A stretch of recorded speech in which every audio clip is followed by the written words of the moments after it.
Senior Day ceremony for the Averett University baseball team. We'd like to commemorate the Averett University baseball senior class as they have dedicated so much of themselves to the program over their time here at Averett. And the coaching staff is proud to have had this group in the program and as a part of the university community. Our first senior is number 2, Nick Romano. A native of Chesterfield, Virginia, Nick has played in 55 games for the Cougars with 48 games started, compiling a .228 batting average with 37 hits, 10 doubles, 11 runs batted in, and a stolen base. Majoring in business management, he's escorted today by his mother, Christy, his dad, Mike, and sister, Ashley. Let's give it up for Nick Romano.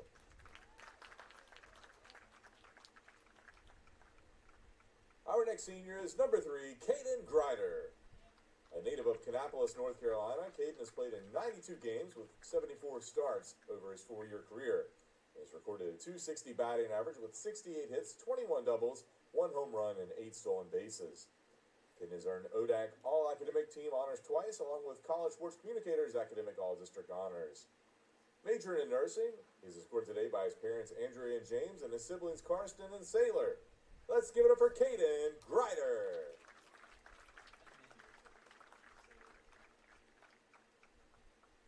Our next senior is number 4, Cole McLean.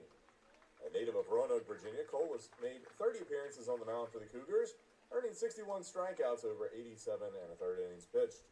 At the plate, he's also recorded 31 hits, 7 doubles, 1 home run, 17 RBIs, and 3 stolen bases. Majoring in health and sports science, Cole is escorted today by his parents, Kelly and Jay. Let's give it up for Cole McLean.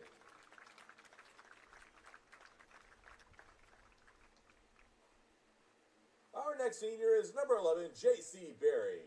A native of Katy, Texas, J.C. has played and started all 21 games for the Cougars this season that he's appeared in, with a .294 batting average, 25 hits, 10 runs scored, 4 doubles, 1 home run, and 4 stolen bases since joining the program this year. Majoring in sports administration with a minor in coaching, J.C. is escorted today by his parents, Laurie and Michael. Let's give it up for J.C. Berry.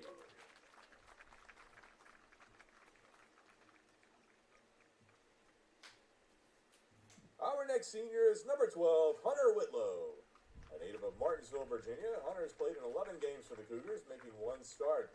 He has totaled 1 hit and 8 at-bats, and over his time at Averett, he has earned ODAC All-Academic Team honors.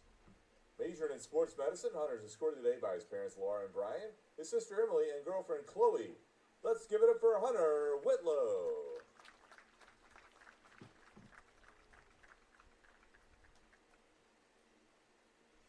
Our next senior is number 13, Zach Proctor. A native of Salisbury, North Carolina, Zach has totaled 2 innings on the mound and 3 appearances this season. At the plate, he has 29 at-bats with 4 hits and 1 run scored. Majored in computer science, he is escorted today by his parents, Jennifer and David. Let's give it up for Zach Proctor.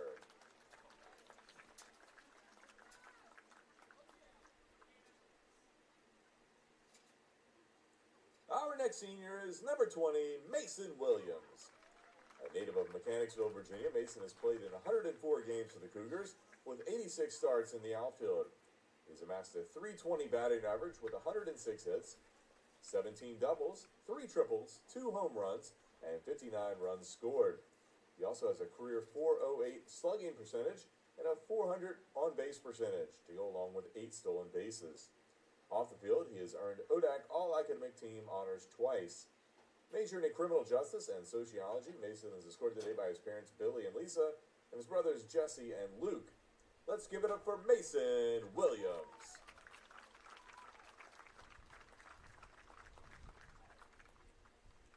Our next senior is number 22, Nathan Comer. A native of South Boston, Virginia, Nathan has appeared in 44 games on the mound for the Cougars, with 63 strikeouts over 102 innings of work. Off the field, Nathan has earned ODAC All-Academic Team honors. Majoring in sports administration with a minor in coaching, he's escorted today by his parents, Krista and Craig, brother Trey, girlfriend JC, and grandparents Jimmy and Suzanne. Let's give it up for Nathan Comer.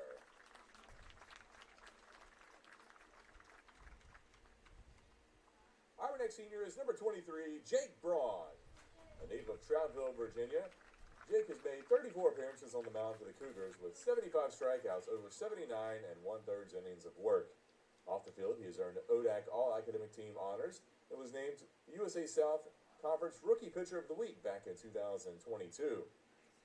Majored in sports communications, Jake is escorted today by his parents Debbie and Billy, his brother Eric, and girlfriend Addison. Let's give it up for Jake Braun.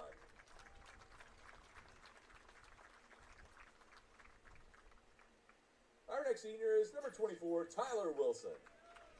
A native of Currituck, North Carolina, Tyler's played in 47 games and made 31 starts for the Cougars. Over his career, he has 19 hits, 4 runs, and 14 RBIs. Majored in business management, Tyler is escorted today by his parents, Jeremy and Jackie, and his sister, Morgan. Let's give it up for Tyler Wilson.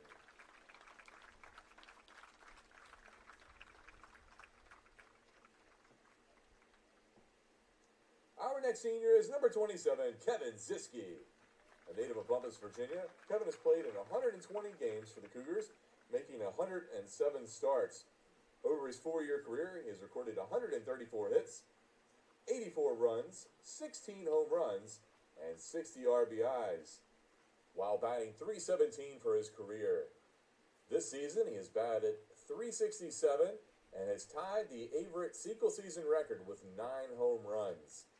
He's also earned ODAC Player of the Week and D3 Baseball Team of the Week honors this season. Off the field, he has earned ODAC All-Academic Team honors. Majoring in aerospace management with a concentration in flight operations, Kevin is escorted today by his parents, Laura and Todd, and fiancée Paige. Let's give it up for Kevin Ziske.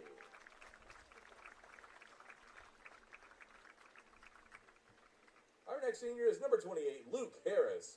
A native of Edgemoor, South Carolina, Luke has made 7 appearances on the mound for the Cougars with 8 strikeouts over 16 and 2/3 innings of work. At the plate, he's also tallied 19 hits and 13 RBIs. Off the field, he has earned ODAC All-Academic Team honors. Majoring in physical education and personal training, Luke is escorted today by his parents, Jamie and Nikki, along with his grandparents. Let's give it up for Luke Harris. Our next senior is number 32, Tim Schwer. A native of Allentown, Pennsylvania, Tim has made 33 appearances on the mound for the Cougars, notching 48 strikeouts and 80 and 2/3 innings of work. Off the field, he has earned ODAC All-Academic Team honors. Double majoring in aeronautics, flight operations, and aviation business, Tim is escorted today by his parents, Barb and Joel, brother Eric, and girlfriend Annabelle. Let's give it up for Tim Schwer.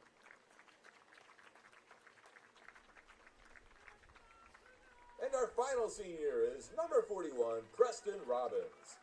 A native of Chesterfield, Virginia, Preston has played in 123 games and made 119 starts. Over his 4-year career, he has recorded 134 hits with 66 RBIs and 1 home run, while batting close to .300 for his career. Preston was named the Junior Male Athlete of the Year at Averett Athletics Night of Champions in 2024. Majored in aviation, Preston is escorted today by his parents Beth and Curtis and grandparents Dennis and Judy. Let's give it up for Preston Robbins. And once again, let's give this year's Averett University Baseball Senior Class another round of applause.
starting lineups first for the visiting Royals.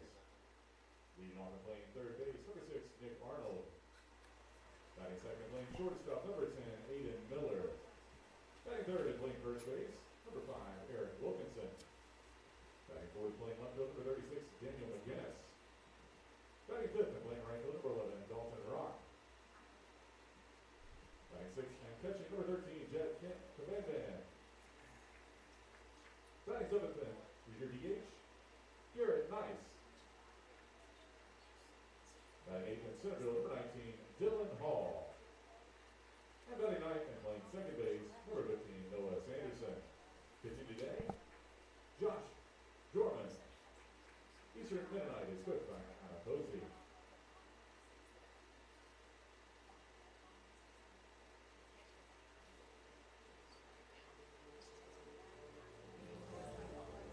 And now let's meet and greet the starting lineup for your Averett University Cougars.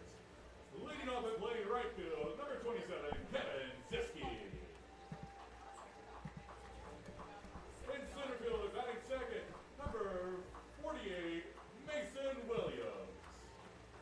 Batting third and playing left field, number 9, Nolan McCabe. Batting fourth and playing third base, number 15, Trevor Testerman. Batting fifth and catching, number 41, Preston Robbins. Batting sixth and playing first base, number 11, J.C. Berry. Batting seventh, your DH, number 10, Drew Skinner. Batting eighth and playing second base, number 2, Nick Romano. Batting ninth and playing shortstop, Caden Grider. Pitching today for the Cougars is number 4, Cole McLean. Averett is coached by Kenny Bowman, assisted by Bill McLaughlin and Tyler Smith, trainer for the Cougars, is Alyssa McNeil. Fans, at this time, we ask that you please rise and honor America with the playing of our national anthem.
And welcome everybody to the Averett Sports Network. I'm Thomas Heaney III, and it is senior day here in Danville, Virginia at Owen Fulton Field.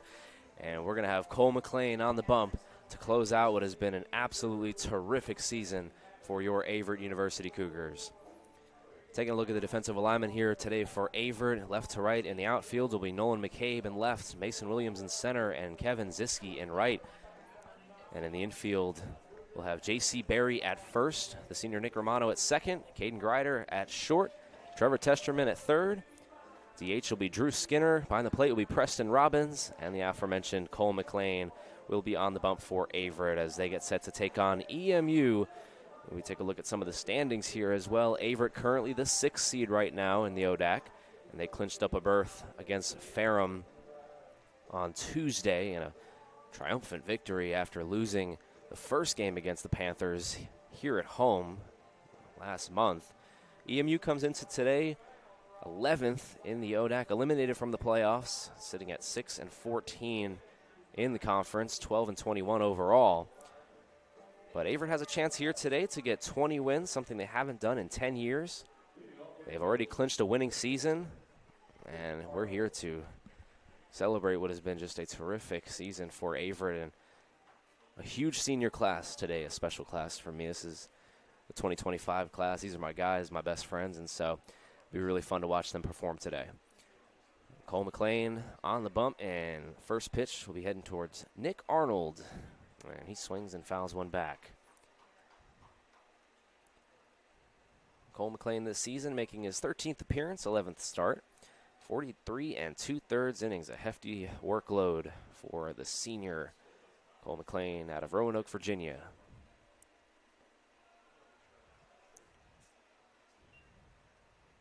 We've talked about Cole a bunch here on the cast, but I mean, what a career he's had here at Averett, coming into Danville as a third baseman, as he gets a strike on the outside corner there. It's 1-2. But came into the program as a third baseman and then worked his way up into being a pitcher, and now in his senior season, one of the aces of the staff. The 1-2 pitch is just off of the outside corner, 2-2. Nick Arnold batting first here for the Royals, and he'll be followed by Aiden Miller and then Eric Wilkinson. 2-2 pitch here for McLean, and it's fouled back. Cole's been really good, especially down the stretch here in this playoff run, and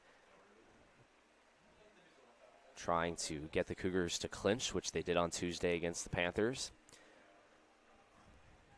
And a 2-2 pitch here to Arnold is going to be swung on and popped up in the middle of the infield here over towards the first base side. Coming over and making the catch there is J.C. Berry, and there's one away here in the top of the first.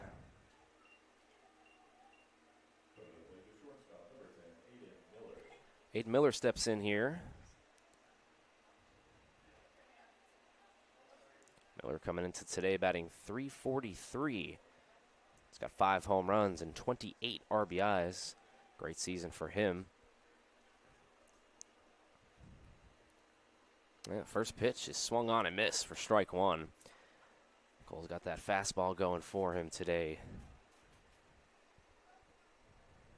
For those who don't know, of course, Cole, terrific quarterback.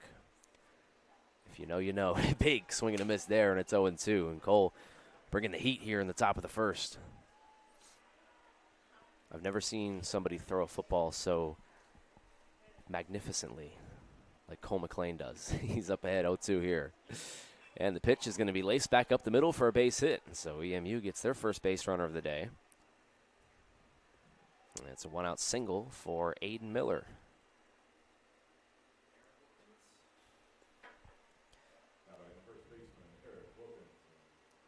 Eric Wilkinson will step in here. Wilkinson, .371 batting average with home run and 25 RBIs, a slugging percentage of .500. He'll step in here against McLean. The lefty takes the first pitch fastball outside for ball one. The senior battery today, Cole McLean and Preston Robbins. This one's going to be grounded down the first baseline, foul.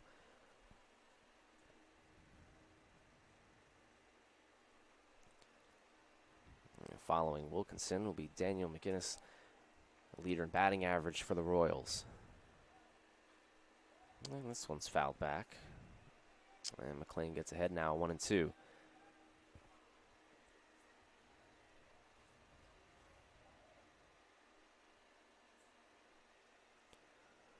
Aiden Miller at first, 10 stolen bases this year, as that one misses outside. Definitely a threat to run. Keeping our eye on him at first. 2-2 pitch here. This one's going to be hit over towards third base, and that one's going to be foul. So just nearly missing extra bases there was Wilkinson.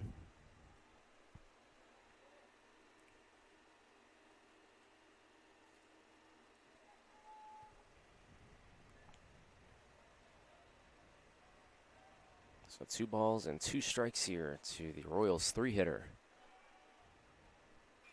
And this one's going to be hit down the line, but that one's going to get down fair. Rounding second and holding is Aiden Miller, and there's 2 on here with just 1 away in the top of the first.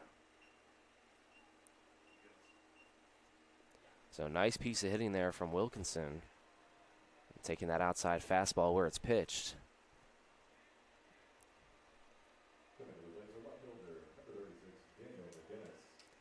Daniel McGinnis will step in. As mentioned, OPS over 1,000 this season at .381 batting average and 23 RBIs. What a season he's had.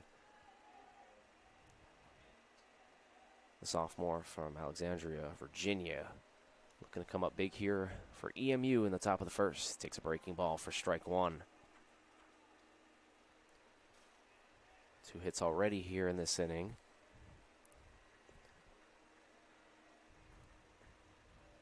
And Averett has clinched a playoff berth, still playing for seeding, as they can finish anywhere from 6 or 8, 6, 7, or 8. And the matchup that they would get, it really just depends on what happens today. We'll be scoreboard watching for you, but as it stands right now, they would go on the road to Shenandoah, a team that they just played last weekend. Did he go? Yes, as the first base umpire. And it's 1-2.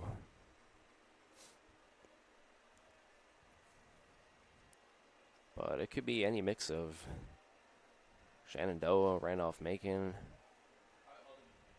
one of those 2 teams. We'll see how it plays out. Right now, McLean just misses that one with an off-speed pitch, and it's 2-2.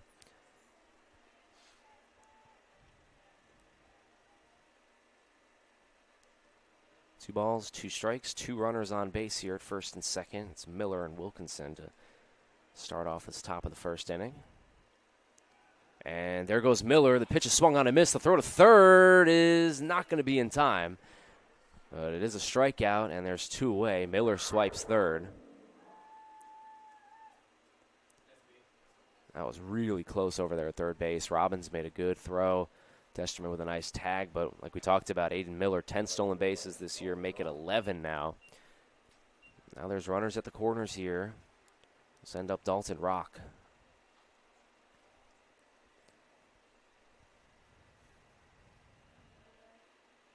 McLean looking to get out of the jam as first pitch will be taken for strike 1.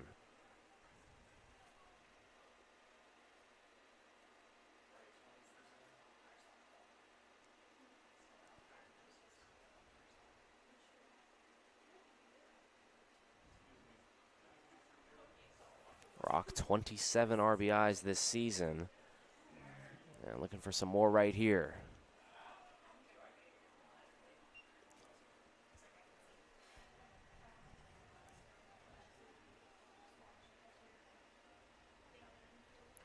Miller at third, Wilkinson at first with 2 gone.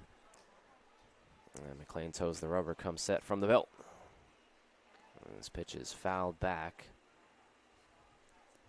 So McLean gets ahead 1-2.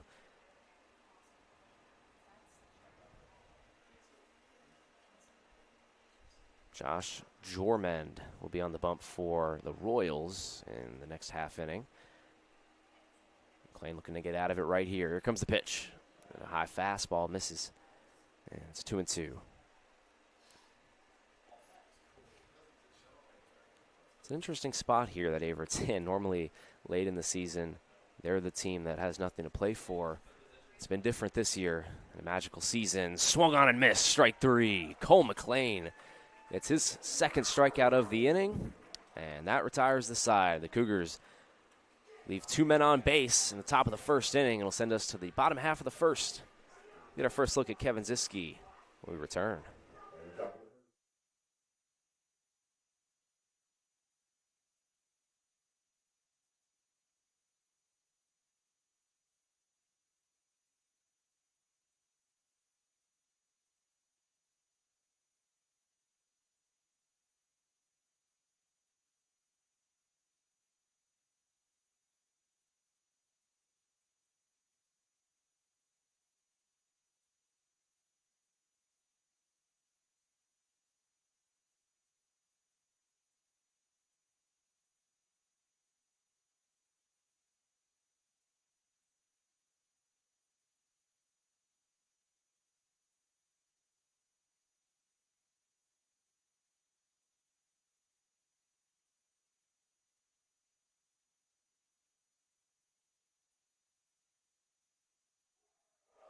And we welcome you back, everybody, to the Averett Sports Network for this matchup between Averett and EMU. The 20th matchup all time between these two teams. Averett is 10-8-1. They've won the last two meetings. It's Senior Day special here. And like I mentioned before, this is just such a special one for me. These are my guys, my class 2025. And we'll start it off with one of my best friends, Kevin Ziske, leading us off. The right fielder, heck of a season for Kevo. 9 home runs this season, tying the Averett single-season record. And he'll get us started here against Josh Jormand, pitcher for EMU. The left-hander will go at it here today.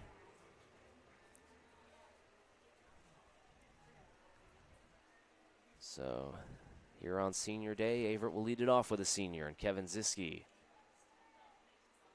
First pitch will be down and away for ball 1. Kevin's going to be flying your planes one day. He's an aviation major. And that's what he'll be doing after he graduates, so wish him well as Ziske takes a fastball for a strike. And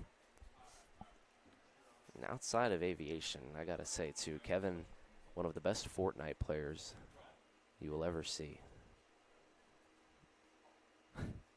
Takes a off-speed pitch there for 2-1.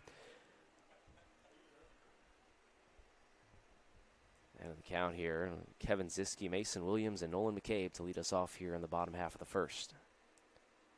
And a big cut there, but comes up empty.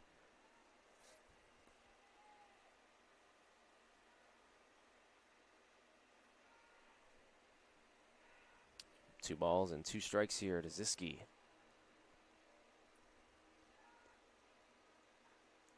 And takes a fastball outside, and it's 3-2. Going to get a leadoff base runner on Josh Jormand, making his 10th start of the season. He's pitched 57 innings. A 3-2 pitch. This one's going to be grounded over towards the first base side. Wilkinson gets it and makes the tag. And there's one away. A nice play there from Wilkinson.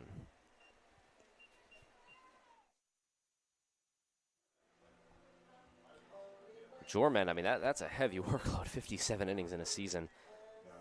He's got 34 strikeouts and a 5.02 ERA and a 1.78 whip. 5-1 record, so even though EMU this season has not had the season they would have liked, it seems like it's win day every single time that Jormand takes the mound.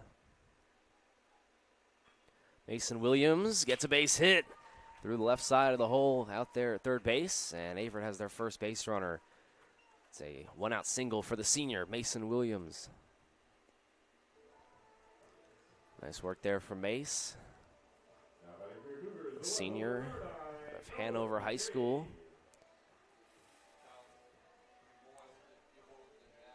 We got Nolan McCabe coming up here. Mason, it's interesting, when we were freshmen and Nolan McCabe was a senior, we didn't think Nolan would be here still. And here he is. So great to still have him. And he's up for Male Athlete of the Year for Night of Champions. As take a look over there at first at Williams.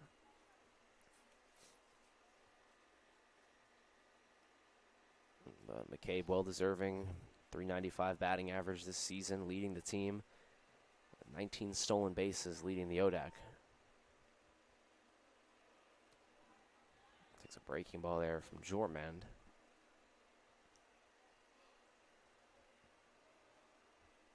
He's played in every game this season as well.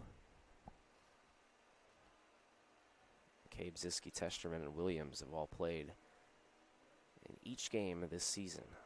Another look over at Williams at first.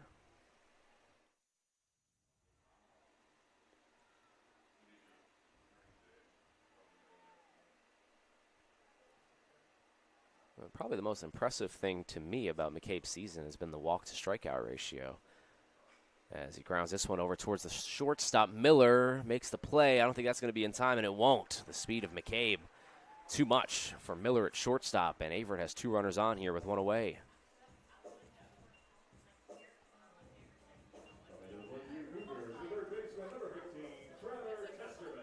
send up Trevor Testerman here. And Testerman's also up for Male Athlete of the Year. However, it's in a different sport in football. But you could definitely make the case he could be up for both sports. A terrific athlete here on campus.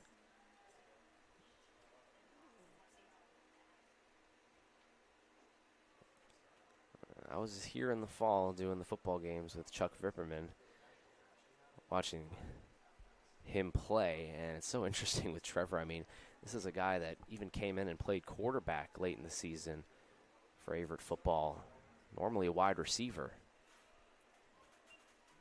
He's behind in the count here, 0-2. Just a world-class athlete. Testerman looking to drive in another run. He's got 26 RBIs this season.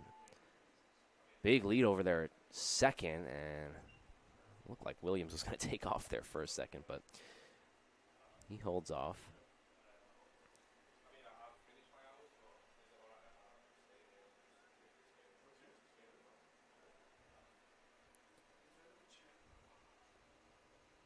Comes the 1-2 pitch. Trying to frame it there is Cabanban, but it just goes outside, 2-2. And that's the right call. You see some of those catchers nowadays try to frame and bring it back into the zone, but no fooling the home plate umpire there.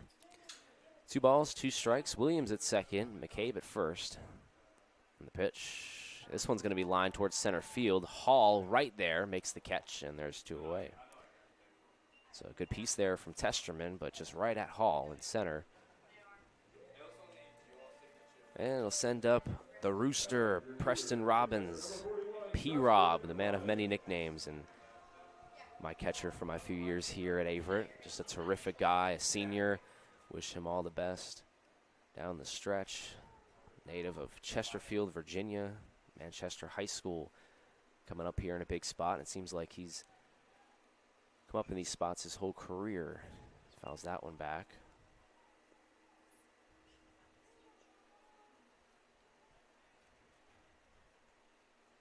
And if you get the chance to meet P-Rob, just one of the nicest guys you'll get to see around campus. Aviation major as well. And takes a fastball inside, and it's 0-2. Shoreman trying to get out of this. Strand 2 runners at first and second.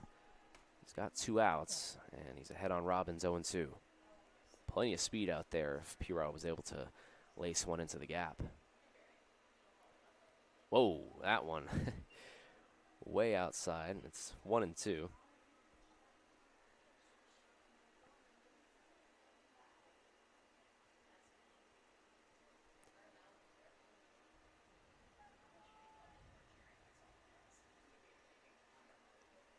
One ball and 2 strikes here to Preston Robbins, and he takes a fastball outside, 2-2.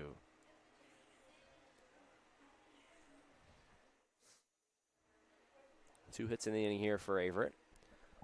Matching EMU's 2 hits in the top of the first. Let's see if Averett can come through in the clutch, though. 2-2 pitch, breaking ball outside, and it's 3-2. On deck is J.C. Berry. He would be next if Robbins was able to reach base.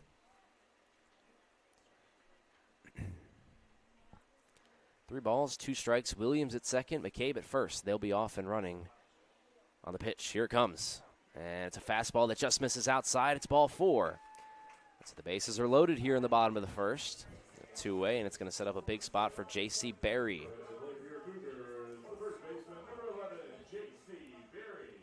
J.C. Berry, another senior here for the Cougars, being honored before the game. The Texas native playing first base here today, and haven't gotten the chance to meet JC yet, but just he's got a lot of confidence about him. Seems to carry himself very well, especially in big spots. We've seen him come up in situations like this all season long. Right here, he pops one towards left field. McGinnis coming in, and he makes the catch. Ooh, that was a tough one for McGinnis in left, but he's able to make it, and that will retire the side. Averett Strands 3. Led to the top of the second inning here on the Averett Sports Network, 0-0.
And we are back here on the Averett Sports Network. Thomas Heaney III, the seniors.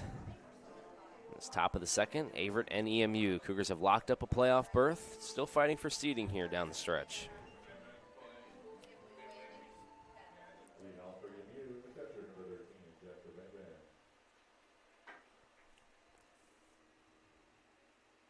Jed Cabanban will step in here, the catcher for the Royals, after they stranded 2 runners on base in the last inning.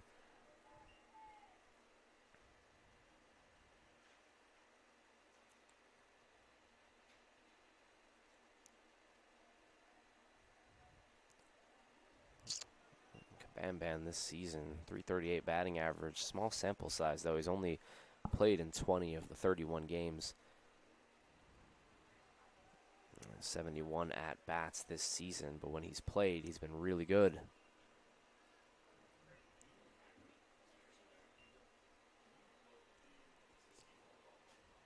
McLean ahead on Cabanban here, 1-2. Haven't gotten word of who's pitching the second game, but we'll find that out for you soon as, a sword. Strike 3 swinging there for Cole McLean against Cabanban. Sword, Cole McLean, and there's one away.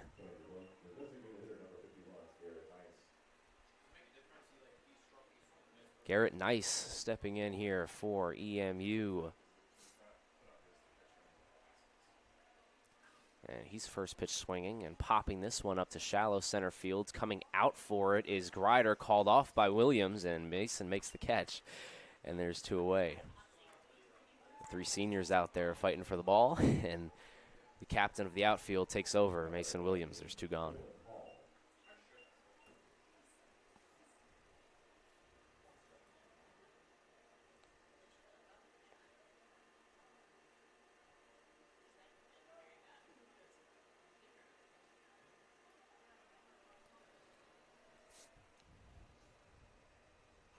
Two-way here, and we'll send up Dylan Hall. Saw him make that nice play in left field to save a couple of runs.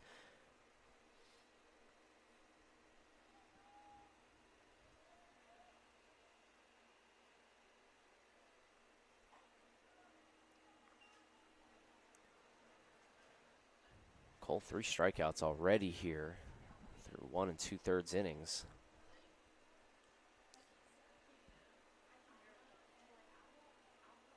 Swearing a bunt there. That's a good breaking ball. It just misses.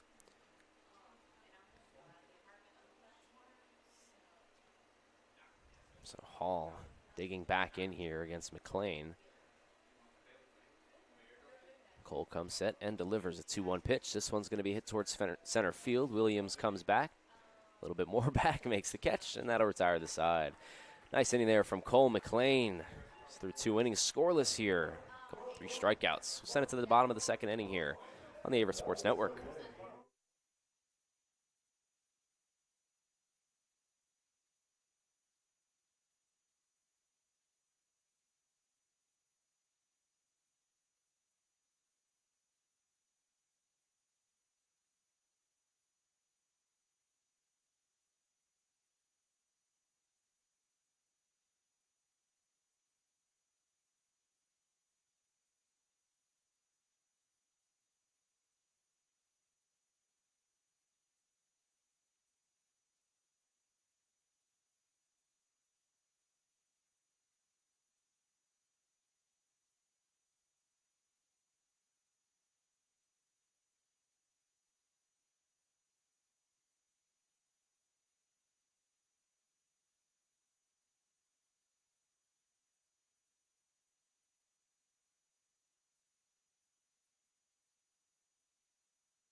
Drew Skinner will be leading us off here, the designated hitter for Averett, as we get set for the bottom of the second inning here on the Averett Sports Network. Once again, Thomas Heaney III joining you here today on this beautiful Saturday afternoon in Danville as Averett wraps up their regular season, a historic regular season, and looking to put the finishing touches on 2025 before they enter the playoffs and take on either Shenandoah well, I shouldn't say or Shenandoah. It could be anybody. Really could be Shenandoah. Still could be Lynchburg. It still could be Bridgewater. Really just depends on what happens here today. Obviously, we'll be monitoring it for you down the stretch and scoreboard watching, but this game obviously will help clear out that picture a little bit and try to figure out who Averett will be traveling to in the first round on May 2nd.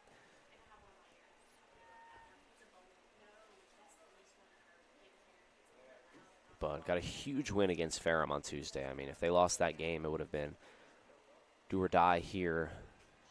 They were able to get a convincing win over Ferrum. It was 8-0 in the third inning.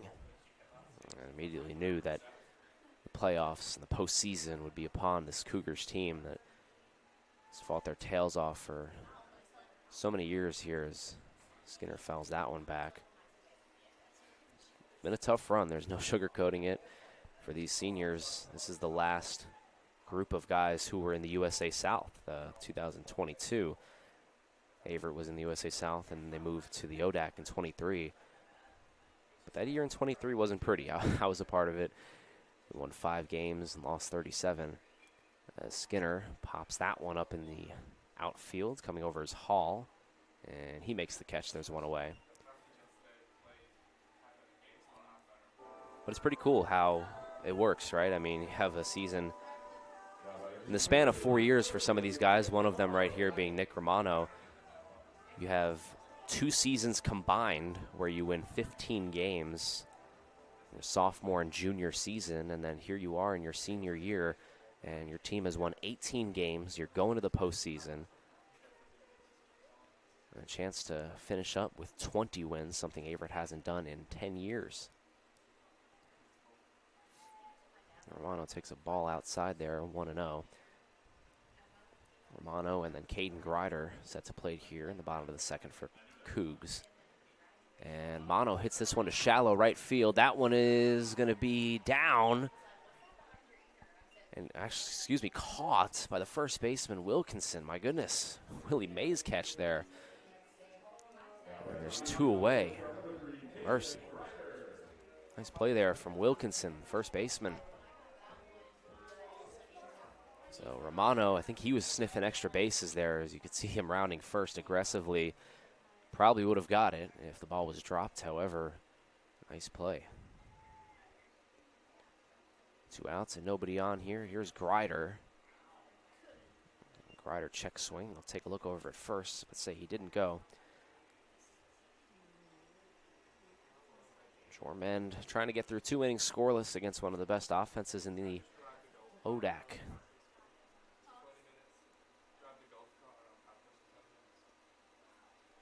Takes the ball down low, 2-0.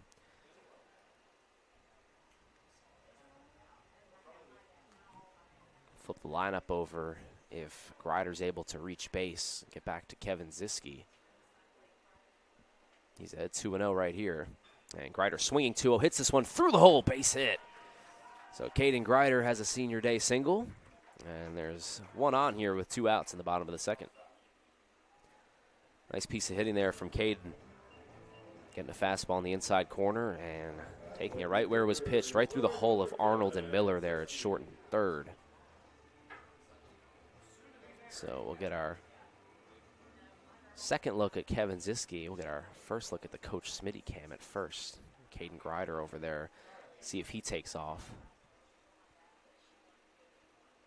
Ziske takes a ball low.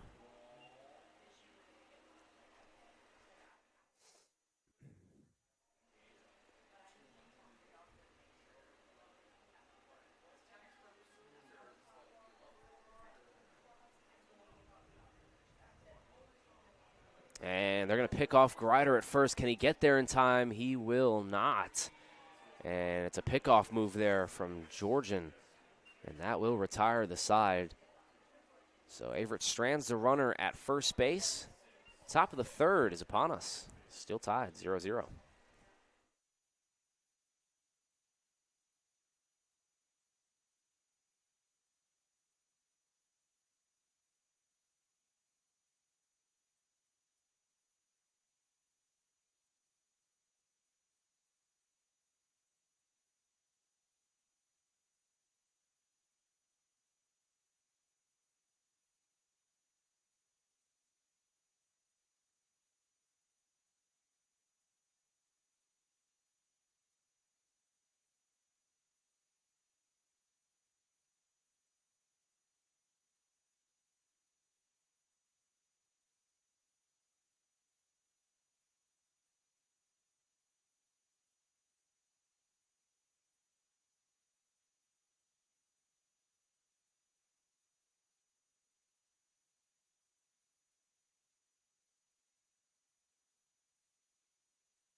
Top of the third here on the Averett Sports Network. Cole McLean dealing 3 strikeouts to the first 2 frames as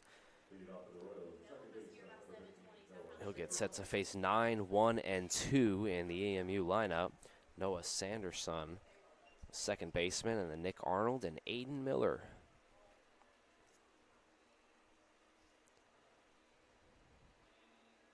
The first pitch is going to be swung on and popped up into foul territory and out of play.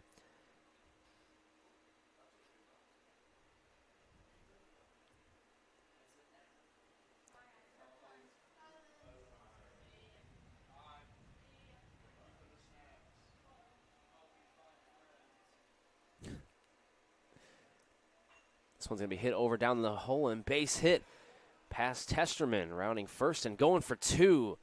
Sanderson, but he holds now. He comes all the way back. And so it's a leadoff single for Sanderson, and there's a runner at first base here with no away. Nice work from the 9-hole hitter, Sanderson, to get on base and set up the top of the order here for EMU.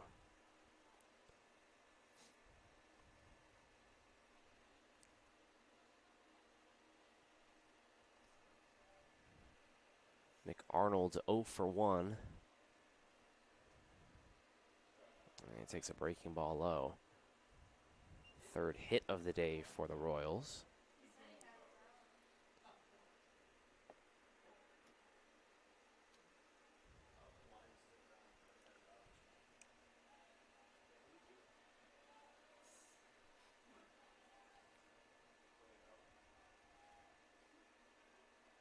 And there goes the runner. Sandstrom, throw to second base is going to be in time. He got him. Nice throw there from Preston Robbins.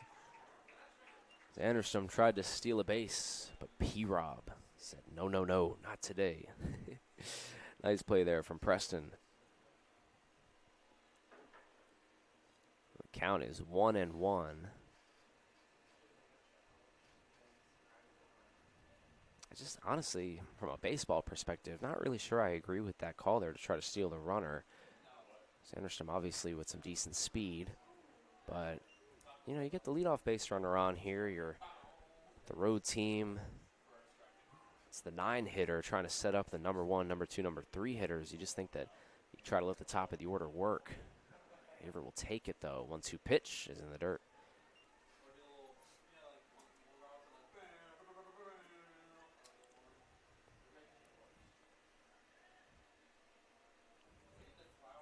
Nobody on, and 2 balls and 2 strikes here to Nick Arnold, the leadoff hitter.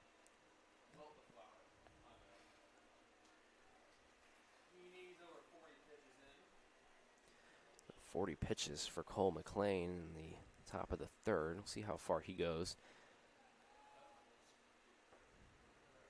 Obviously going to have a little bit of a break going into the playoffs. That's so nice to say, isn't it? That one just misses, and it's 3-2. 3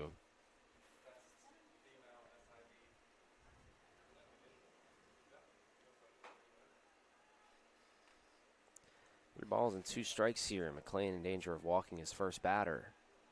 Also looking for his 4th strikeout. This one's going to be hit over towards third. Tough hop. Testerman eats it up, throws it over to first, and he got him.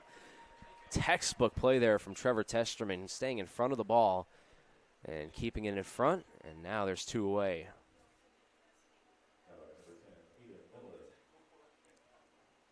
That is exactly what you're taught. Trying to stay in front of that ball. That's probably why I pitched and didn't play first base. 2 outs and nobody on, and it'll send up Aiden Miller, who's 1 for 1 with a single back in the first.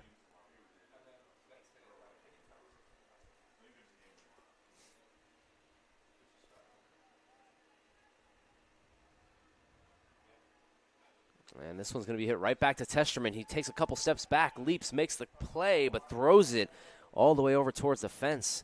Rounding second now and heading towards third is Miller. And he's going to get there sliding safely. So it's an E5 for Trevor Testerman. And that's baseball, ain't it? Make a great play over there at first, and then the error on the next one. Miller is able to reach base all the way to third on a ground ball in the infield off the throwing error from Testerman. Send up Eric Wilkinson. Wilkinson now with a chance to give the Royals their first lead of the game, the first runs of this doubleheader series.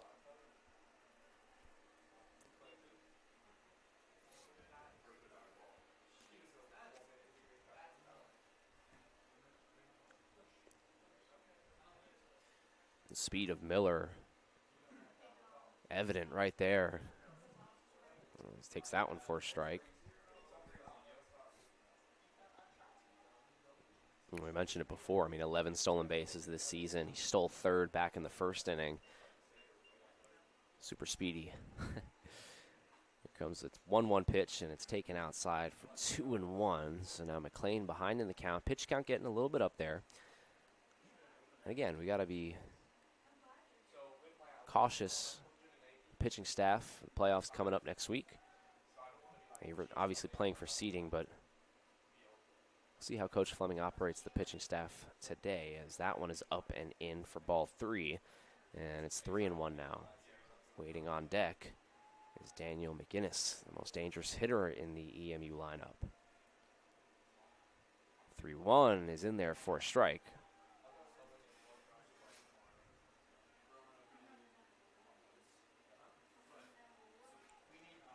So big pitch here early in this game. We're in the top of the third. We've got Miller at third base, 2 outs and a 3-2 pitch.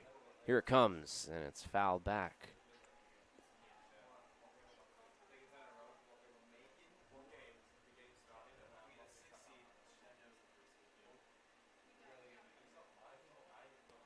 Another big payoff pitch here.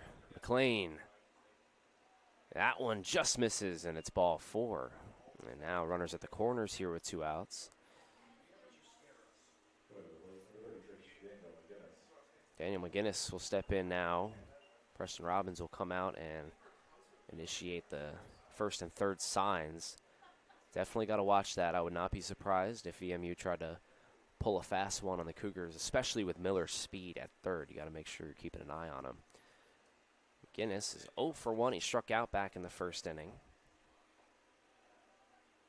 He takes the fastball high for ball 1. McLean having a hard time finding the strike zone here.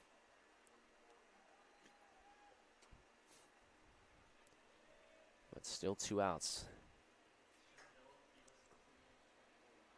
Here it comes. And that one misses high as well. McLean trying to get that release point down. He's behind in the count, 2-0 to the Royals' best hitter, Daniel McGinnis. McGinnis looking for a fastball that he can drive, and he got it. Oh, big cut, but nothing doing as McLean blows it by him. Looked like my golf swing there. My goodness. 2 balls and a strike. McLean delivers a fastball that hits the outside corner for strike 2. So Cole, who's got an unearned run at third base waiting, if he scores off the Testerman error, he's got 2 balls and 2 strikes here, looking for his 4th strikeout of the day. Here it comes. And that breaking ball misses low, and it's 3-2. Runner at first base. Wilkinson will get a head start. So big pitch here in the top of the third. 3 balls and 2 strikes. Pitch to McGinnis. Got him looking. Strike 3. Cole McLean gets out of the jam, and a beautiful fastball in the outside corner. So that will retire the side. McLean gets his 4th strikeout through the first 3 frames. We'll head to the bottom of the first, and Averett looking to take their first lead of the day.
Bottom of the third here on the Averett Sports Network as we get set for the Averett offense. And hopefully they get to meet that man over there, Coach Tyler Smith, a.k.a. Smitty. He waits. He's feeling very extroverted today. He wants to talk. He wants to see people at first base. Will he get that? We will find out. Be Kevin Ziske leading us off. And he will get a base runner. Kevin Ziske reaches. Nice piece of hitting there from Kevo. And there it is. Big dap. Ziske gets a senior day single. And Averett has runner at first base here with nobody out.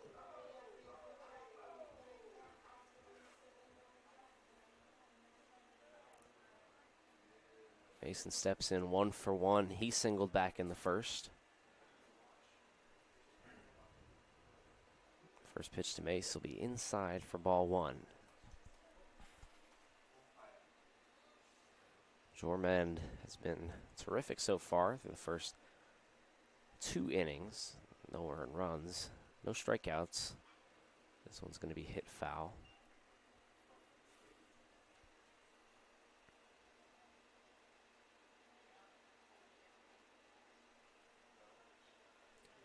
Kevin Ziske 11 for 14 on stolen base attempts this season.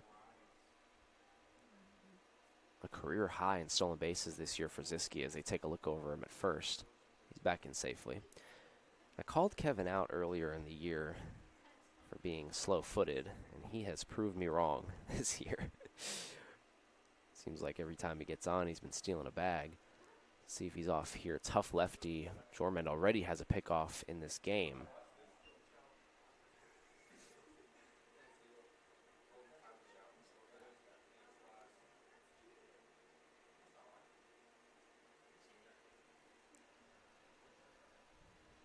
Add on Williams here, 1 and 2. Nobody out, and Ziske at first. From the belt, and delivers. This one's going to be hit right through the hole in second base. Base hit. Ziske will have to hold it second, but nice piece of hitting there from Mason Williams. Boy, that is perfect. Taking that outside pitch right through the hole at second base. And Averett has 2 base runners on here with nobody out. Williams also 2 for 2, start his senior day. Beautiful job. Send up Nolan McCabe, and this is what has made Averett great this year. McCabe is leading the Cougars in batting average. He's top 5 in batting average in the conference, but you would imagine he's probably going to be bunting here, and he will pull back and take that one. But that's winning culture right there. You got a guy in McCabe that is arguably your best hitter, and yet he's willing to sacrifice himself to try to set up others. That's exactly what you love to see. And honestly, in my opinion, one of the big reasons why Averett's making the playoffs this season. See if he can get it down. He's a terrific bunter. Ooh, inside. He's got to do a little Michael Jackson to get out of that one. It's 2-0.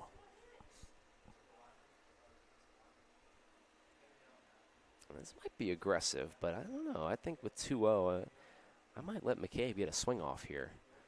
Let's see if he does. I mean, this pitch has got to be right down the middle. He's going to square, and he's going to get it down, and it's a beauty all the way over to Jormand. Throws it over to first, and keeping his foot on the bag is Sanderson. That is a loud out number 1. It's a sacrifice bunt for McCabe, so he does his job. Set up 2 runners in scoring position here for Trevor Testerman.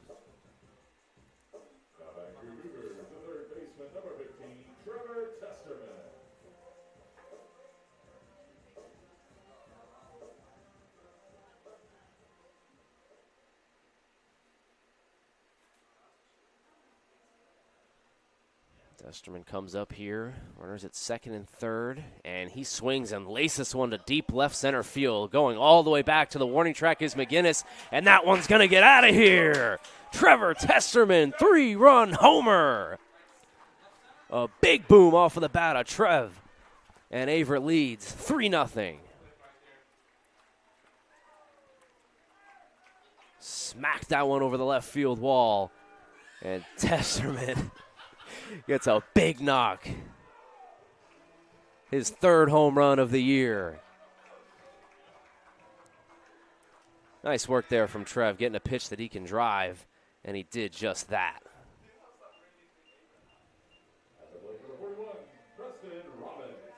Testerman gets his third home run of the year. It's a 3-run shot to give Averett the lead here. Jormand, who has been so good up to this point. I mean, that ball got way out of here, up towards the trees.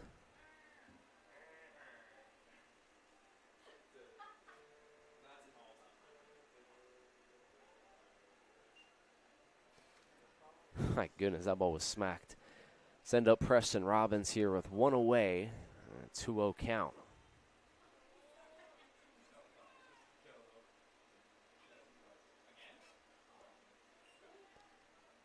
That one's fouled back.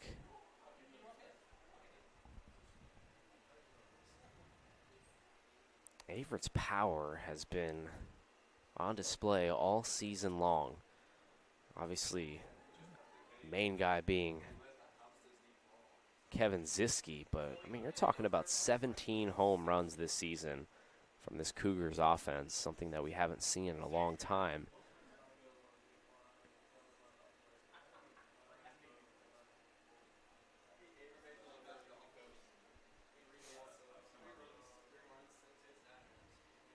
Robbins hits this one back up the middle. Hall's going to go over to his right. He dives, and he can't make the catch. Heading towards second is Robbins, and he will get in standing. Oh, my goodness. What an effort from Hall. He wasn't able to corral it, and it's going to be a double for Preston Robbins.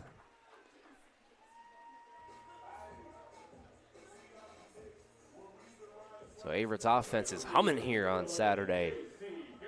Started with that 3-run nuke from Trevor Testerman.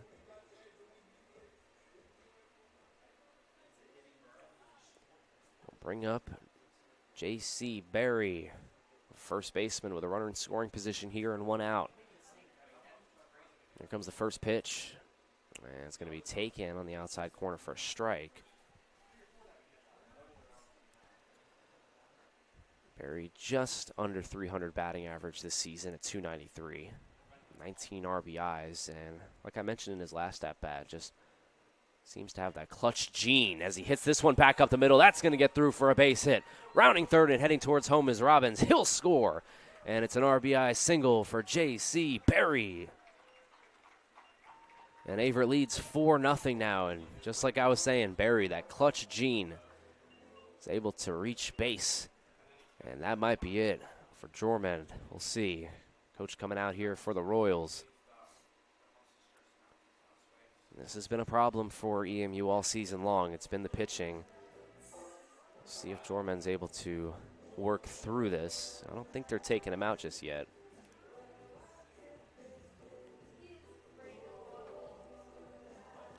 But you can't help and just take a moment and just smile about what we've seen this season for this Cougars team. Obviously today just kind of feels like a victory lap almost of the whole season in a nutshell.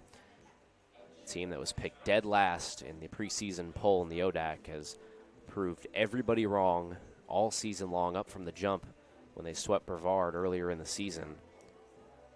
Had a nice win against Grove City also back in February. But this is a team that everybody put down before the season started. And all they've done all season long is just proved every single person wrong. They continue to do it. That's why you got to give them a shot in the playoffs. This is a team that can compete with anybody. They beat the #1 team in the ODAC, Lynchburg, here at home just a few weeks ago. So it'll send up Drew Skinner. And Skinner laces this one back up the middle. That's going to get down for a base hit. Berry will hold at second. It's another single for the Cougs. This one off of the bat of Drew Skinner. Got a baby. And I called on him before the inning. But Coach Smitty is a very talkative person over there at first base in this inning. He's had at least 6 dap ups. So that a boy Smitty. I mean, he's getting busy. Look at that. Oh, my goodness. How is he going to fit all of that in his pants? All right. Getting it back here to Nick Romano. Runners at first and second here with one away. Cougars lead 4-0. They've got 9 hits already here. And Mono hits this one over to third base. Nice play there from Arnold. Steps on the bag, throws it over to first. He got him. It's a double play. Arnold does it himself, unassisted. So that will retire the side. It's a successful inning for the Cougars. 4 runs and a 3-run nuke from Trevor Testerman. It'll send us to the top of the 4th. And Averett leads 4-0.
So welcome back, everybody, to the Averett Sports Network. Top of the 4th here, and the Cougars lead 4-0. A big explosive inning.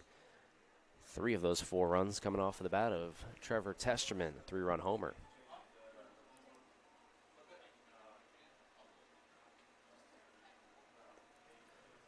Cole McLean back out there for his 4th inning of work. First pitch will be outside for a ball.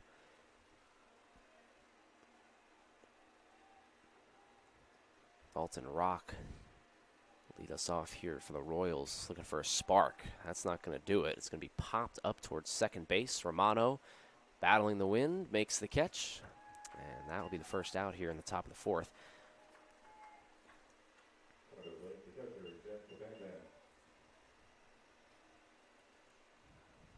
Cabanban will step in, the catcher for the Royals.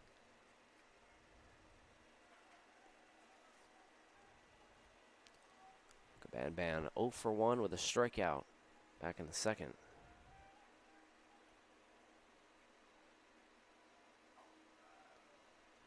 Takes a ball high. McLean was able to get out of trouble in the last half inning. He had stranded runners at first and third.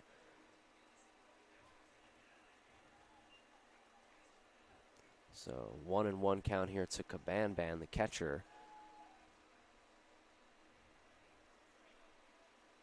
And the pitch, this one's going to be hit towards right field. Ziske moves over towards left and makes the catch. And there's 2 quick outs for Cole McLean.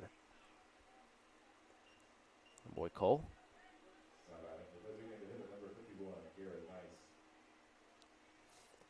Send up Garrett Nice, the DH. He was 0 for 1 today.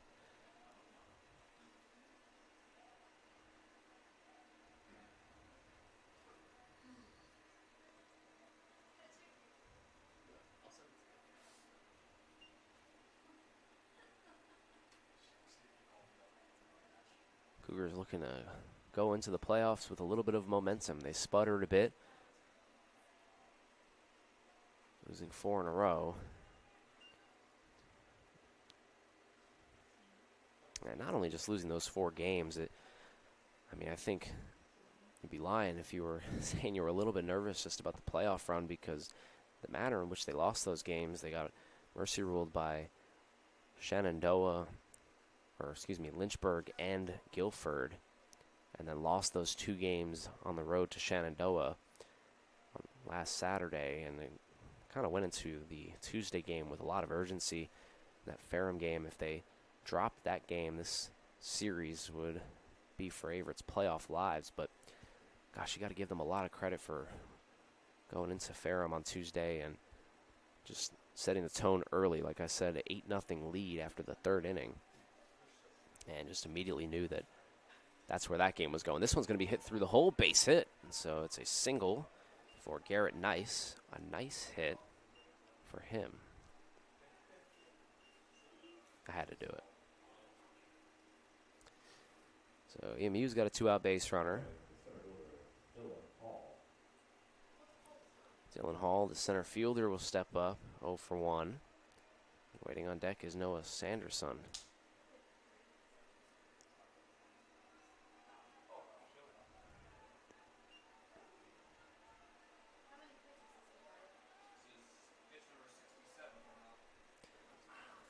Pitch number 67 coming up here for McLean in the top of the fourth. I talked about it a little bit before, but you do wonder about the pitch count, just considering the playoffs next week. Averett locked in. But I do think it's important to try to get some momentum going into the postseason with whoever you play, and I think that's what the coaching staff is thinking here. That one in the dirt. Nice block from Robbins to keep it in front of him. That is pitcher perfect.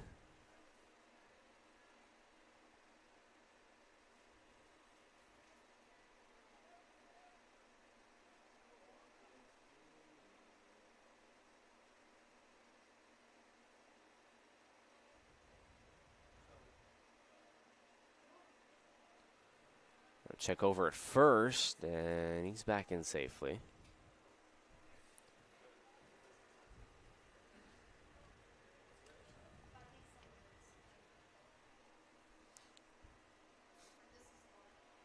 Swearing to bunt. That is interesting. 2 balls and 2 strikes. Just with 2 outs, you just wouldn't think that would be on the table, but it was for Dylan Hall trying to reach base potentially with a surprise bunt. Testerman is playing pretty deep out there at third base.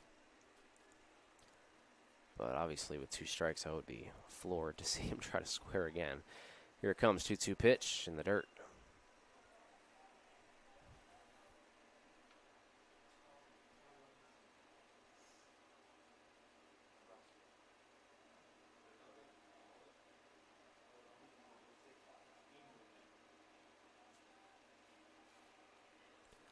Three-two pitch, hit towards shallow right field. Romano comes in, Ziski calls for it, and he makes the catch. Nice inning there for Cole McLean again. He's through 4 scoreless, in line for the win right now, and the Cougars lead 4-0 as we get to the bottom of the fourth.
Caden Grider will lead us off here on the Averett Sports Network.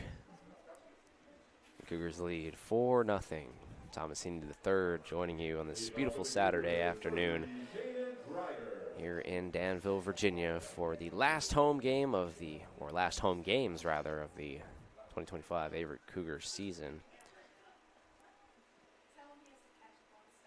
And Grider will lead us off, and he'll take a fastball for a strike.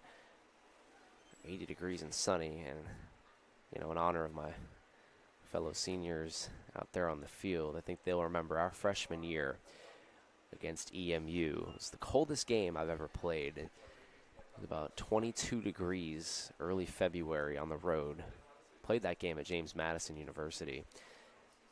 And I had heat warmers like in my cleats as Grider sends this one deep towards left center field, driving the McGinnis back to the warning track at the wall. And he can't grab it. It falls at the warning track. Rounding second and heading towards third is Grider. He's in sliding safe with a triple. Caden Grider. Hey now. Now everybody's just going to make sure McGinnis is okay. My goodness, he took a hit at the wall. Goodness gracious. A great hit there from Grider. I thought that one was going to get out. And now McGinnis, who is the Royals' leader, the best hitter on their team, out there in left field, still down. And now coming to his feet. My goodness, just hope he's all right. Seems to be okay.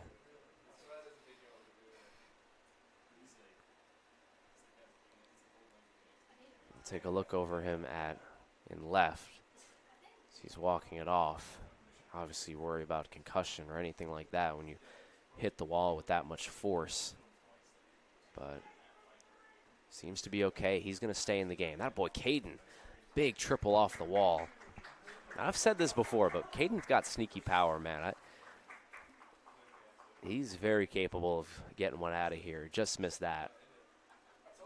But he's able to get in there with a sliding triple. Start this bottom of the fourth.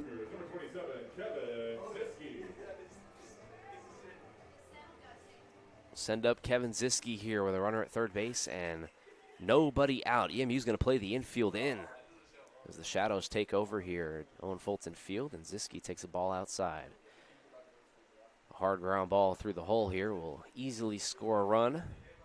See if Big Kevo is able to do it. Did he go? No, says the third base umpire. It's 2-0. Ziske 1 for 2 so far, singled in his last at bat. Nice line drive into right field. Getting very cloudy here, Danville. 2-0 pitch. And that's in there for a strike.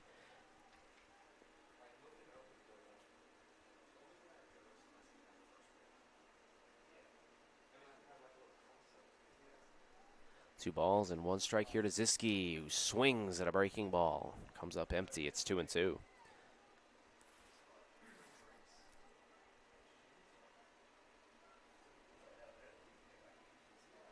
Two balls, two strikes. Grider at third after the leadoff triple. Here comes the 2-2. That's a beautiful pitch there on the outside corner for strike three swinging. Jorman can't throw that one any better. It's a beauty. Send up Mason Williams now with a runner at third and one out. And now EMU's still going to play the infield in. Can't allow any more runs, and that's obviously what they're thinking about right here. Williams has had a big day so far. He's 2 for 2, looking for his third hit already, the fourth inning.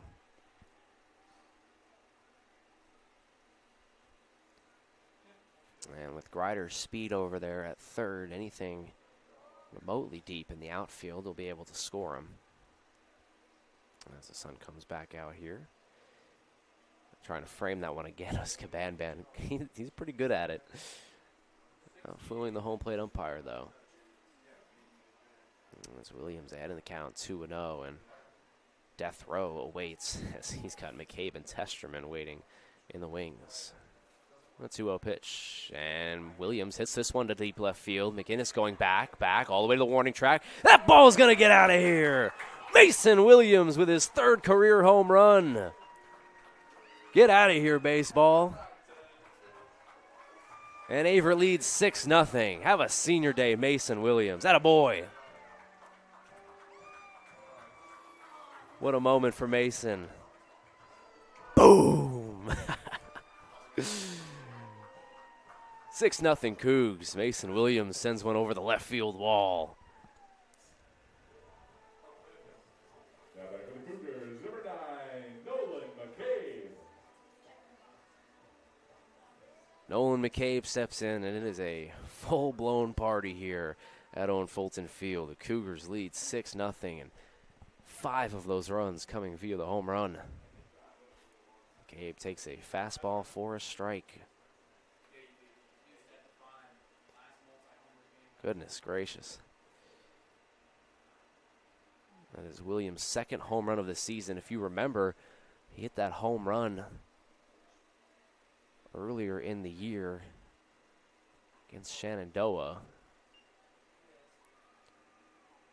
Averett lost that game, but boy, was it a huge moment. It brought the Cougars within 2. It was in the bottom of the 8th inning.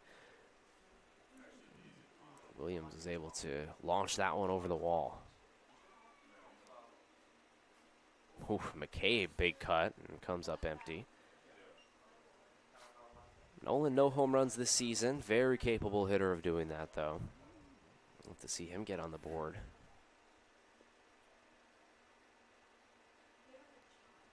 McCabe has taken the contact approach this season.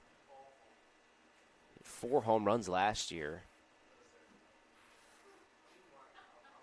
But hasn't had a home run yet so far in 121 at-bats. Home run ball is in the air today here for the Cougs. Ball and 2 strikes here to Nolan McCabe. And he takes that one low.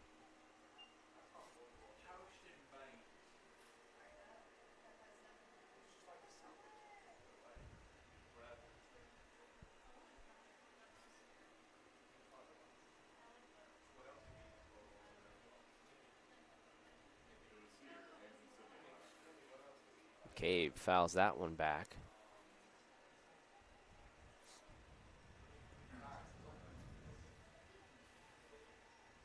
Nolan, or Niner, as they call him, because of his number 9.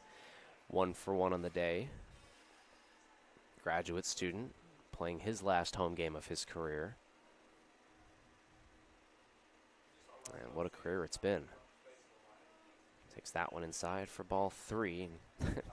Nolan was a junior my freshman year with this senior class here this season. And I think it's just so special to have a guy like that who was an upperclassman when you first came in college, and he's still there.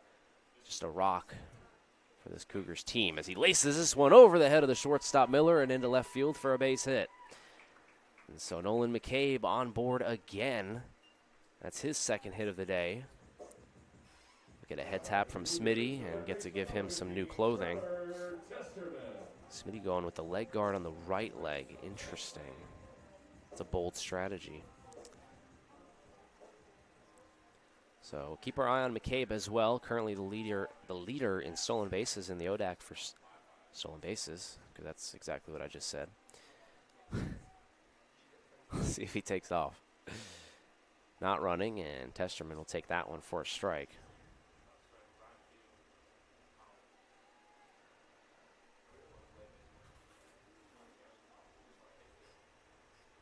12 hits through 3 1/3 inning for Averett.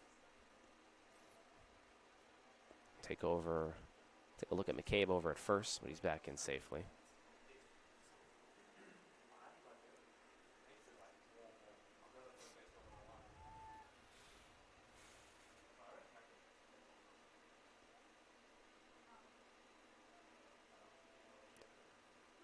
Testerman hits this one over towards third. Double play ball for Arnold. Throws it over back into first, but it can't be scooped by Wilkerson. It'll get through. It would be a fielder's choice. The runner will be out at second, and there's 2 gone.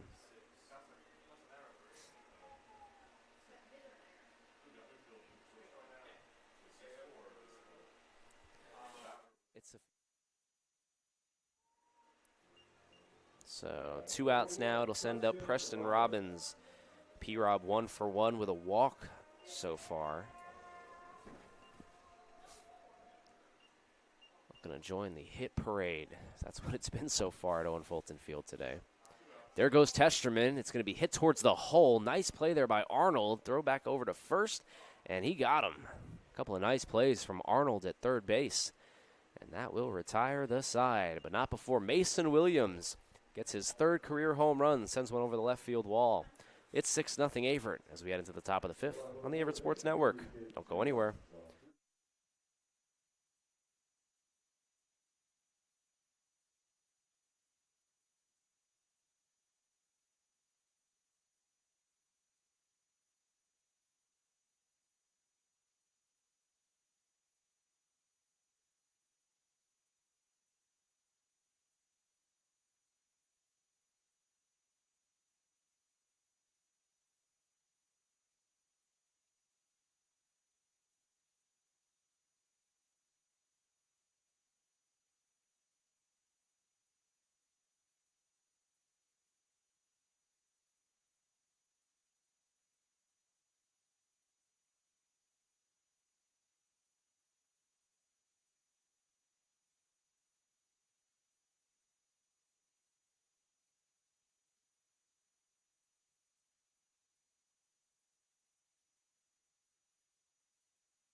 Top of the fifth here, the Cougars up 6-0 over EMU, and Cole McLean back out there on the mound. It's been terrific so far. He's given up no earned runs through 4. Let's see if he can continue here. 4 hits, no runs, 1 walk, and 4 strikeouts as he gets set to face off against the number 9 hitter, Noah Sanderson.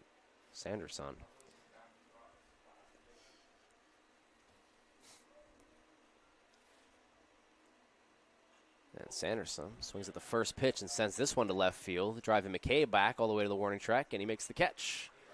And there's one away. A nice opposite field pop there from Noah Sanderson, but just not enough. And this is a big park. I mean, if you're an EMU fan or just watching for the first time or first couple of times, you'll know, or you won't know. It's a huge park. This is one of the bigger fields in the ODAC. Pitcher's paradise, as they say. Hasn't been so far for Jormond. He's given up 2 home runs already to Testerman and Williams.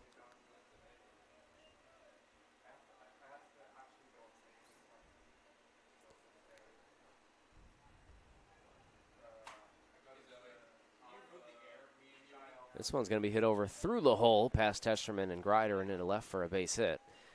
And so Nick Arnold has his first single of the day. He's 1 for 3 now.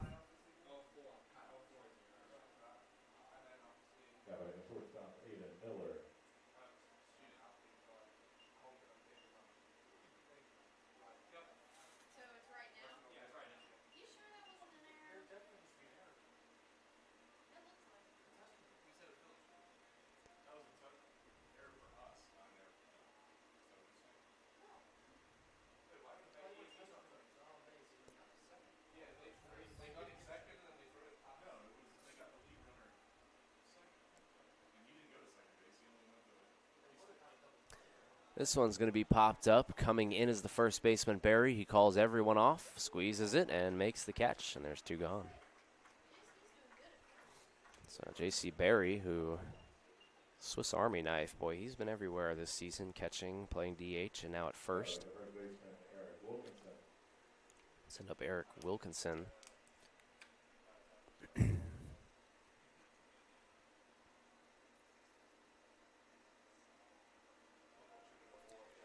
So 2 gone here. Runner at first base. Fastball misses high.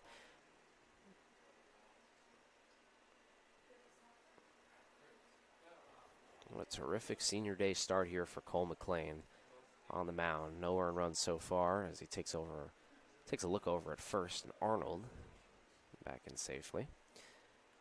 He's got a 6-run lead. This is exactly what you want as a pitcher. As this one's going to be bounced and past Robbins, rounding second but holding is Arnold. So that'll advance the runner. Don't see anybody moving around in that Averett bullpen, but I'll let you know if I do. Not sure what McLean's pitch count is, but last I heard it was somewhere around 70. So obviously Cole's a guy that can pitch into the 90s and hundreds. Don't know if this is the day necessarily to do that. As this one's going to be hit back up the middle. Trying to make the catch there is Romano. He can't. Gets through the hole. The throw from Williams will be cut off by Berry. And it's going to be an RBI single for Aiden Miller. Or Eric Wilkinson, excuse me. EMU is going to get their first run of the game. Send up McGinnis, who thankfully is all right after he collided against the left field wall, trying to rob Caden Ryder of extra bases. The ball fell in front of him, and he was down for a couple of minutes. He's back here and hitting this one to deep left center field, but there is Mason Williams, and he makes the catch. And that'll retire the side. EMU does get a run. 6-1 Cougs as we head into the bottom of the fifth.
J.C. Berry will lead us off here in the bottom of the fifth inning. The Cougars lead by 6.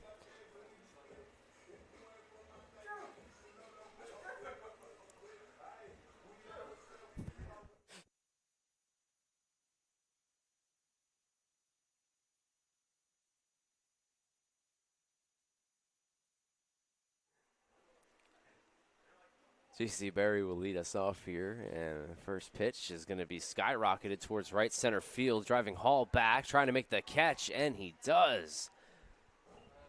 My goodness, what a play there. And there's one gone. Berry robbed of extra bases.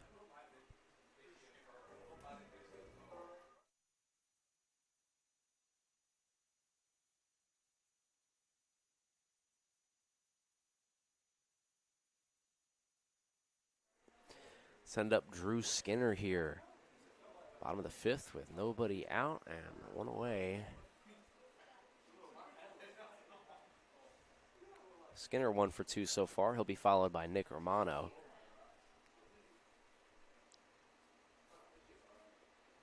Oh, nice breaking ball there. Jormand.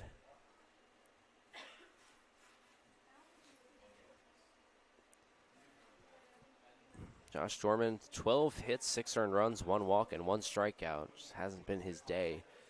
He's been locating pretty well. That one just misses.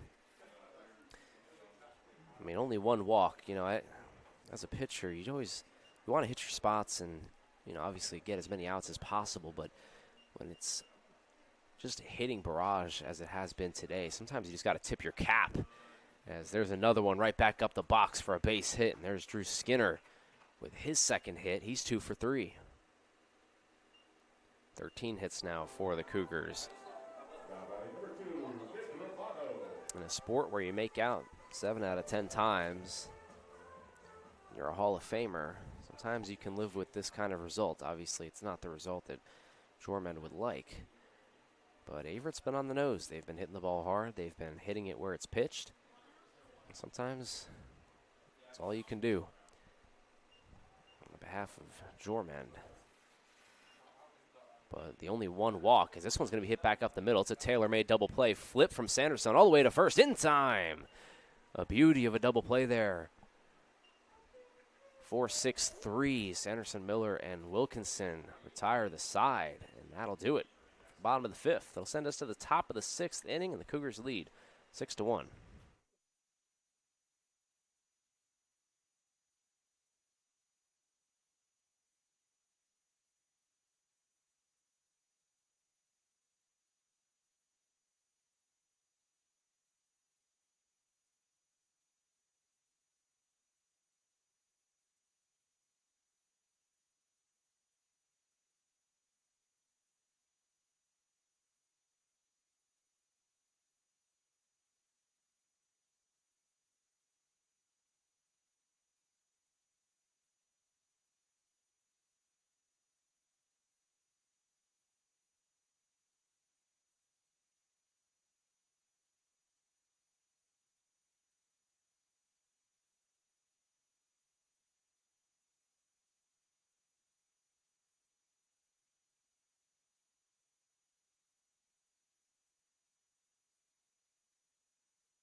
And welcome back, everybody. Cole McLean, his 80th pitch is a ball, and we are underway in the top of the 6th inning. Cole up against Dalton Rock, who's 0 for 2. He'll take that one inside. So with Cole's pitch count in the 80s, we'll see how Coach Fleming does this. There is also an honor normally on the senior night. I remember David Asbill pitched like 100 pitches or more in his senior day. That was my sophomore year, as that one's in there for a strike. But normally there's an honor that on your senior day, you get to go as long as you want. We're deep enough in the season now where, you know, pitch count gets to creep up there a little bit more. So we'll see if that's the case. It's just different this season just because of the playoffs, and obviously they're going to need McLean in a series potentially against Shenandoah if it stands the way it is right now. So we'll see how it plays out. I'm sure knowing Cole, he'll want to be out there for as long as possible.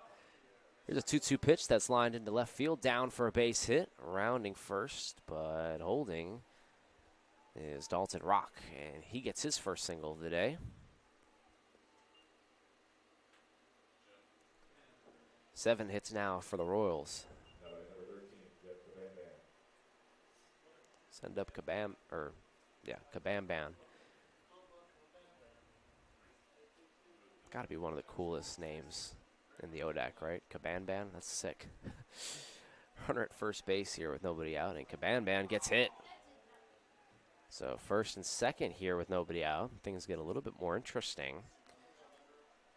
Start to look over at Coach Fleming. He's got the walkie-talkie in his hand, and he is going to come out here. Let's see if that's going to be it for McLean. And this looks like it's just going to be buying him more time after he radioed down to the walkie-talkie. So we'll see if that's the case.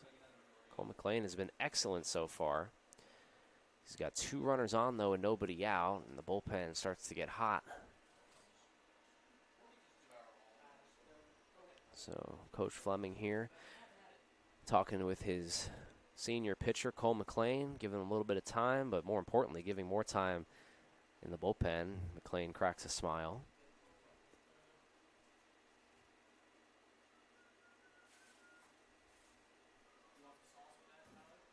Just a matter of getting it over the plate and getting a couple outs. You'll obviously trade the run for the out any day when you're up by 5 here. So things getting interesting, though, as Garrett Nice will step up. He's 1 for 2 on the day.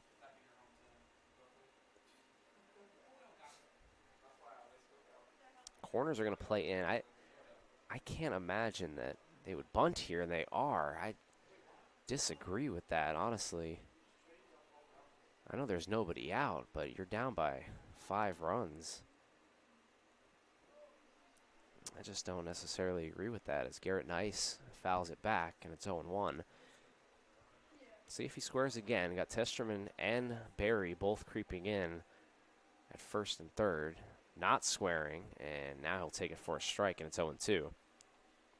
It's a nice job there for McLean to bounce back, get back in the zone.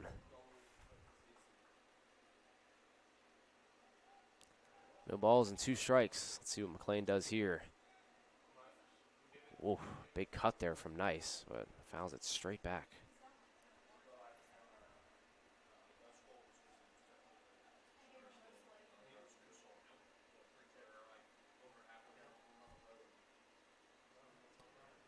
Balls, 2 strikes, and nobody out to Nice. And there goes the runners. It's a double steal. The throw to third base is not going to be in time.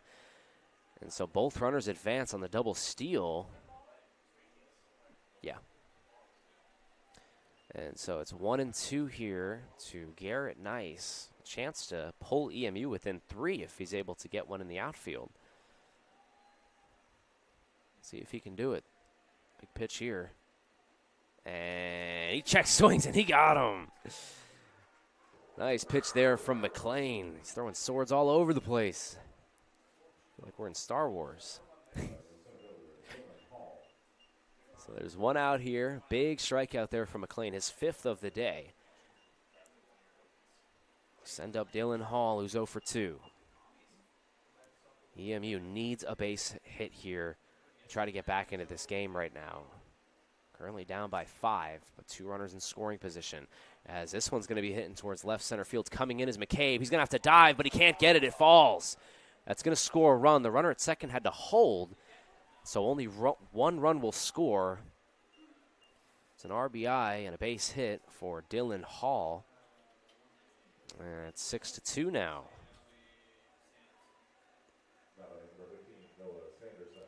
Sanderson will step in now with runners in the corners and 1 away.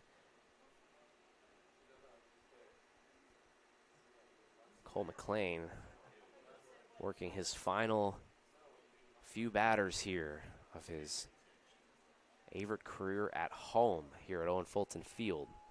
Trying to preserve the lead right now, currently up by 4. The tying run on deck. As that one misses inside. 8 hits now for EMU.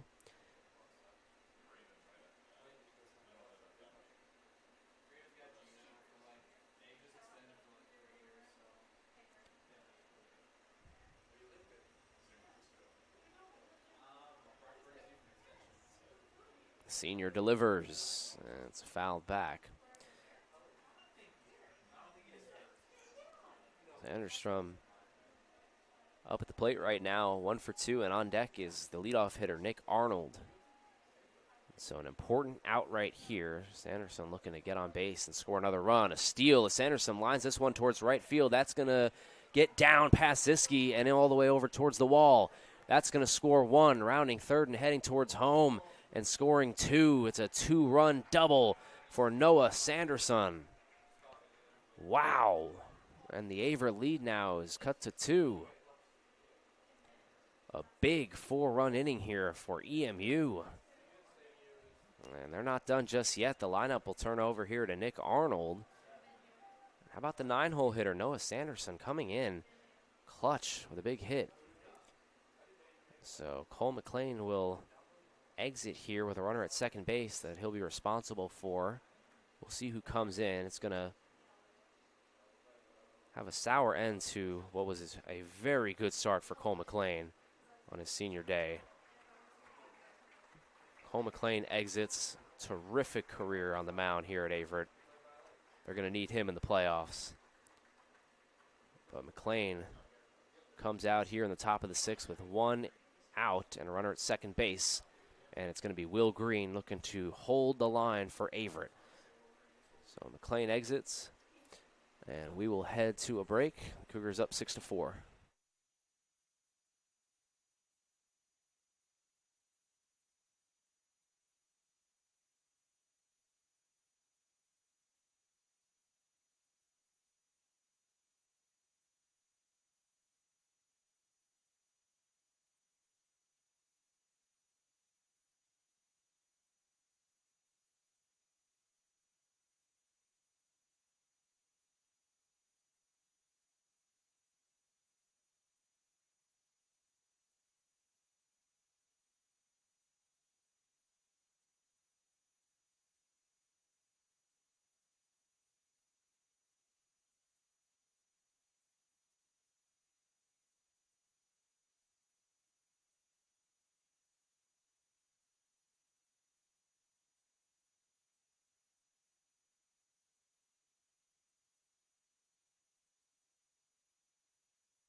Nick Arnold will come in here, and he'll be going up against the man on your screen right there. That's Will Green, the second. So Green steps in. The tying run is up at bat. EMU trailed 6-0 coming into this inning. This will be the 14th appearance for Will this year. Made 1 start. He's got an 8.49 ERA, and he's really been the first guy up every single time out for Coach Fleming.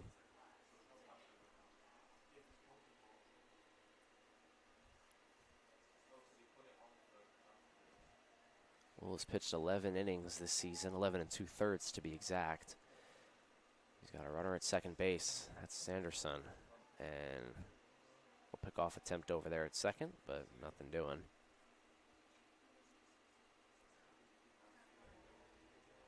The first disengagement for Green.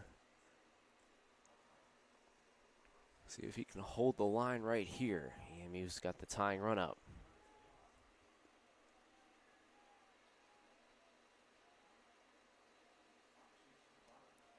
That one misses outside. 2-0.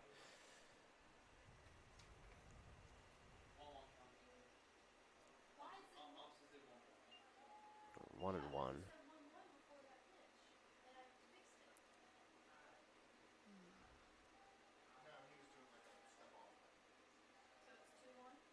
Breaking ball there. It just misses, and it's 2-1.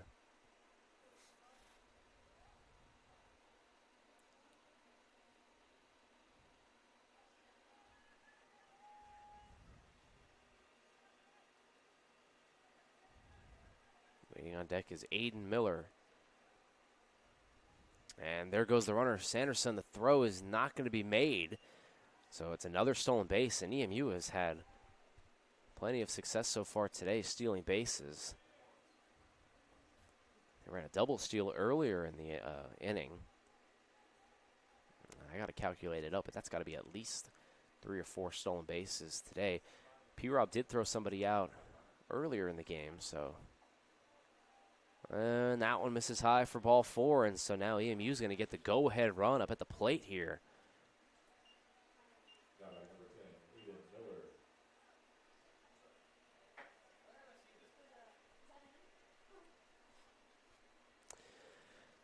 So Aiden Miller will step in. He's 1 for 3. Things getting a little dicey here for the Cougs, who once led this game 6-0. Runners at first and second here with 1 out. Comes the pitch from Green. First and third, excuse me. Forgot that the runner Sanderson stole third. So a chance to get in a run with a deep fly ball here if Miller's able to successfully do that. Pickoff attempted first. Back in safe.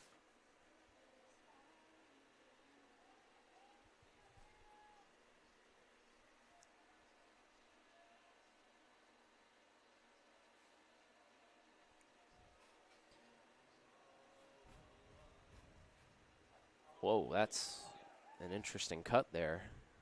It's 0-2. So Miller, not sure if a hit and run was on there or what. Normally you don't see that kind of swing. So, nice pitch there from Green, up in the zone, up at the eyes. It's 0-2. See if Aiden Miller can dig in. Ooh, twitchy over there. Taking a look over at him, and he's back in safely. It's Nick Arnold, who was getting a little twitchy at first. No balls and 2 strikes here. It's Miller. And there goes the runner, and this one's going to be hit past Grider and through the hole. That's another run for EMU, and they are piling on. It's now a 4-run inning. And the lead now cut to 1. Well, give these Royals some credit, man. They are fighting back. A game that they looked dead in. Down 6-zip. Coach Fleming's going to come out, and he's going to call for the lefty. I would imagine this is going to be Maddox Warren. So, assuming it's going to be Maddox coming in to face the lefty, Green's going to come out, and the Cougars lead by 1. Runner at third base, and 1 out. We'll be right back with you in just a moment.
Maddox Warren, as expected, coming in here in a big spot. 6-5 Averett, and he'll be tasked with getting out the lefty here, Eric Wilkinson.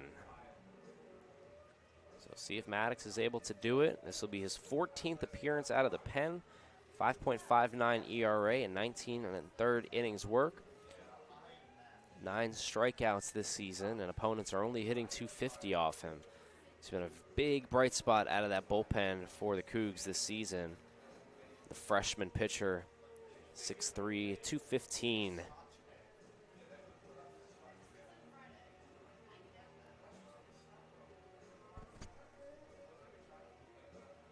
Maddox pitched 5 2/3 innings, the most innings he's pitched out of relief this season against Ferrum, and boy, was he good. only 1 earned run and 2 strikeouts in that game on Tuesday en route to Averett's big clincher against their rival Panthers before they head to Division II. That's obviously going to be the last matchup in that rivalry, and Averett gets the last laugh. So here we go, top of the 6th inning. Things getting very interesting here as send in Wilkinson. And a big cut and a miss there, and it's 0-1. Jordan's going to, or not, I'm getting my Maddoxes mixed up. Warren is going to work that breaking ball a lot, you would imagine, here against Wilkinson. Let's see if he can get it over successfully. And that one finds the outside corner, and it's quickly 0-2. This is a big strikeout situation here. The runner at third and less than 2 outs. Maddox has had 9 strikeouts this season and 9 in the 3rd innings. Let's see if he can get one right here. Pick off attempt at first, and he's back in safely.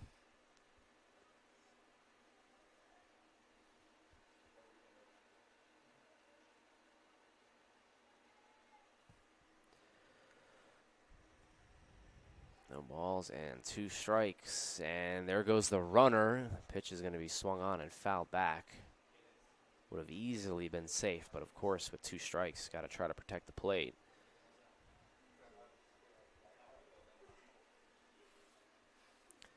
And with the stolen base attempt, we'll see if Warren takes a closer look over there at first base. 0-2 pitch. There goes the runner again. It's a breaking ball that misses inside. He'll easily swipe second. And just like that, it's now 2nd and 3rd. The go-ahead run now in scoring position here. Only 1 away. Big pitch coming up here from Maddox Warren, the freshman.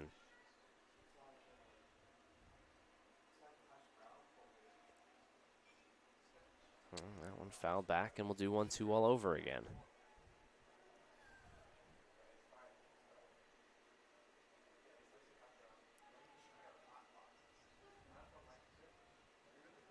Still 1 ball and 2 strikes. EMU's got the tying run at third, the go-ahead run at second.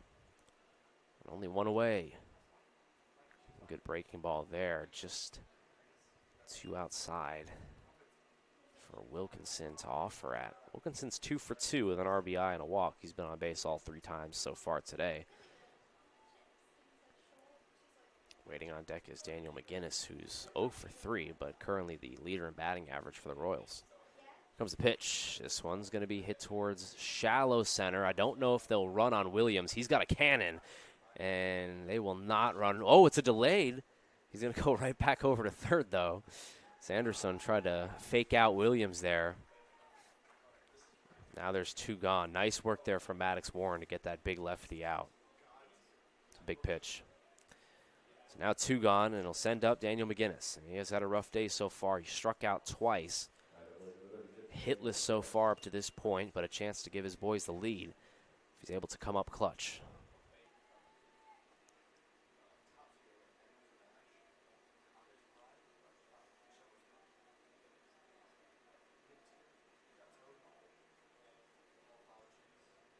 Warren's going to stay in to face the right-hander, and McGinnis is going to foul that one back. This is a good preview of what you might see in the playoffs next week. Try to treat this exactly like how you would treat a game against Shenandoah. There's no doubt that Maddox Warren could find himself in a situation like that on May 2nd. Breaking ball, it just can't nip the outside corner.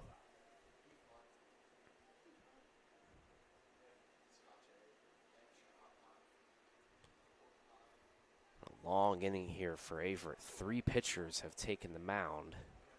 4 runs have scored. But right now, just 1 out away from getting back in the dugout. McGinnis skies this one to deep left center field. Coming over is Williams. He should have room. He does, and he makes the catch. And that'll retire the side. So Averett holds the lead 6-5. EMU does score 4 runs. And we got a ball game as we're heading to the bottom of the 6th inning here. Not going to want to go anywhere. Cougars looking to try to hold this lead and get their 19th victory of the season. We'll be right back.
Caden Grider will lead us off here for the Cougars. What a day he has had. Yeah, that triple in his last at-bat sparked a big inning for Averett. And he's first pitch swinging and fouling it back. Got a ball game now as Averett only leads by 1. They led by 6 a couple of innings ago. We'll see if they can get their offense going again.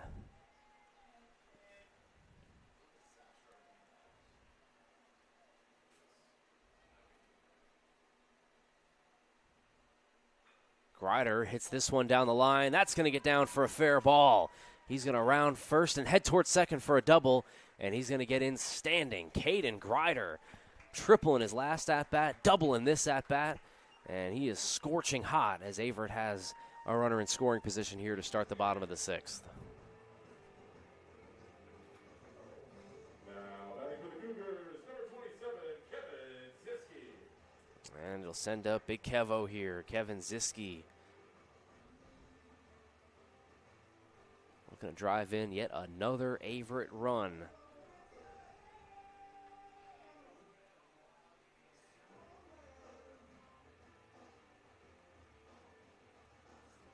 Grider at second. And as much as I talk about the bunting for Averett, I don't think Kevin Ziske is going to be bunting here.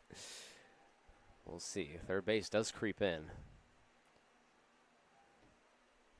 And Ziske's going to take a breaking ball for a strike. Got the meat of the Averett offense coming up here. Ziske, Williams, and McCabe. Kevin singled back in the 3rd inning. Heavy dose of breaking ball there as that one misses.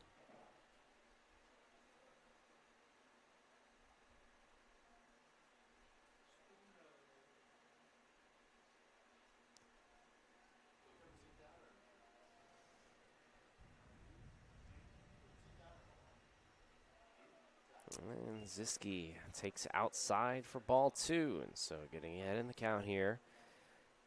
This is a spot where Big Kevo, if he's able to even just ground out to second base, it would be a productive out. Try to move that runner over from second to third.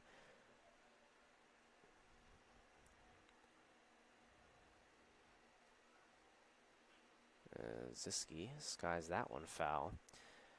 Kevin, 9 home runs this year, tied for the Averett record for a single season. Currently 3rd in the ODAC in home runs as well.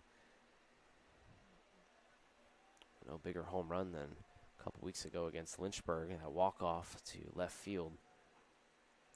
Takes that one outside. It's 3-2. So we'll see how Jorman pitches Ziske here. You do have the base open, but you got a guy on deck who's 3 for 3.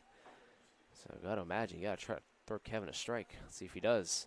He does, and it's hit back up the middle, diving, but can't make the play as Sanderson rounding third and scoring his Caden Grider, and it's a single for Kevin Ziske, an RBI single, and Averett gets their 7th run of the day.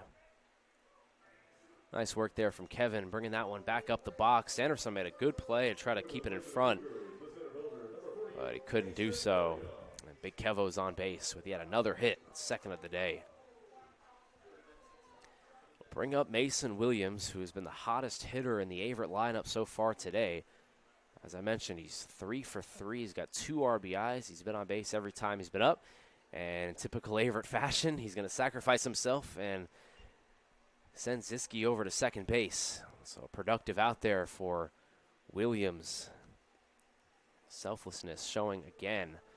You got a guy up there who hasn't made out yet, and he's willing to move the runner over. Great job there from Mason.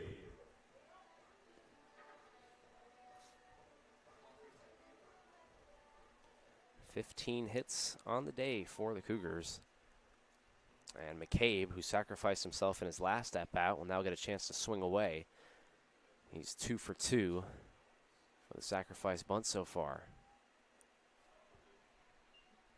I'll take a strike there.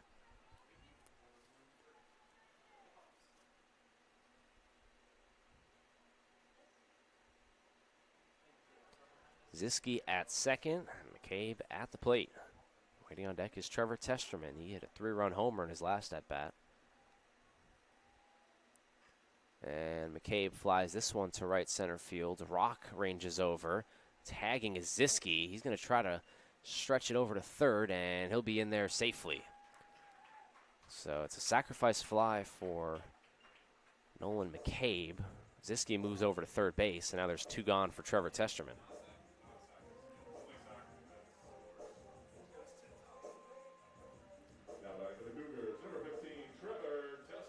So Trevor Testerman steps in now. 1 for 3 with 3 big RBIs, and this might be the end of the road here for Jormend. Pitch count creeping up. 15 hits and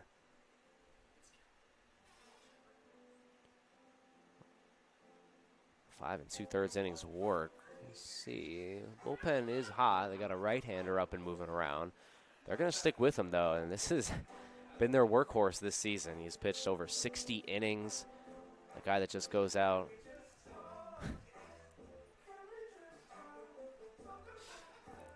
So they're going to talk about it there at pitcher's mound, and we'll come to a conclusion. Jormend will stay in the game.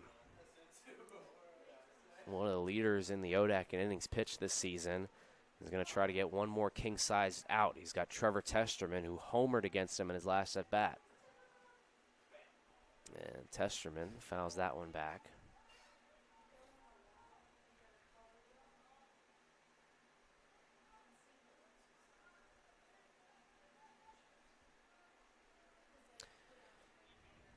So we'll see if Testerman has an encore in store. I think Averett will take just a simple base hit. And that one in the dirt.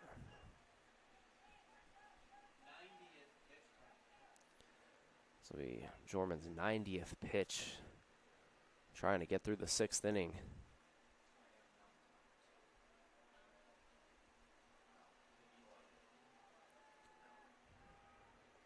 He's got a big threat at the plate here in Testerman. Here comes the pitch. Testerman swings and misses. And it's 1-2.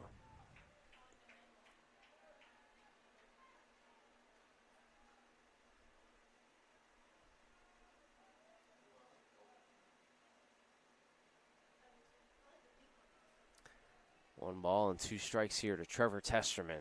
Jormand looking to get out of it. Testerman hits this one over towards short. Can be a tough play. It's booted by Miller. And Testerman is in safely at first, and scoring is Ziske.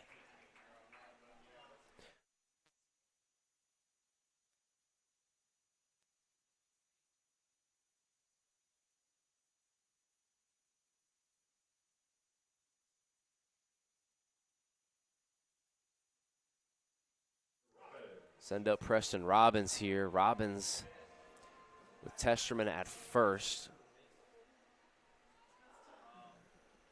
It's a tough scoring play. I think it's a hit. It's really close, though.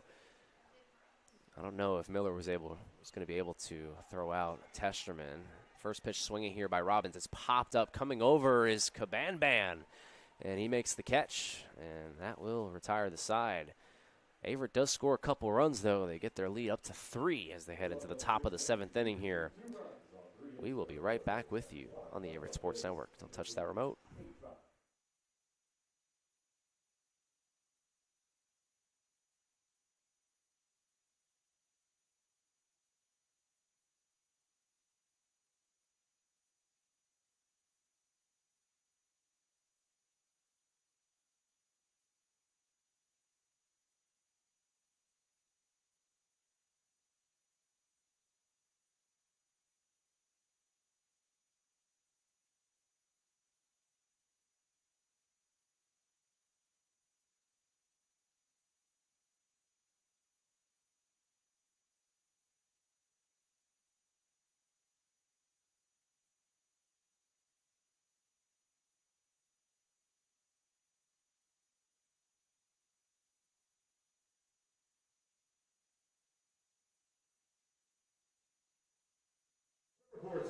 Jack Turner.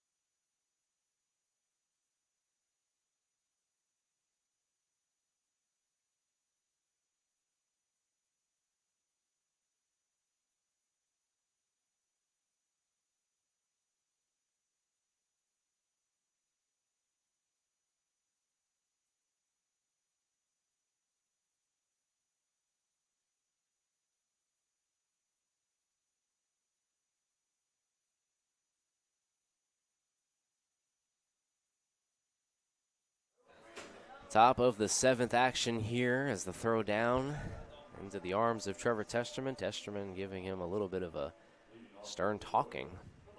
I wonder what that conversation's about. Testerman's probably saying, get these guys out. That would be really cool, Mr. Jack Turner. And it would be, and Averett currently leads 8-5. It'll be Big Jack on the mound for the Cougars, the two-way player here. Turner making his 10th appearance on the season. He made 2 starts, 7 2/3 innings pitched this year, and 6 strikeouts. Sophomore out of New Jersey. The first pitch is inside for ball 1. So see if Jack can come up big here. We got 9 outs to go for Averett to get their 19th victory of the season. They currently hold a 3-run lead.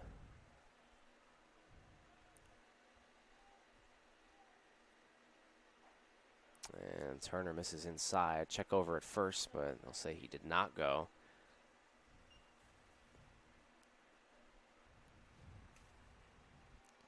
So big pitch coming up here with a 3-run lead, trying to get the ball back into the strike zone. And he does just that. It's going to be popped up towards center field. Nice easy play for Williams, and there's 1 down.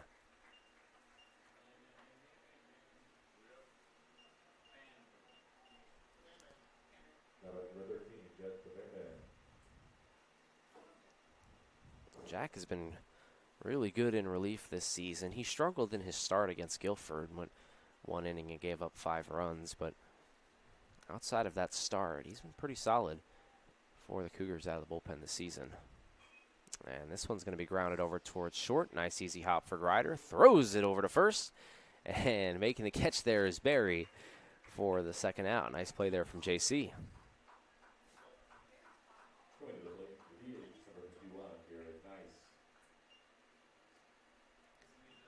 So whatever Trevor Testerman told Jack Turner before this inning started has been working so far.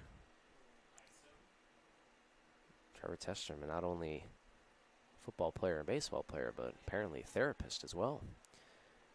Big swing and a miss there, and it's 0-1. Garrett Nice, 1 for 3 so far today.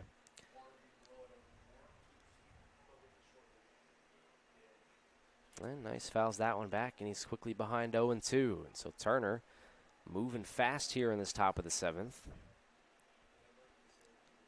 Just 1 strike away from getting EMU out in order here, 1-2-3.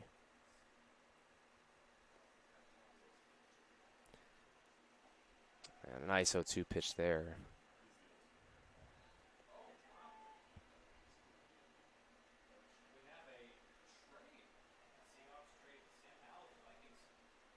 One-two pitch here. This one's going to be skied up in towards the catcher, Robbins, battling the sun. Coming in is Barry. Look out.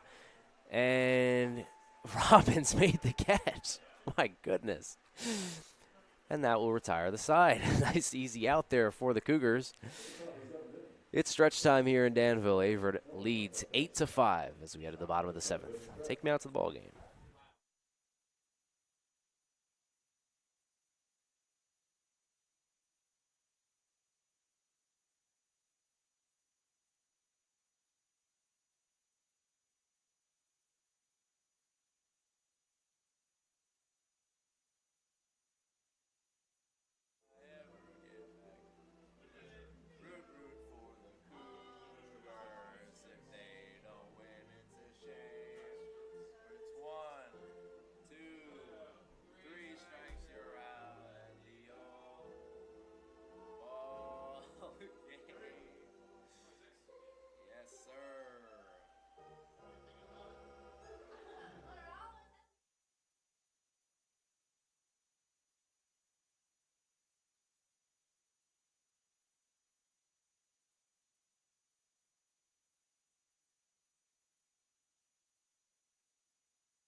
We hope you enjoyed that installment of Take Me Out to the Ball Game via the Averett SID team. Bottom of the 7th here, stretch time, and the Cougars lead by 3. It's a new pitcher on the mound. It'll be Max Fritz for EMU. Fritz this season,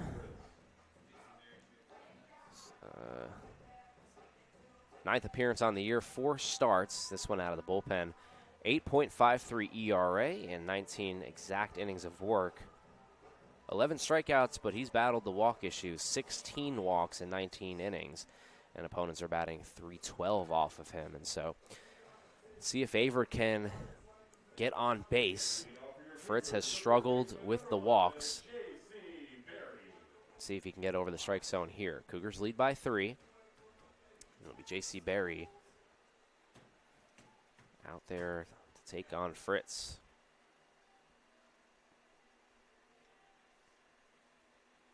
And Berry takes that one down for ball 1.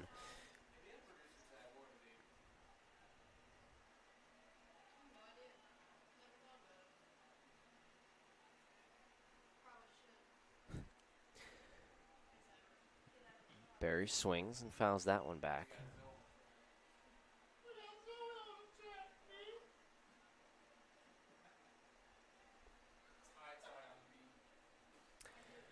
One and one here to J.C. Berry leading us off.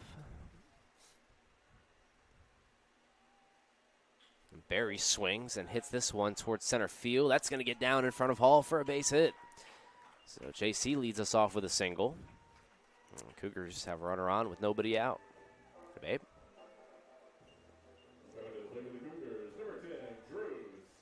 Send up Drew Skinner.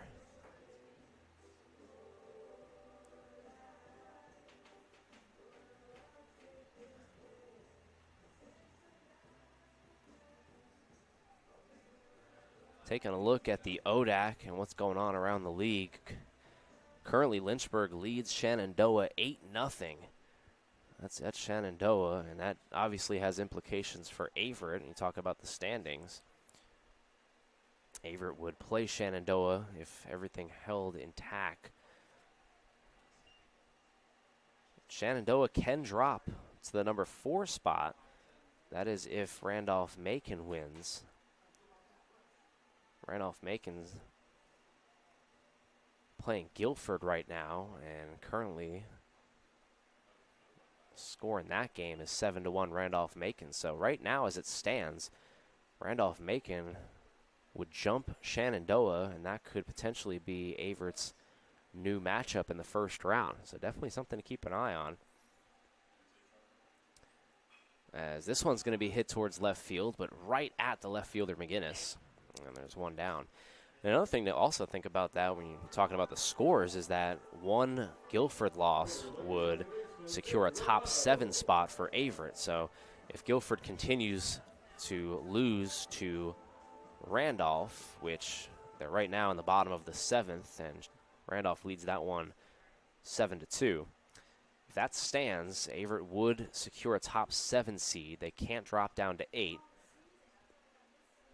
And it would also mean that Randolph-Macon would potentially jump Shenandoah for that 3 spot, and you might have an Averett-Randolph-Macon matchup instead of an Averett-Shenandoah matchup. So all things to consider down the stretch. Things will get a little bit more clear.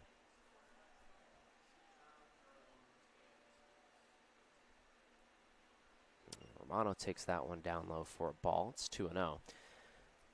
But the way it looks right now, Averett probably going to play one of Randolph-Macon or Shenandoah. And I just think if Shenandoah gets swept today, which they're going to lose the first game to Lynchburg, it's very possible that Averett could avoid the Hornets.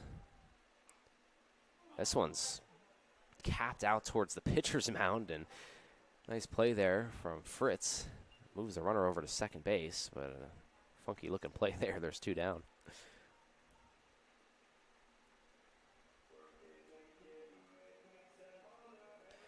And it'll bring up Caden Grider. Boy, what a day he has had so far. 3 for 3 with a double and a triple. Getting close to the cycle if he's able to do so. Caden Grider trying to make a pitch for the cycle. We're in the top of the 7th here. A home run would do just that.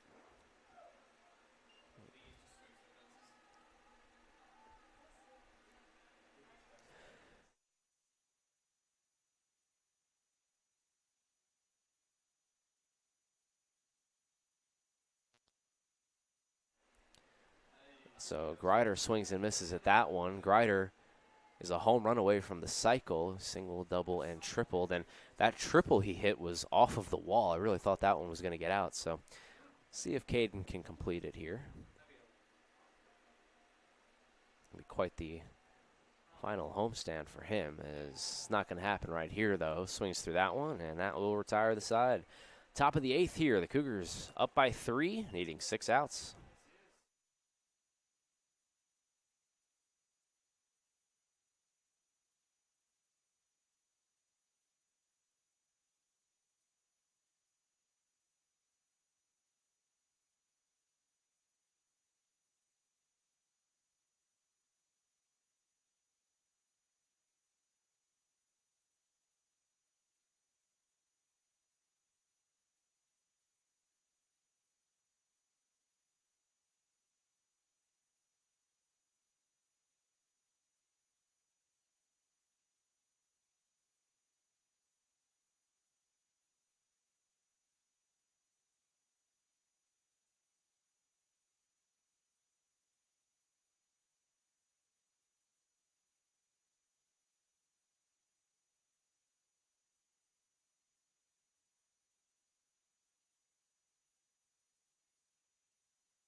Dylan Hall will lead us off here against Jack Turner, and JT looking for another scoreless inning.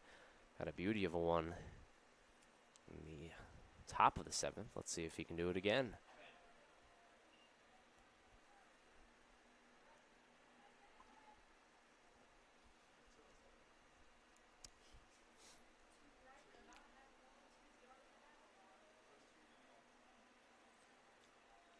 Whoa, that one. This is way outside, and it's 2-0.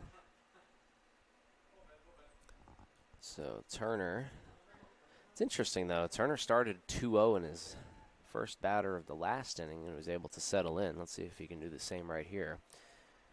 He's got Hall and then Noah Sanderson on deck. And there's a strike, and that's exactly what the doctor ordered. It's a pop-up towards left field. Coming over is Williams, and he'll make the catch. And there's one down. So nice work there from JT. Number 15, Noah Sanderson steps in now 2 for 3 with 2 RBIs. Had a big double in his last at bat, and Coach Fleming's going to come out here and go with the lefty.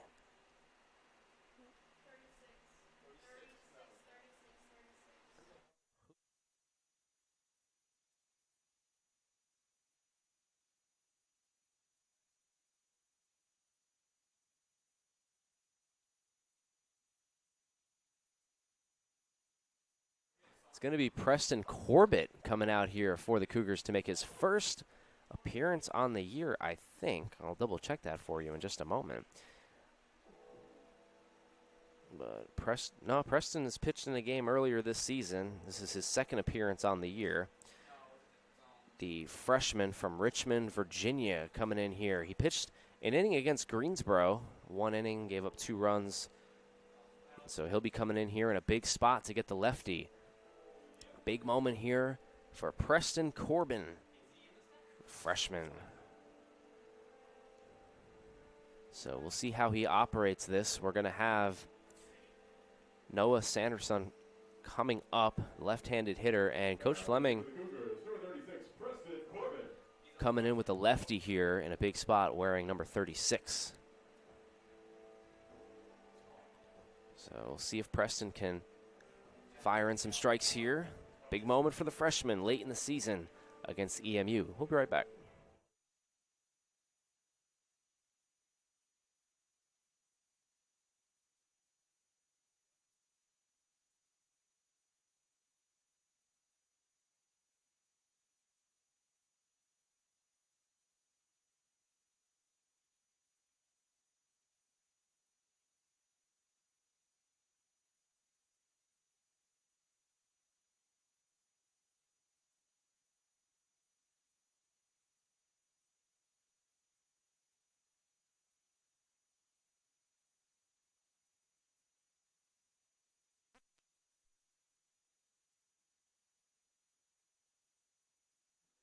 Preston Corbett will step in here in a big spot for the freshman lefty.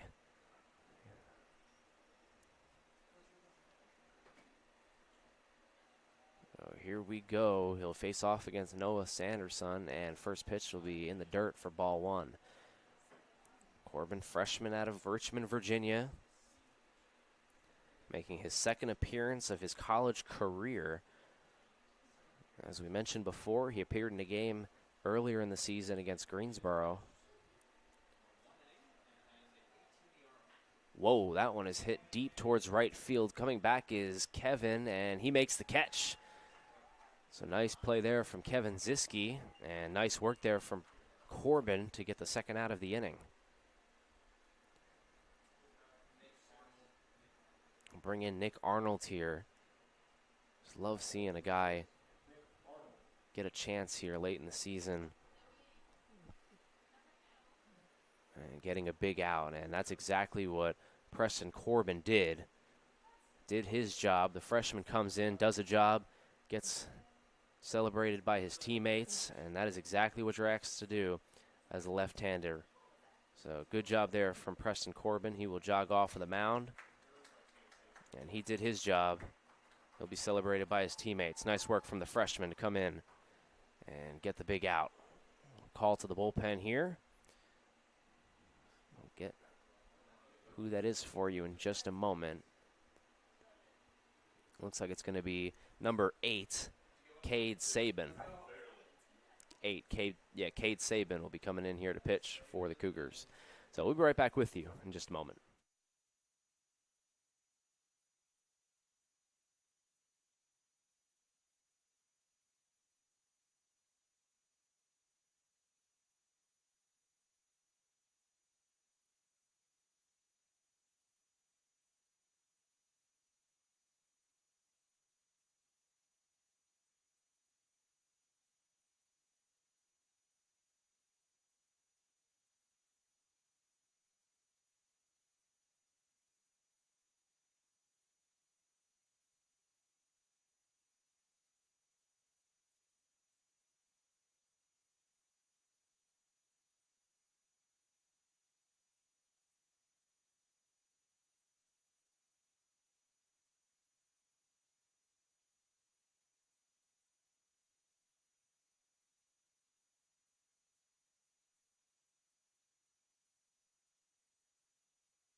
And we are back. I don't know what's going on in front of second base. The fellas are up to something.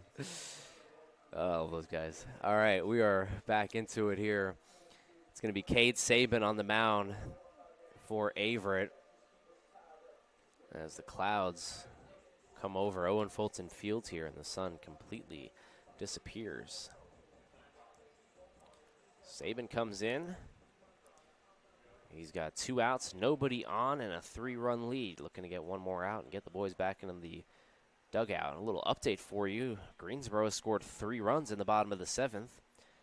And so they're looking to make a comeback. Averett can still finish as the 8th seed if they lose both games here today, and Guilford wins both against Randolph-Macon. But on the flip side of that, Randolph-Macon wins both games and Shenandoah loses. The Cougars could also find themselves playing the Yellow Jackets, a team that they just played last weekend. So here we go. Kate Saban in to pitch for Averett, and the first pitch will be a ball. Saban making his 13th appearance this season. He's got 2 saves. And he's got 1 big out right there. That's going to do it for the inning. Mason Williams camps under it, makes the catch. And that will do it for the top of the 8th. Bottom of the 8th coming up. The Averett Cougars lead 8-5. They're 3 outs away from their 19th victory of the season.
And we are set here for the bottom of the 8th. Cougars lead by 3.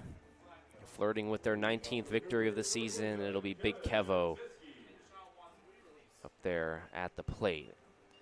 You'd have to go back to 2016, the last time that Averett won 19 games in a season. That was 9 years ago. You'd have to go back to 2015, the last time they had a winning record. They already clinched that this year. But looking for their most victories in a season in a decade. Something about years that end in 5 for Averett. Been pretty successful. Team that started playing.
And we are back. We apologize for those technical difficulties, but after we were gone for a little bit, Kevin Ziske grounded out to shortstop as it's really cloudy here and there's a little bit of a drizzle.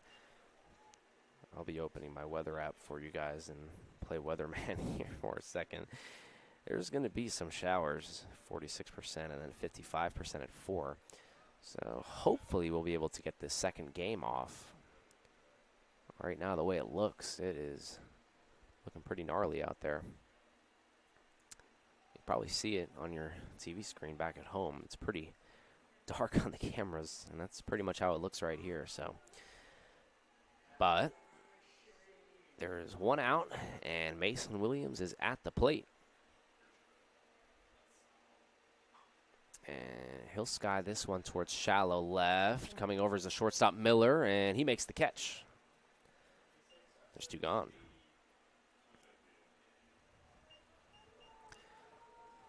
Send up Nolan McCabe. So McCabe steps in. Male Athlete of the Year nomination released yesterday for Averett's Night of Champions on Monday night. You can watch that here on Averett U University. Averett U Cougars, rather. Excuse me. It'll be Nolan McCabe up at bat right here. And he'll take a first pitch fastball in the dirt for ball one.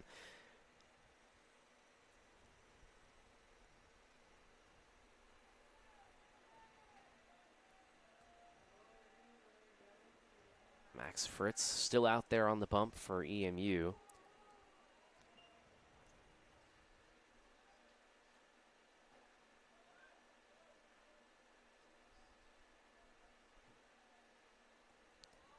Ball and a strike here to Nolan McCabe with two gone in the bottom of the eighth. And he sits on that one, but grounds it over towards the shortstop Miller. He throws it over to first, and that will do it for the bottom of the eighth. Averett goes down 1-2-3. They lead by 3 with 3 outs to go. Stay with us. We'll be right back for the top of the ninth. Averett looking to close this one out and get their 19th victory of the year.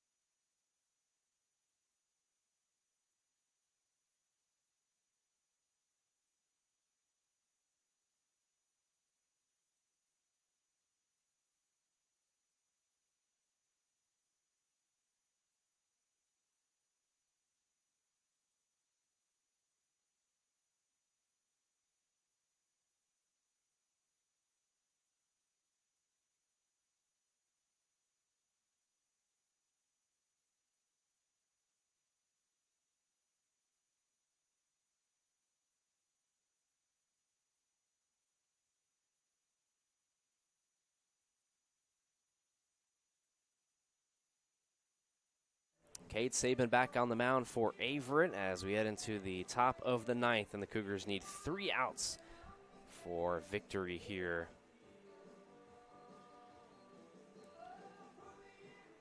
What a magical season it has been. Continues to go this way, and so cool right now. Averett in position to get a senior day victory. We'll see about the second game. It does look like it's going to rain a little bit, but it's about the only thing that's gone negative for Averett so far today. Testerman looking up at the sky and towards the heavens, looking at the rain because it is drizzling. We'll have Aiden Miller, Eric Wilkerson, and Daniel McInnes, 2, 3, and 4 coming up here for EMU as they look to spark one more comeback here. So we'll see if they're able to do that. They had a big explosive 6th inning where they scored 4 runs. Outside of that, they've only scored 1 run through the other 8 innings, 7 innings rather. But if you're just joining us after we had some technical difficulties, my name is Thomas Heaney III. Glad to join you here this game. Averett looking to try to clinch the number 6 seed with 2 wins here today. First pitch is going to be outside. 17 hits for Averett, 10 hits for EMU.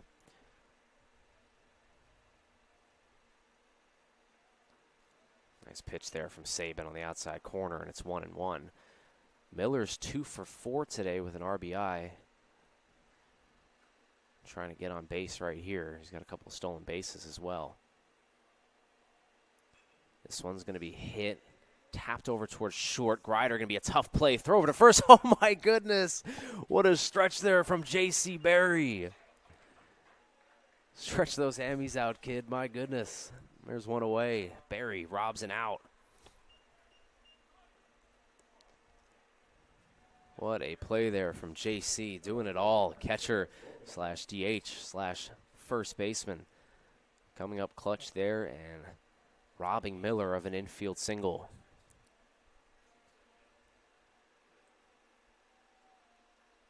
This one hit right back up the middle, and that's going to get down in front of Mason Williams for a base hit. And so now EMU gets a base runner here in the top of the ninth. The tying run will be on deck. And Cade Saban looking to work his way through this. Daniel McGinnis, who has just had a rough day up to his standards, 0 for 4, hasn't reached base yet, and he struck out twice. Came into today top 10 in the ODAC in batting average, 381, but hasn't been his day so far. Ooh, nice breaking ball there from Cade.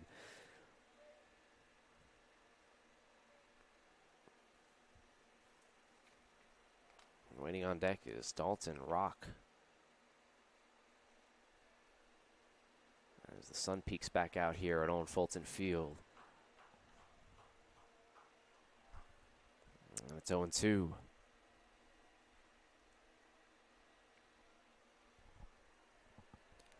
For a big strikeout here against McGinnis. He's already struck out twice. And did he go? No, says the first base umpire. Oof, that was close. It's a good pitch there from Saban, and it's 1-2.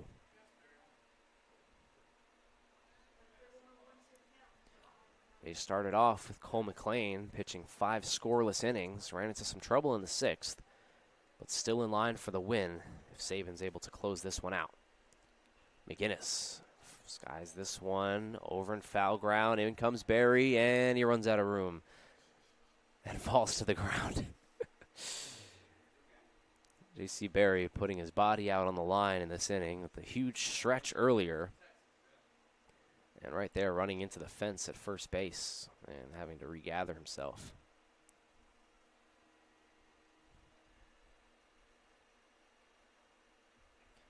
Still 1-2 here to McGinnis.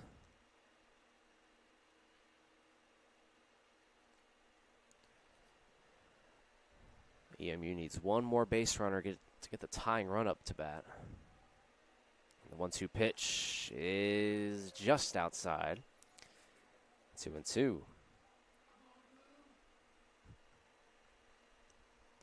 Dalton Rock on deck. He's 1 for 4. Here comes a 2-2 pitch. In the dirt, check swing, and I'll say foul ball. So stay here at 2-2. Just got a piece of that one was McGinnis. Saban looking for his 3rd save of the season. He's captured 2 already. Looking to make it 3 and give Cole McClain the win, which would be his 5th of the year. 2 balls and 2 strikes. Here comes the pitch. This one is going to be hammered towards center field. It's deep. Williams takes a few steps back over towards the warning track and makes the catch. And there's 2 gone. So Averett is 1 out away from getting win number 19, a feat they haven't done since 2016. That year they finished 19-22. Trying to get another win over EMU. It would be their 3rd straight over the Royals.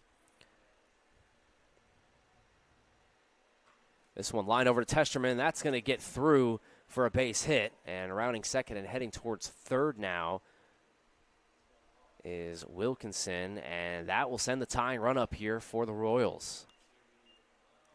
Good effort there from Testerman, but it's going to be a base hit for Dalton Rock. And Jet Cabanban will step in. Coach Kenny Fleming will come out and talk with Cade Saban. Big moment in this game right here. He does have 2 outs. Just got to try to keep the ball in the yard. Cabanban, the catcher, 1 for 4 so far today. Excuse me, 0 for 3. Cabanban 0 for 3 this year. He does have 2 home runs in 71 at-bats. He's batting .338. Hitless so far today. But for a team in the Royals that has 28 home runs this year, looking to try to tie it up with one swing of the bat, Saban needs one more out. We've seen 2 fly out of the yard today with Mason Williams and Trevor Testerman from Averett. We'll see if Cabanban has anything in him. Saban looking to close the deal. Here comes the first pitch, and it's going to be a weak tapper over towards Testerman. Comes over to his right, makes the throw to first, diving in there, but he's out, and that will do it. Averett gets the win, and they beat EMU 8-5 here in the first game of the doubleheader on Senior Day. The Cougars get the win there. They celebrate. And Averett moves to 19-13, improving their odds for that number 6 seed. They'll clinch it if they can win the second. We'll see who's on the bump for that one, but just a terrific game early on. The hitting got active. You saw that 3-run home run by Trevor Testerman.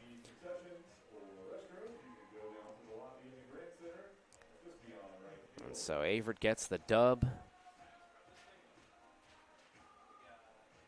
And it will move us into the second game of this doubleheader. So appreciate everybody for watching. We really hope you join us for the second game.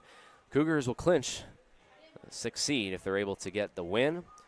It'll be the last game here at home for these seniors, and I'm sure emotional for them, emotional for me. But hope you join us for that one. So we'll take a quick break, and we'll join you for that one. Cougars defeat EMU in game 1 of the doubleheader, 8-5. My name is Thomas Heaney III. We'll be right back with you in just a few.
Welcome, everybody, back to the Averett Sports Network for the second game of the doubleheader. Thomas Heaney III, joined by my partner Tyler Lem, as we get set for this one. Averett and EMU. Averett got the win in the first one. They'll be trying to get it back here today. The second one with Jake Braun on the mound. Tyler, what would you like to see from Jake here in this second game? Stay nice and consistent in this one. You know, as his song cues up, perfect timing. Jake can be wild, but when he's on, he is one of the best pitchers in our stable.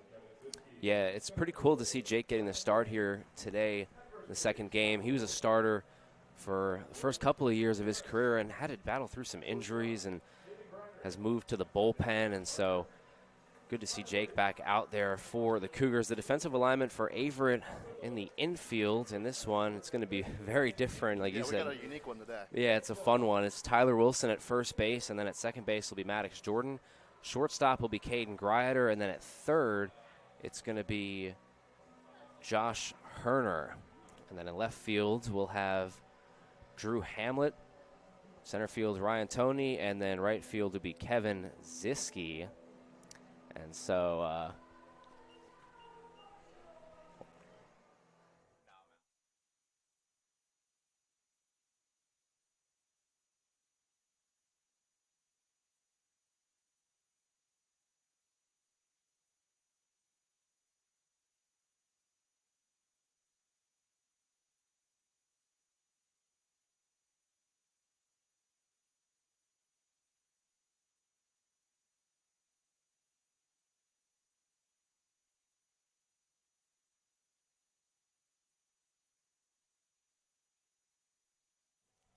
and we're back. Sorry, we had a wasp emergency there, but if you're not, everybody is okay. Tyler is okay, and we're ready to start this one off. And the leadoff hitter will be Nick Arnold for EMU.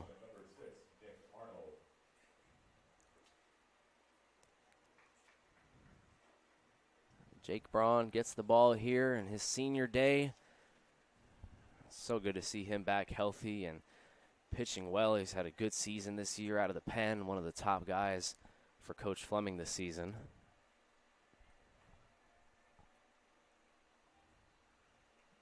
And his first pitch to Arnold will be a fastball that misses in, and we're underway here in the second game. Averett looking for their 20th win. If they're able to do so, they would clinch a top 6 seed, either the 5 or the 6, depending on what happens tomorrow against Roanoke.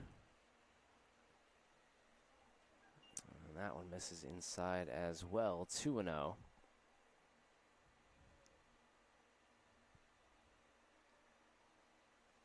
Similar lineup from what we saw in the first game, Tyler, with the EMU, Arnold, Miller, and Rock. A couple of new names. Yeah, even out of playoff contention, EMU is going to be looking to end their season on a high note here. So roll out your best lineup and, you know, try and take advantage of Averett getting their seniors some run here. Yeah, exactly. Averett resting some of their main starters. Nolan McCabe not going to be in the lineup. We don't know if he'll be available for pinch hit if it gets late, but we'll see how it goes. But, yeah, like you said, I mean, you have a team that obviously is eliminated from playoff contention. They showed a little bit of fight in that first game and cutting a 6-run deficit down to 3, or to 1, rather. They lost by 3 as Braun issues the free pass to start the game. But a lot to fight for here, you know, being a part of teams that, you know, were out of contention late in the season. Getting the last one and finishing on a high note is really important, so we'll be seeing if the Royals can do that here today. Yeah, a late season win could really springboard your team into the offseason with momentum. Carry that over to next season, similar to what Averett did last year.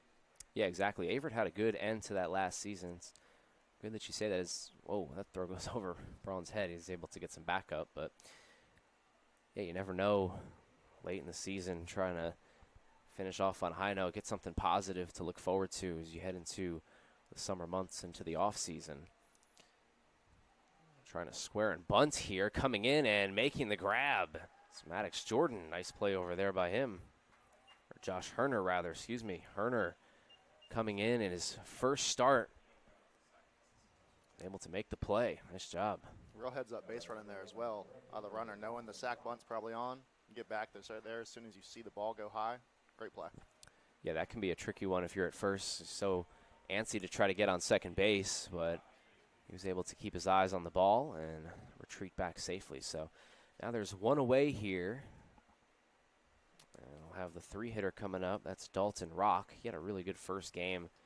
A couple of hits, double. Trying to get EMU some offense. He'll be pitching Alec Riles. Check over at first. Riles 0-3 this year record, looking for his first victory of the season. And there goes the runner. The throw to second base is going to be on line, but too much speed there from Nick Arnold. He's able to get in there safely. Yeah, even those 2 throwovers back-to-back weren't enough to hold this speedy runner on first there. We got a rain delay in Greensboro between Randolph-Macon. We were talking about that before that game against Guilford. Averett's possible opponents in the playoffs, rather, as that one misses high. Averett could play a couple of different teams. When you take a look at the standings, they could be playing against Shenandoah, Randolph-Macon, or even Bridgewater if they're able to leapfrog Roanoke. So we'll see how that goes. Obviously, a win right here, clinch a top 6 seed at least. By looking at those teams you listed, there's no easy path through the ODAC. At some point, you're going to have to take on someone who is a good baseball team. Yeah, 100%. And I think one of the things that Averett can look at as they head into the playoffs is they took down the #1 team in Lynchburg here at home. And so if you're able to take down Lynchburg, you can imagine that anything's on the table. This is a team that is very capable of beating anybody in the ODAC, one of the best Division III conferences in all of the country. When you just look at the veteran presence scattered all around the field, it's no wonder they've seen everything at least once. Yeah, we were looking at, obviously, senior day here and the introductions before the game, and this is one of the largest senior classes as Braun takes a look at second, but Arnold's back in safely. One of the largest senior classes this program has seen, especially under the Coach Kenny Fleming era. Right now, EMU looking for a base hit. Try to take the lead. Check swing. Did he go? No. They're saying he did. They're calling him back. Did, yeah. He's bringing him back. Take a look over at the third base coach, or third base umpire, rather. So the count's going to be full 3-2. Walk wouldn't be the worst thing in the world here. It would set up a double play ball. Braun looking for the strikeout. Big lead at second by Arnold. Stolen base. 3-2 pitch is inside, and it's ball 4. So EMU's going to have 2 base runners on here with 1 away in the top of the first. Jake has been really trying hard to find that inside portion of the plate. Just missing by a fine margin right now. He's getting close.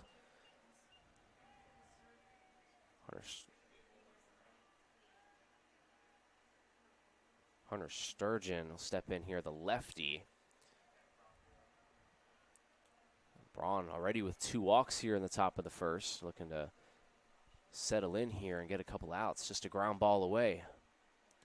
And another look over at second. Nobody was there. Nice catch there by the second baseman, Maddox Jordan. Pretty emphatic warning there from the infield umpire. Yeah. I believe we're going to call that a ball. Are they going to call that a ball? It's delay a game? I don't know. Interesting. Saying ball. Weird. As Braun breaks that breaking ball in there for a strike. It's a nice pitch there from Jake, trying to use that breaking ball. Jake hasn't started much this season. He's come out of the bullpen for most of his appearances. Getting the start here on senior day. Nice pitch in the dirt, and he did go around, and now it's 1-2. So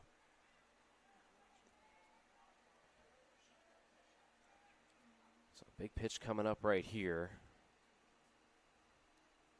Hunter Sturgeon batting .429 and just 7 at-bats. A small sample size, but when he's been up, he's been good.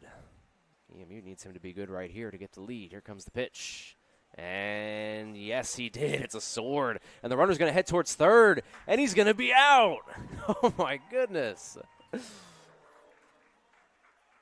EMU gets greedy on the base paths, and Averett turns the weirdest strike him out, throw him out you might ever see. That will retire the side. It'll send us to the bottom of the first inning here on the Averett Sports Network. Nice inning there from Jake Braun.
And welcome back, everybody, to the Averett Sports Network. Cougars will be leading us off here with Ziski, Tony, and Wilson all set to play it for Averett. Just a weird play there at the end of the inning, Tyler. I mean, I don't think I've seen that. Yeah, we had the entire press box talking over, trying to figure out what exactly they were thinking on the base path. We don't have a good answer still. Yeah, that was just bizarre. I don't know if it was a hit and run or just a straight design steal. Obviously, you know, one of the unwritten rules in baseball is you just never make the last out at third base, and so to run that risk with 2 strikes was very peculiar. So Kevin Ziski will lead us off. He takes a ball outside. He'll be facing off against Alec Riles, who is making his 5th start of the season, a 9.70 ERA, and an 0-0 record, or 0-3 record, rather, as Ziski takes outside again. Ziski, one of the lone holdovers from the Game 1 starting lineup. You have to wonder if he's going to be getting off his A swings here, chasing that double-digit home run mark. Exactly, yeah. I think that's kind of the thought process for Coach Fleming. He's currently tied for the single-season record, as that one's going to be laced through the hole, base hit. So Kevin Ziski reaches aboard. Nice job there from Kevo. And he'll get a nice visit at first base with Coach Logan Alberson. Lolo at first base in place of Tyler Smith today, the second game. So Ryan Toney will step in here. Toney getting the start today in center field. Normally middle infielder. It's good to see Toney in the lineup as he takes a strike. Very sharp breaking ball there. Yeah, it was a good breaking ball there.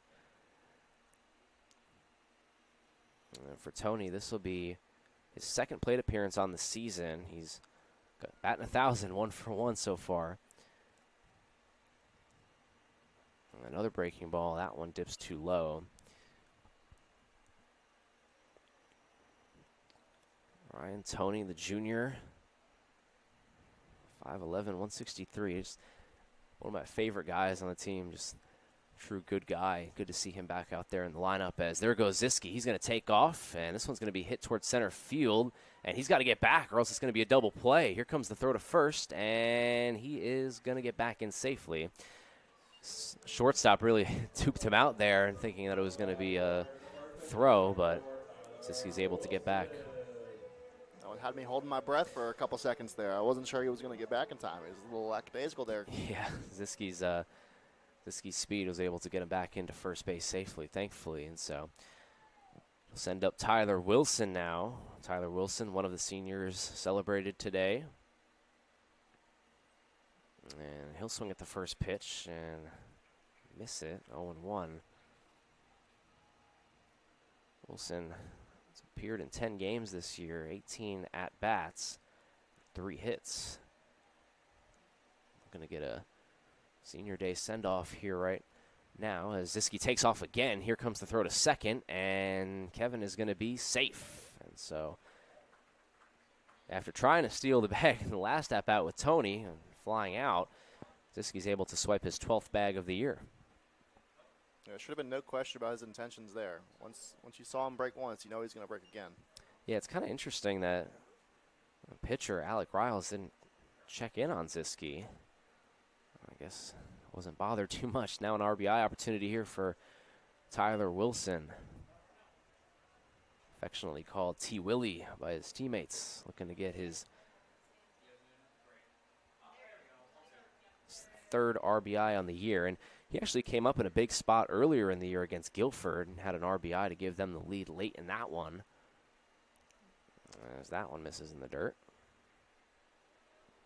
2-1. Great block there from Dwyer behind the plate. Keep the runner at second. Could be big. Yeah, if Ziske were able to get to third base, set up a sacrifice fly opportunity for Wilson. Here comes the pitch, and Wilson takes it on the outside. So big pitch coming up here. Base open. It's 3-2 to Tyler Wilson, the senior. Waiting on deck is Luke Harris, the designated hitter. Here comes the payoff pitch, and it's a beautiful breaking ball in there for strike 3. Nice pitch from Alec Riles.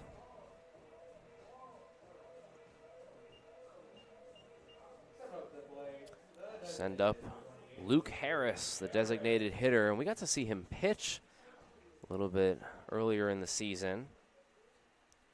But for Luke, this is going to be his first at-bat of the season. So quite the time to come up here. Last game of the regular season, runner in scoring position here. And he'll take a ball.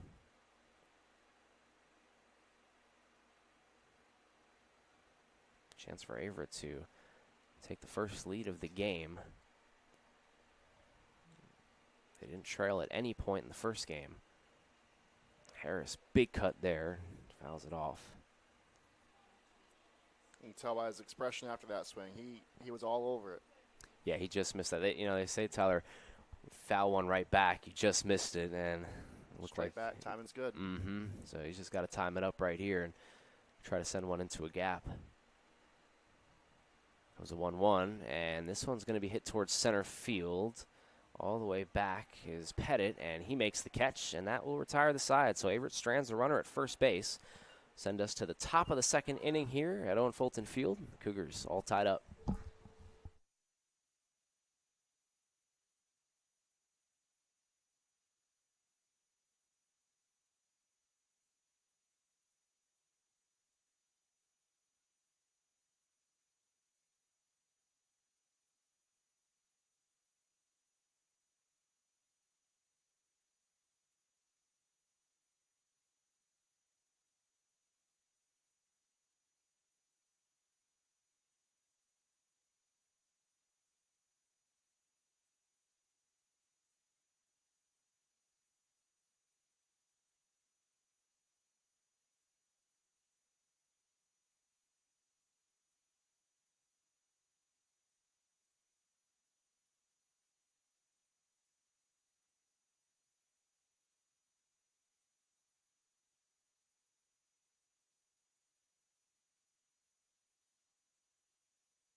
Chris Polymeropoulos stepping into bat here as Tyler gives me the nod of approval on the name. As we get set for the top of the second inning here, and the Cougs all tied up 0-0 early in this game. It'll be Polymeropolis, and then Josh Jormed, Trevor Jormed, and then Jason Dwyer all set to plate here for the Royals. Just rolled in there, you know. Just so Braun in his second inning of work. First pitch will be fouled back by Polymeropolis, and we're underway here in the top of the second. The Cougars all clinched up. They're going to the playoffs next week. They're facing off against any combination of Roanoke, Randolph-Macon, or Shenandoah, all teams that they played earlier in the year. Good pick there from the catcher Whitlow, who's getting the start. Hunter Whitlow, another senior, celebrated today before the games. No lack of familiarity between Whitlow and any pitcher on this Averett staff. That's very true. Yeah, Whitlow, another one of those guys. You know, Whit, for first couple of seasons of his career here at Averett, did a lot of the bullpen catching. So, guys very familiar with him, like you said, just the familiarity of throwing to Whitlow. And Jake Braun, of course, one of those pitchers who know Whit very well. He's got 2 strikes right now on Polymeropolis. On the pitch, this one fouled back. Do it all over again. Oh, and we got tents blown away in right field here. Oh my goodness. Watch out, everybody. Whoa. Make sure everybody's okay down there. It is windy to say the least. Oh, we've got a loose tent. Meanwhile, the pitch is going to be high for a ball. Goodness. So now they're carrying it. It has been tamed. The tent has been tamed, ladies and gentlemen. Pitch from Braun is going to be just off of the corner there. A little strut around the mound. You know, Jake wanted that one. I gave him the little lean. I'm trying to get that pitch on the black. Didn't get the call. And now it's 3-2. Polymeropolis taking outside for ball 4. And EMU has the leadoff guy on with a free pass.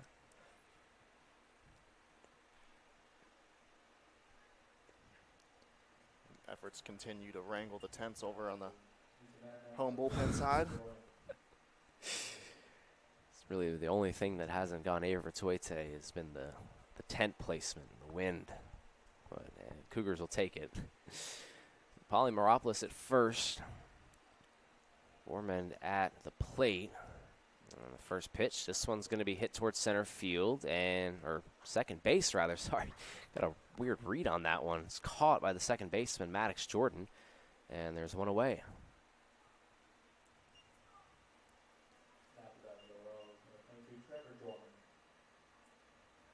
Jormand, double Jormand, Josh and Trevor.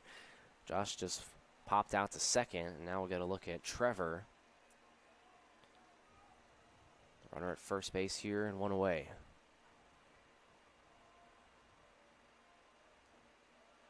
And that one misses outside.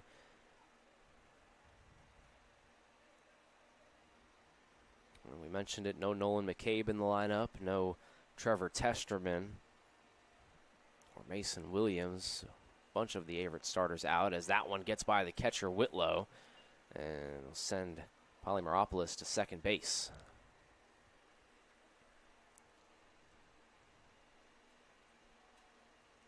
You can see Jake pitches with a lot of emotion out there, and that's one of your biggest strengths as a pitcher. But in times like this, you need to reel it in, find the zone. Yeah, Jake trying to find the strike zone here. He's behind in the count, 2-0, and the first run of the game waiting at second base. He was hoping that Trevor Jorman's able to bring him in. And this one's going to be hit towards right center field. That one is going to be down. Ziske can't grab it. That's going to score a run. Rounding second and holding there with an RBI double is Trevor Jorman. So Ziske tried to make the play, couldn't come down with it. It was hit in the gap, but a tough play ultimately results in a run for EMU. Even on a ball that stayed relatively low like that one did, you have to figure the wind might have played a factor in that one. Yeah, we've been seeing the wind play a factor in a couple of these pop-ups in the infield today, and that one right there just blew out into right center field, and Ziske positioned a little bit too far from the ball. He was able to get under it, just couldn't make the catch. So send up Jason Dwyer, the catcher. Cougars finding themselves in a little bit of second inning trouble here. A run has already plated. A second run waiting at second base. Dwyer at the plate.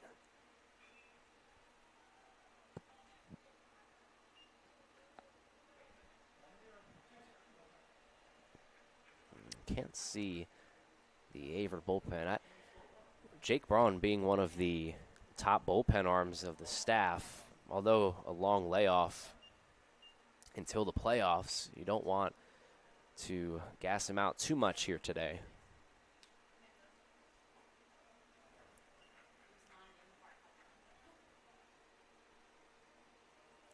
Waiting on deck is Drew Pettit. Just one away here, and Braun trying to find the strike zone here. Doesn't have to throw Dwyer a strike with the base open. The number 9 hitter on deck. We'll see if he does. And that one in the dirt as well, and now it's 3-0. I don't know, you think this is a spot where Jake's pitching around, or you think he's just having a hard time finding the strike zone? I can't imagine you're wanting to pitch around the 8-hole hitter. Yeah, that's one of the things, you know, trying to get the outs here before the lineup flips over. Right now it's 3-0 to Dwyer, and he takes a ball in the dirt, and it's going to be ball 4. And so a 4-pitch walk from Braun to Dwyer. It's runners at first and second now with 1 out. It does set up the double play. It's going to bring up Drew Pettit, though.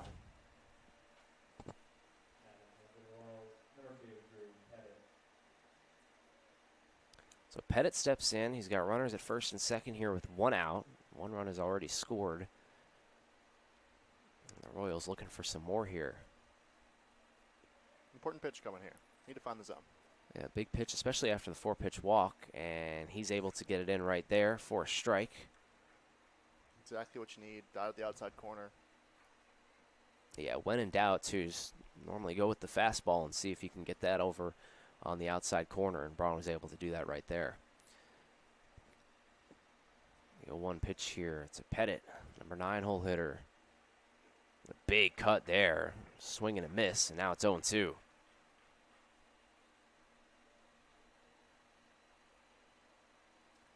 Heading the count big. You like a waste pitch here or go right after him? Yeah, let's see if I'd go waste pitch. You know, normally you think either outside and away or up and high with the fastball. Looks like they might go up and high, and that's exactly what they do. It's just a little bit too high, and it's 1-2 now. You still play around a little bit. Just want to be careful. Obviously, had trouble with the walk so far today. It's 1-2 here. It's the number 9 hole hitter, Drew Pettit. Here comes the pitch, and it's a steal, and it's going to be fouled off. Double steal. We saw that in the first game too, Tyler, and it was successful for EMU. Had a great jump there. He's going to be maybe having a word with his batter. Yeah, I was going to say. As a tough one there. It didn't pay off in the last inning when they tried to steal third, obviously, but just going right back at it. A 1-2 pitch here from Braun to Pettit. It's going to be swung on and miss for strike 3. He got him swinging, and Braun gets a big strikeout. Now there's 2 gone. Going with the heater there, Tyler. When in doubt, trying to find the strike zone, and that's exactly what Jake just did. Fantastic job remaining focused on the batter when you have the guy at second in your peripheral dancing around behind you. So now 2 gone, still runners at first and second. Maddox Jordan will run over and take a look at second, but Braun's going to deliver the pitch, and it's a breaking ball in the outside corner for a strike. Braun doing a good job here as the lineup flips over. Nick Arnold steps in. Second time through the order here for Jake.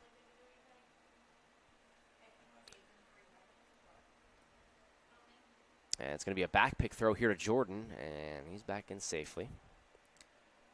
Nick Arnold walked in his last at-bat and stole the base.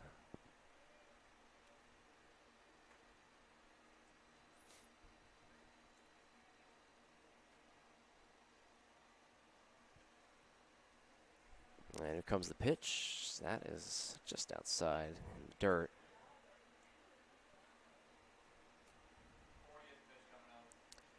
'40th pitch coming up here for Jake Braun, who is making his first start of the season. Start to wonder how long his leash is going to be, Tyler, with normally him not throwing this many pitches. Yeah, normally a guy you see early in the season, he was Averett's primary closer. Yeah. So 40 pitches when you're a closer is about unheard of. Yeah, obviously getting the start here today, senior day. I mean, Jake, he came up as a starter his freshman and sophomore years and threw over 40 innings, so he's definitely done it before. It's been a long time. Another back pick here to second and back in safely. Jorman drawing a lot of attention. I just don't necessarily agree with the back pick with 2 outs. I would be shocked to see Jorman run and try to steal third. We did see it last inning, so you never know. He's got a big lead at second. Cuts it up a little bit, and now the pitch. This one is going to be hit towards left field, coming in, all the way in, diving, and did he make the catch? He did! Oh, baby! What a play there from Drew Haltom. Terrific job coming in, playing left, in for Nolan McCabe, and diving and making the catch. I believe listed on our roster as a catcher. Didn't look like one there. No. Caught the ball in left field. A terrific play right there, and that will retire the side. It'll send us to the bottom of the second inning. EMU does get a run, and they lead 1-0.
And welcome back, everybody, to the Averett Sports Network. Tyler Lemon, Thomas Heaney III here. The Cougars down by 1 in the bottom of the second inning. Lead it off with Caden Grider, and boy, what a first game Caden had. 3 hits, a double, a single, and a triple, a home run away from the cycle. And he'll offer at the first pitch and foul it out of play. Caden Grider, Josh Herner, and Drew Haltom all out there for Averett. Drew made that terrific play in left field to save another run from scoring. And Grider fouls this one off. Could be playable, and it is. And a beautiful catch there from Jason Dwyer. You hear all the time about how tough of a play that is to make. He made that one look pretty easy. Yeah, great play. It's going to send up Josh Herner, the freshman out of Mount Royal, New Jersey. Another New Jersey guy on the team. We got a couple of them. Michael Pellegrino, Jack Turner. So Josh Herner involved in that as well.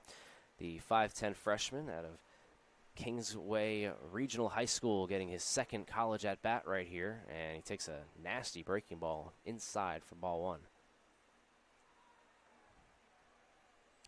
So Herner getting the start at third, made a nice play in the first inning on a bunt attempt, able to make the catch. And Herner swings and fouls this one off towards the press box here. Yeah, I've always marveled about how guys from all over America, all over the country, really, can find their way to this, middle of Virginia, little D3 college.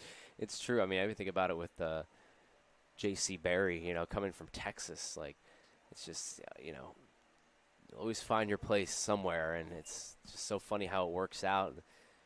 Guys find their ways, and Josh Herner, I'm sure, high school maybe didn't think he would end up in Danville, Virginia. Probably didn't even know that place existed. But here he is right now as he swings and hits this one to left field. It's deep, heading towards the wall, and it's going to be caught. Nice play there from the left fielder, Polymeropoulos. So, great play there, robbing Herner of extra bases. Boy, he smoked that ball.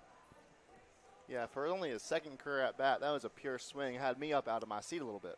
Oh, terrific walk-up song there from Drew Haltom's Cherry Pie. It's terrific. 10 out of 10. Best one yet. Great catch also in the last half inning as he swings and fouls that one back.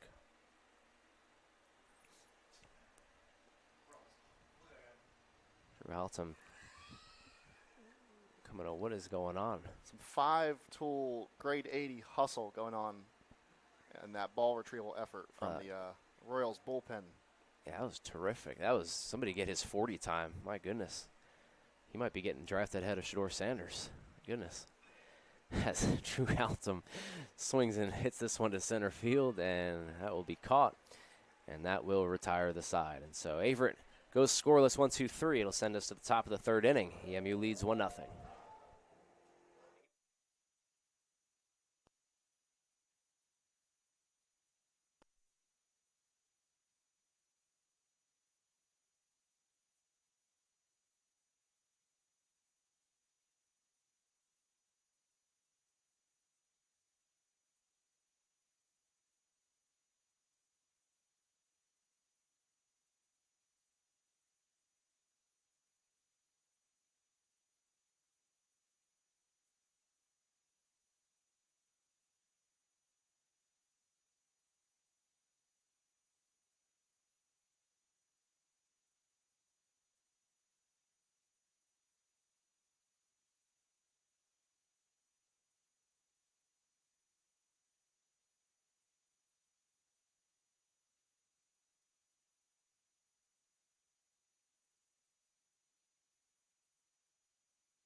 It's time to play the game. Tim Schwer on the mound, the Schwer Bear, getting the bump here in the top of the third inning, being celebrated on Senior Day, relieving Jake Braun.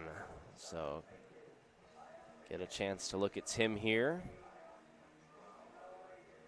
A 1-0 game. He'll be coming in trying to hold EMU at 1. See if he can do just that. We'll go over some of Tim's pitching stats so far this season. Battled through some injury earlier in the year, but this is his 8th appearance, all out of the bullpen, 7.00 ERA.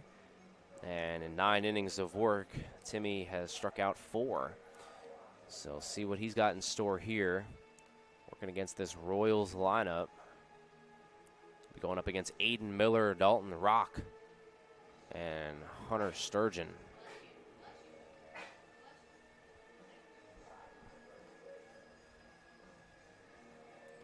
So Timmy getting the ball, going up against the top of the order here.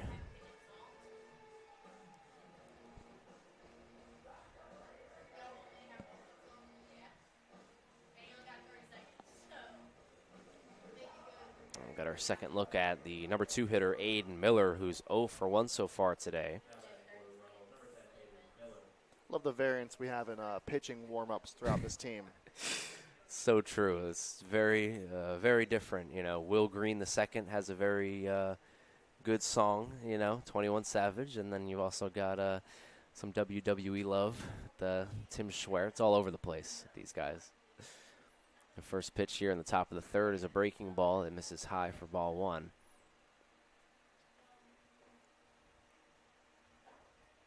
If you had to pick one guy, best walk-up song, you're involved in it. Which one are you picking? Oh, gosh. I might be spoiling something here because I don't think he's gotten in that bat at home, but I believe Teddy Hauser has an all-time great. He went with Red Solo Cup, Toby Keith. That's good. I'll have my fingers crossed he gets in some action today. Maybe, yeah, maybe he'll pinch hit, and we'll get to hear that. That's a great one, yeah. Jack Turner also has Toby Keith's song, Should Have Been a Cowboy, which is pretty good as well. This one's skied towards right field. This one a much easier play for Ziske. He makes the catch, and there's one down.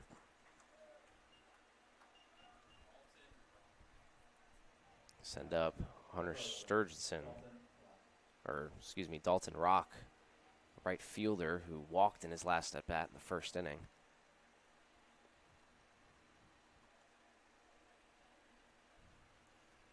So Tim coming in here, 8th appearance. Good to see him back, and they're going to use him in the bullpen for sure in the playoffs.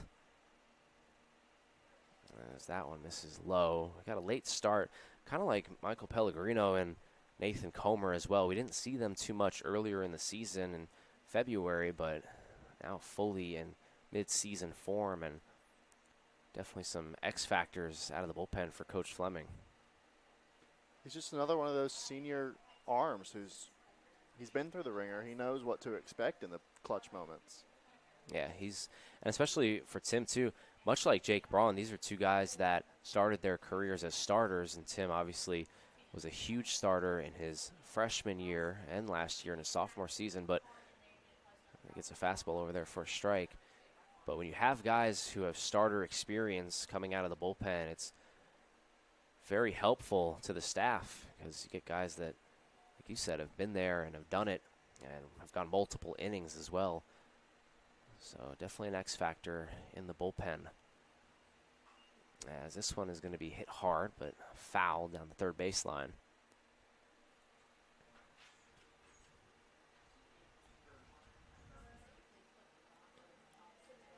Hunter Whitlow and then Maddox Jordan flip the lineup back over to Kevin Ziske. We'll be on Kevin Ziske home run watch for sure, as he'll be swinging for the fences trying to break the Averett record. That one fouled back. Little looping breaking ball in there. Gets Rock off timing. Yeah, Rock trying to sit back on that breaking ball. Tim has such an interesting motion. He gets so low. If you watch his lower body, his knee is almost scraping off against the pitcher's mound when he throws in that release point too. Very difficult to pick up for a right-handed hitter, as that one just misses. It's an interesting point you make. Normally when a guy's lower body is that low, you almost expect them to come from a more sidewinding angle. Yeah. But I see Schwer is pretty straight up. Yeah, that's why it's tough, because his lower body tells a very different story than his arm slot. So 3-2 pitch here. This one's going to be hit over towards third. Chance for Herner. Throws it over to first base, and it gets past Wilson and over towards the dugout. And so that's going to be an error for Herner. And it'll advance the runner to second base here with one away.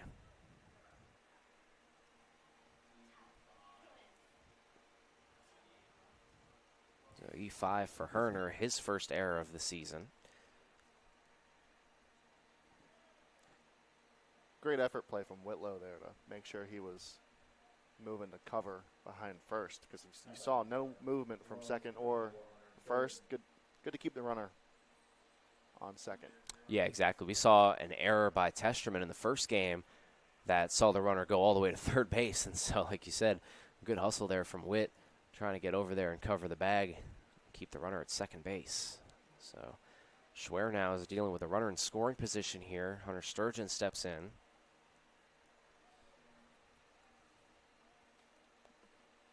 And as a pitcher, you can't speak to the importance of backing your guys up after a play like that.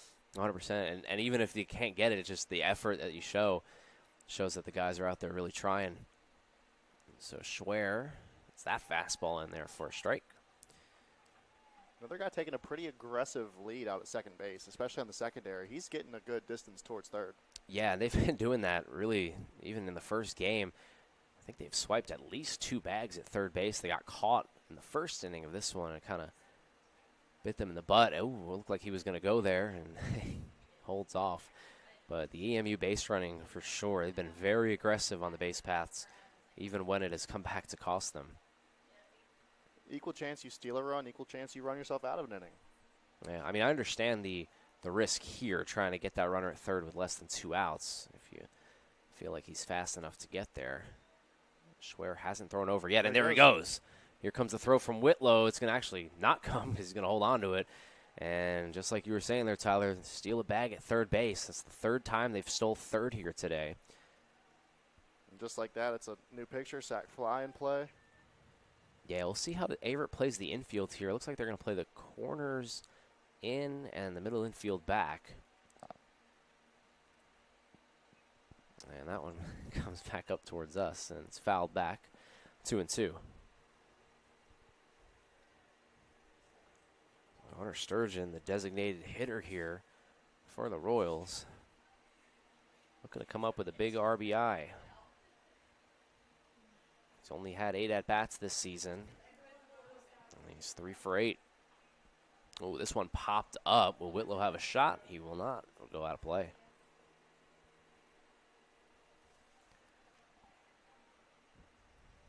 He's got the right idea getting it in the air, but wrong direction there. Yes, got to shoot it back up the middle. Might not even have to be too deep. I'm talking about the runner at first base, Rock, pretty fast enough to steal third. There comes a 2-2 pitch, and that's going to be an RBI single for Hunter Sturgeon. And EMU will take a 2-0 lead, doing the little things, getting on base via the error, and then stealing third and getting the base hit, making Averett pay for their mistake.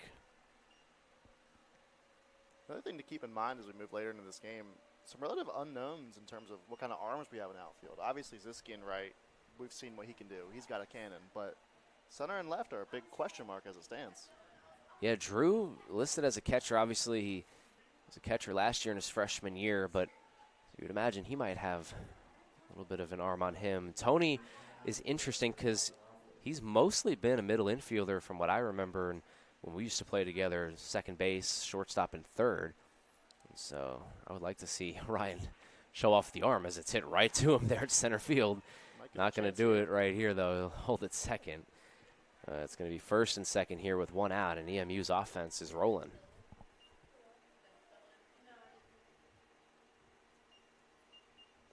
So Coach Fleming going to have to use his bullpen wisely. They get a little bit of a layoff until the playoffs, May 2nd. It's April 26th, so obviously you're treating some of these guys like bullpens, but don't want to tax anybody too much.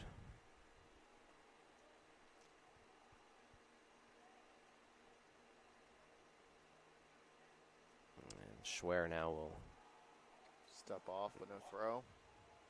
Yeah, no throw there, so just trying to keep those runners honest at second. That's been a trouble spot for the Cougars here today.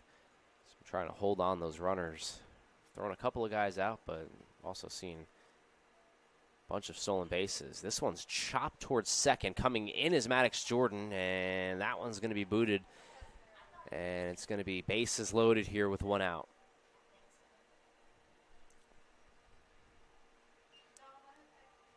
So bases loaded here off the error from Maddox Jordan in the middle infield for the Cougars. Having a couple errors here in this top of the 3rd. It's one of those ones where you really hate to have to give a guy an error. Yeah. That's a tough hop. It's a tough hop, yeah, for sure. Trying to come in on that ball and try to swipe it out of the air. Nonetheless, bases loaded here, and the Royals have their best scoring opportunity of the day. They lead by 2. They got 3 ducks on the pond waiting to score. And up at bat here is Trevor Georgeman.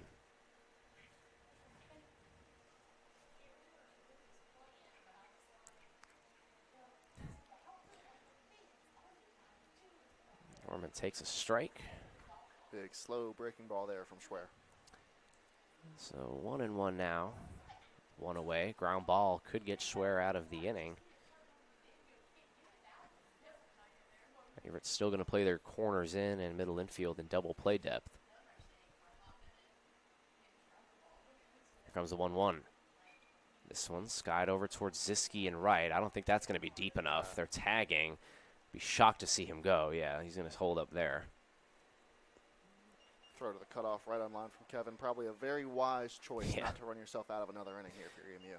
We've seen Kevin hose a few people at home plate this season, and right there, not wanting to be another victim. So it's up to the catcher now, Jason Dwyer. EMU's got nowhere else to go. They've got 2 outs with the bases loaded. They've scored 1 run in this inning. They lead by 2. Tim Schwer trying to battle out of a jam.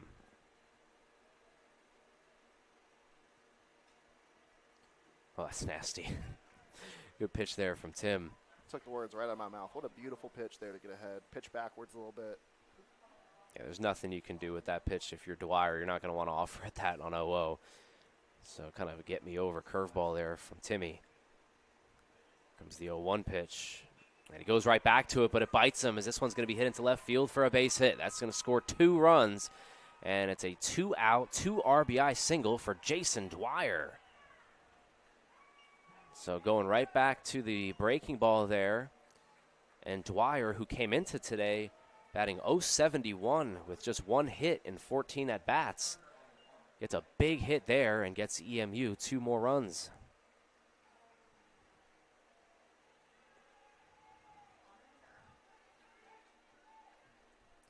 So 3 hits here for EMU in the game, but 4 total, and they've opened up their biggest lead of the day.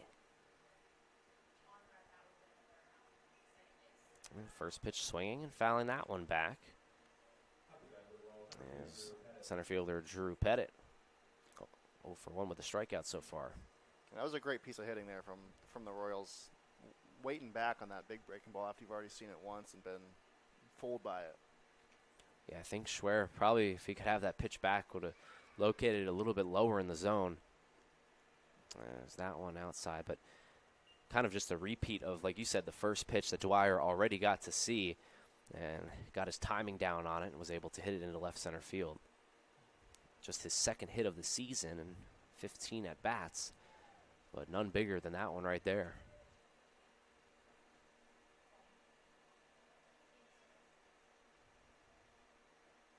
Schwer goes back to the breaking ball and misses it. Cougars looking to finish over 500 in the ODAC this season, currently at 11-10. Trying to make a comeback here and finish over 500 at 12-10. And that one misses outside, and we've talked about it too before, but last time the Cougars had 19 wins, they were 19-22 in 2016, 9 years ago. They're looking to get into the 20s as well for the first time since 2015. Got an uphill battle here, though, already down 4. And there's another walk. And bases now are loaded. One thing you can say for Averett, they've shown the ability to. Oh, as we have Kenny coming out of the mound here. Yeah, Coach Fleming coming out. Let's see. He's going to go with the right-hander. Trying to figure out who's coming out there. Oh, it's going to be Zach Proctor. Zach Proc coming out on senior day. A big spot. It's funny. I was just about to say, I'm wondering when Proc's going to come in. The senior former catcher changed into pitcher this season. Will come out here with bases loaded and 2 outs. No bigger spot right now. We'll see what he can do.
And welcome back, everybody, to the Averett Sports Network. Zach Proctor, one of my favorite guys here at Averett, going to be on the bump on his senior day, the senior out of Salisbury, North Carolina.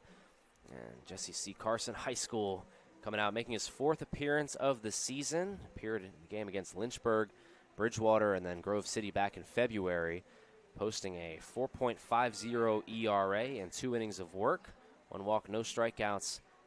And Proc, who is my catcher my 2 years here at Averett, every game, going to be on the mound here today, hopefully throwing that cutter like I was telling you, Tyler, in the bullpen. I'd like to see him break the knuckleball out. He's got a knuckleball. I'd love to see it. I don't know if he'll feel confident enough to throw a knuckleball here, but we'll see. The bases are loaded here, and Proc looking to have a big senior day moment right here. First pitch is in there for a strike. One thing we definitely have working in our favor if we're hoping for the dancer. Catcher throwing to catcher here. Very true, Be a yeah. little inside thinking. It's true. These are my 2 bullpen guys, man. Proc and Whitlow and Proctor. It's like worlds colliding for me as that one misses low. And Proc made the switch to pitcher only this season after 3 years of catching. And trying to come out with a big out right here. Keep this game in check. 4 runs, very manageable for Averett. But if EMU is able to get a big hit here, it could break it open. Here comes the pitch. That one misses outside. So 2 balls and a strike here.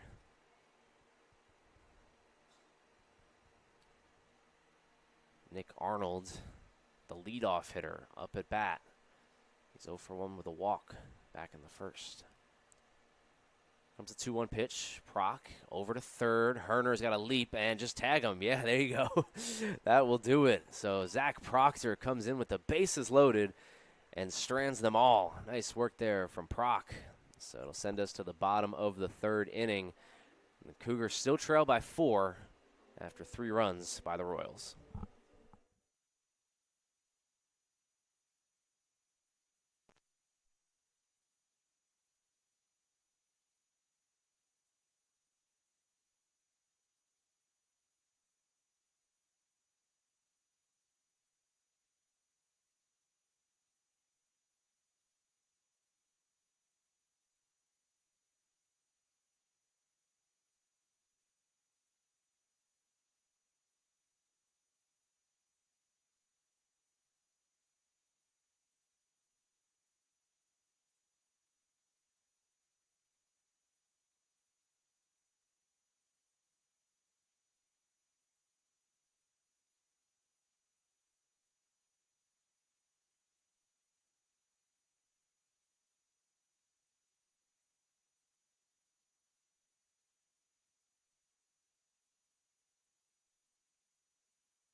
See Hunter Whitlow at bat for the Cougars. Catcher today being celebrated on senior day. Let's see what Witt's got in store for us as we start the bottom of the 3rd.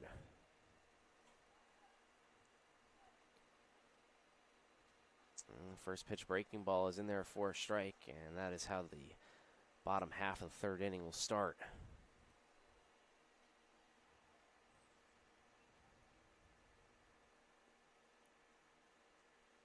Witt swings and misses at that, and quickly behind 0-2.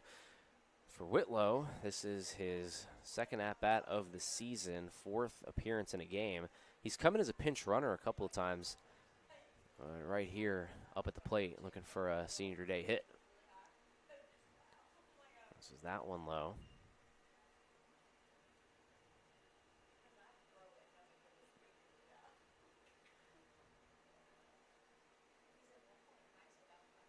Cougars looking for a leadoff base hit.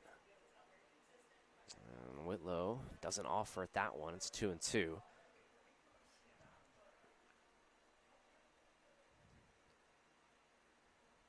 Alec Riles back out there again for the Royals. So far, scoreless. Comes the 2 pitch to Whitlow's in the dirt for ball 3, and so Whit battles back from 0-2 to 3-2. Waiting on deck is the second baseman, Maddox Jordan.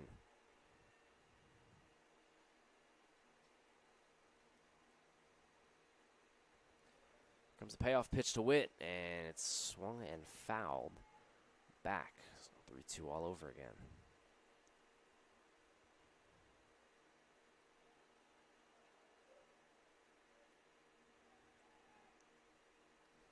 Three balls and 2 strikes to Hunter Whitlow, working a good at-bat right here. But he swings and misses at that one, and it's strike 3. And the Royals have the first out here in the bottom of the 3rd. Sharp breaking ball from Riles gets him another.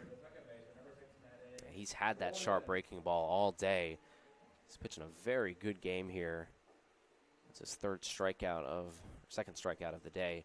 He's only surrendered 1 hit as well, so Alec Riles looking to give EMU a little bit of a boost heading into the offseason. There's another breaking ball right there for strike 1. And Tyler, he's been doing that early in the counts, especially trying, just kind of like Tim was doing in the last inning, just trying to get that breaking ball over for a strike.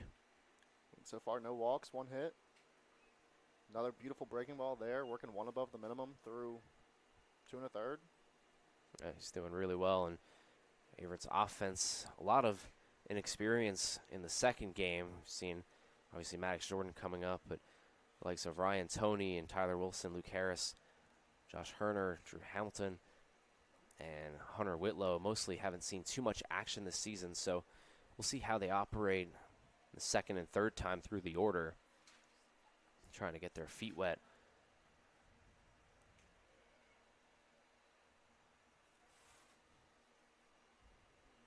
Behind here, 0-2. And a good breaking ball for 0-2. Just misses outside.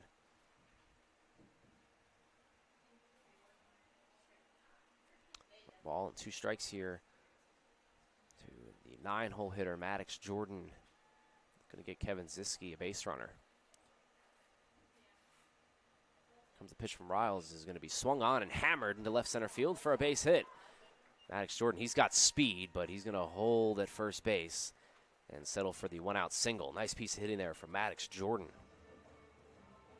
That's the problem when you're so breaking ball reliant. Once a guy starts timing it up, slower pitch, not too hard to just get a nice little poke on it, laid out in the outfield grass. Yeah, and that's kind of where Schwerer ran into some trouble, too. You're talking about that base hit by Dwyer with 2 outs. Went to a breaking ball for the first pitch and got it over for a strike, but then he was able to time it up, and kind of similar to what Maddox Jordan just did right there. So here's Kevin Ziske, 9 home runs this season, 3rd in the ODAC, tied for the program record in a single season. And looking for 1 more home run to break that record. As there goes Maddox Jordan. The throw is going to be on a line, but he's going to be safe. Oh, he's just too fast. No stranger to the base paths. He's the Cougars' primary pinch runner throughout most of this season. Yeah, we've seen Jordan appear in plenty of games on the base paths, coming in late for pinch running opportunities. And there he does it on his own with the base hit. Ziske fouls that one back. Ziske is the guy who's shown power to all fields, really. So whether it's breaking ball or fastball, be alert here. Yeah, he's been that way his whole career. He's always, especially his freshman year, always had that opposite field power. Trying to take those even inside pitches inside out into left center field.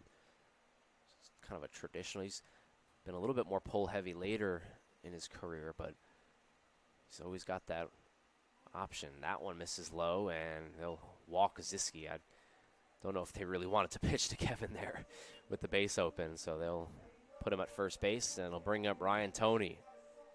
It's almost one of those make someone else beat you instances where probably no shame in working around Kevin there. Bring up Toney in a big spot here, biggest spot of his season so far. He's got 2 runners on, first and second, looking for his first hit of the year. And his 3rd at bat. He's 0 for 1 so far today.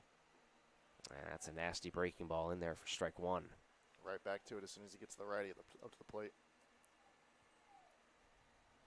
Got good speed at second and first. Ziski and Maddox Jordan. Tony behind in the count here, 0-1.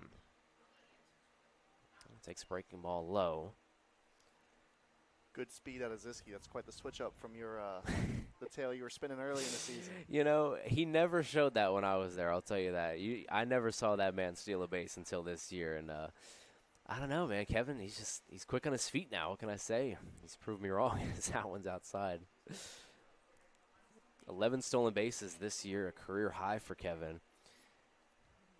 And I was doubting him earlier in the year, but he's fully proved me wrong. Kevo's got that speed on him.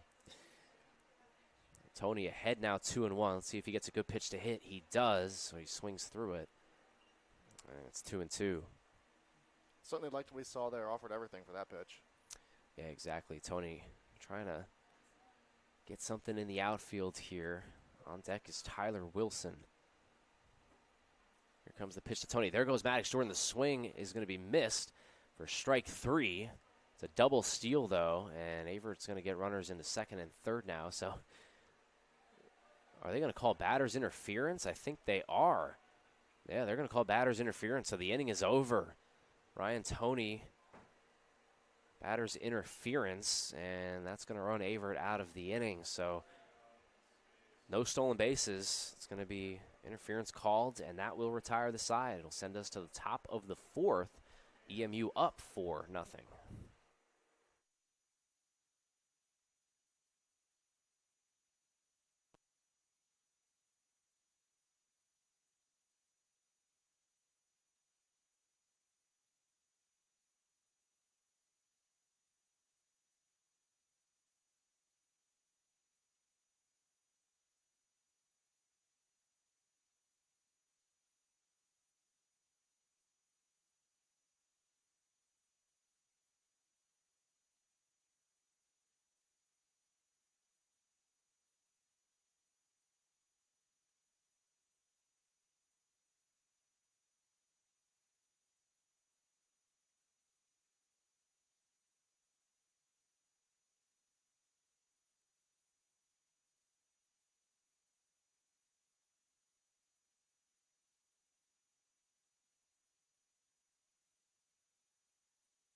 And we are back here on the Averett Sports Network. Zach Proctor on the mound for the Cougars in his second inning of work. He got a big king-size out in his last inning with 2 outs and the bases loaded.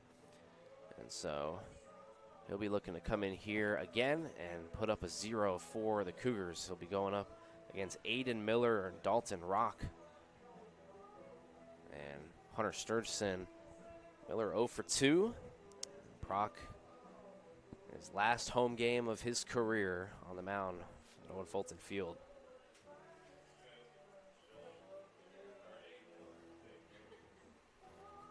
It's pretty cool to see Proc out there. As, you know, back a couple of years ago, I was throwing to him at the catcher, and now he's progressed into a pitcher here in his senior season. So pretty cool stuff there for Proc as he'll be working in his second inning, as that one is going to be hammered, but way foul. Nothing more than a loud strike there. Yeah, big strike number 1 to Aiden Miller. It's one of the great charms of senior day. A battery between pitcher and catcher who obviously have some familiarity, but you would never expect it. Yeah, exactly. I think it's such a cool thing what we're seeing is there's a nice breaking ball from Proc. Is he going to go get it? It's going to be T. Willie coming in and making the catch. Nice catch there from Tyler Wilson. There's one down. You could see from Zach on the mound there. He wanted to go get it. He was like, wait a minute. I'm a new pitcher here. He I'm could've. not supposed to be doing this. He could have. He's used to catching those pop-ups behind home plate as a catcher, and he was able to give way there. A smart play from Proc, although I know he would have made the snag. But it's a smart play, obviously, as a pitcher. You get chewed out if you try to make a play on the mound. A big cut there, nothing doing. It's a swing and a miss. And Proc right now having his way with these Royal hitters. In a groove. Yep. See if he can keep it up and try to keep this game within striking distance for Averett. Currently trail by 4. Comes the 0-1 pitch. It's a breaking ball that's hit in towards center field. Should be a can of corn for Ryan Toney. So used to saying Mason Williams out there. Tony's able to make the catch, and just like that, 2 quick outs for Zach Proctor. And after coming into a high-stress situation like he did in the last inning, this clean inning, Zach's really been able to show, his makeup. He's working through this lineup quick. That's such a good point because, as a pitcher, when you come in a situation like that, where, like you said, the stakes are so high, it's high-leverage pitches that you're making. You come into the next inning, it almost feels like you're throwing a bullpen. I mean, it's just nice and easy. There's nobody on. Like you said, it's a clean inning.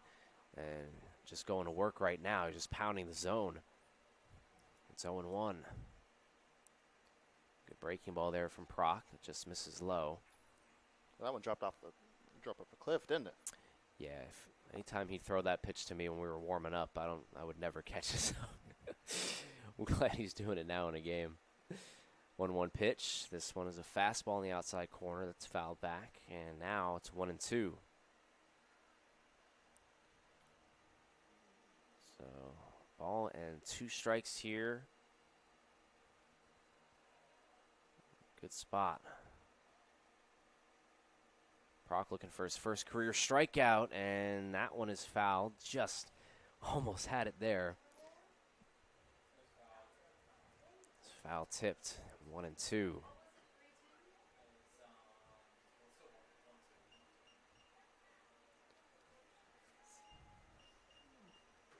Working against Hunter Sturgeon. Zach Proctor looking for his first college strikeout. Oh, just missed that one off of the plate, and it's 2-2.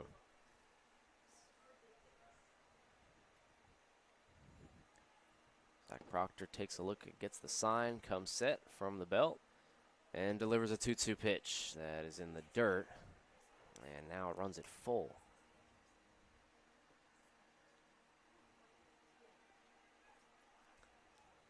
Three balls, 2 strikes, nobody on, and 2 outs for the Royals. Proctor gets the sign, delivers, and this one's going to be hit hard over towards Tyler Wilson, but it's booted. And it gets all the way over in towards the bullpen. Rounding first and heading towards second is Sturgeon, and he's able to get in safely off of the error from Tyler Wilson.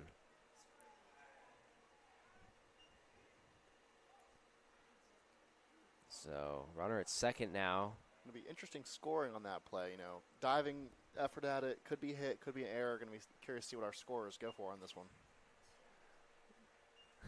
So, we'll see what they come up with over there. It's looking like they're gesturing hit over towards us. Going hit.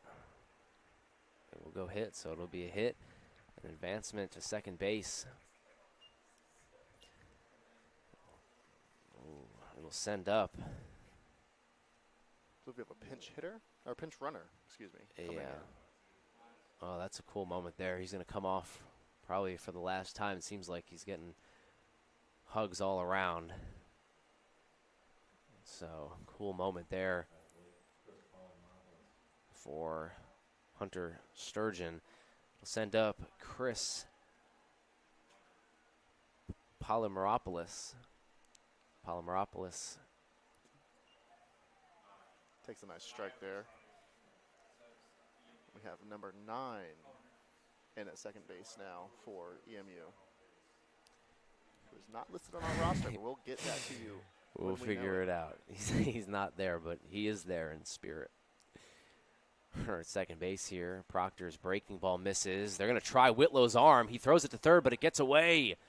All the way into left field. Holding at third base is this number 9 pinch runner that we will get to in just a second. But he's able to get third, and now there's 2 outs and a runner at third base here. And the count is 1-0. That is number 9, Trey Mitchell, sophomore out of Emporia, Virginia. So somewhat of almost a return to home for him. Kind of close. Pretty close enough. Maybe he's got some family in the crowd. Right now, Proctor's trying to get out of the jam. That one misses high.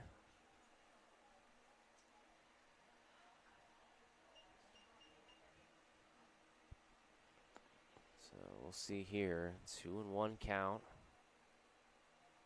Proctor gets the sign, delivers from the stretch, and this one's going to be hit down the right field line, foul. So now it's 2-2. Still looking for that first career strikeout. He's got 2 strikes right now. We'll get the sign. Let's see if he goes to the breaking ball here. Back to the fastball. The pitch. There's the breaking ball. It's in the dirt, though. Nice block from Witt. And it's 3-2. Looking back to that stolen base there a second ago, I want to shout out the effort by Grider there. Sliding stop to keep the ball from getting to the outfield, hold the runner at third. Grider all hustle over there at third base trying to save that run. Here comes the 3-2 pitch. And it's in the dirt. It's going to get past Whitlow, and that's going to score a run off of the wild pitch. So EMU gets their 5th run of the day. It's also a walk, so a double whammy there for Averett. As now there's a runner at first base with 2 outs.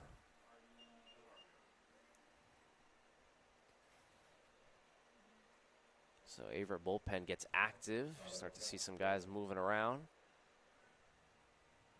Probably imagine this is going to be Zach Proctor's last inning. Hopefully he can get out of it right here. He just needs one more out. And here comes the pitch. There goes the runner. The throw from Whitlow is going to be a little bit off target. I think it would have mattered anyways. The runner would have been safe. So Polymeropoulos steals the bag. Royals continue to be one of the more aggressive teams we've seen on the base path. Yeah, they have been stealing at every opportunity that they can get. And you look at some of the guys that have stolen bases. I mean, Rock has 9, Hall has 9.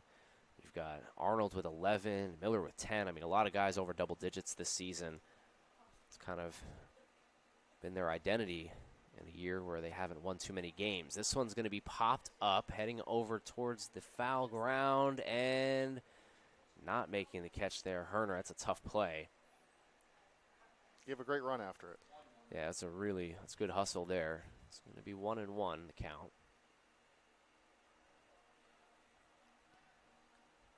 Here in the top of the 4th inning at Owen Fulton Field, Cougars won the first game of the doubleheader 8-5.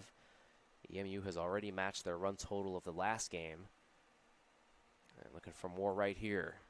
This one's going to be skyrocketed towards right field. Ziski's going to run back, all the way to the warning track and make the catch. And that will retire the side. Zach Proctor, in his last home game of his career, gets out of the inning. And that will do it for the top of the 4th. It'll send us to the bottom of the 4th, and the Cougars trail by 5.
And welcome back, everybody, to the Averett Sports Network.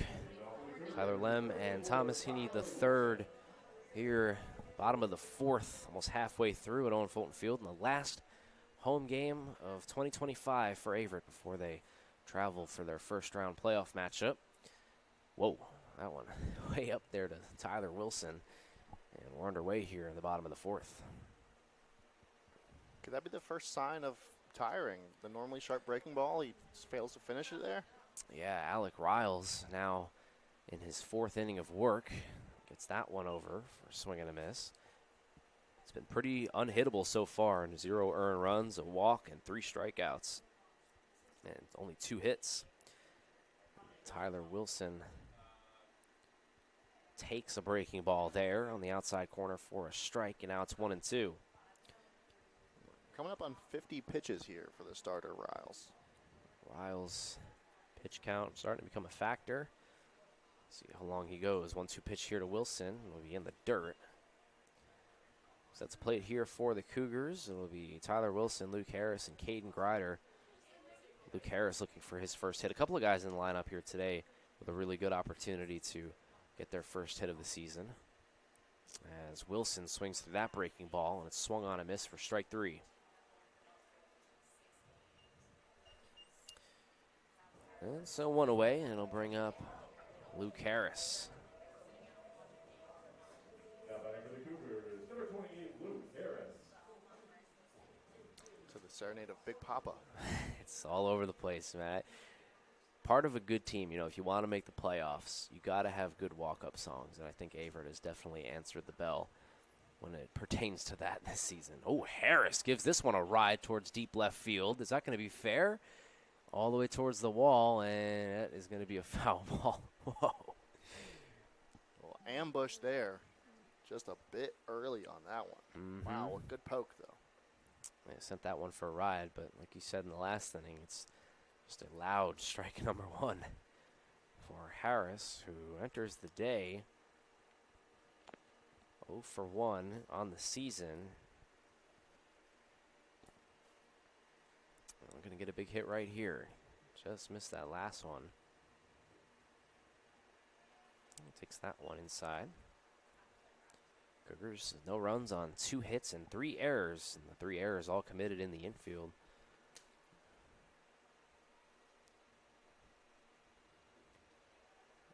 Big cut there from Harris, and now it's 1-2.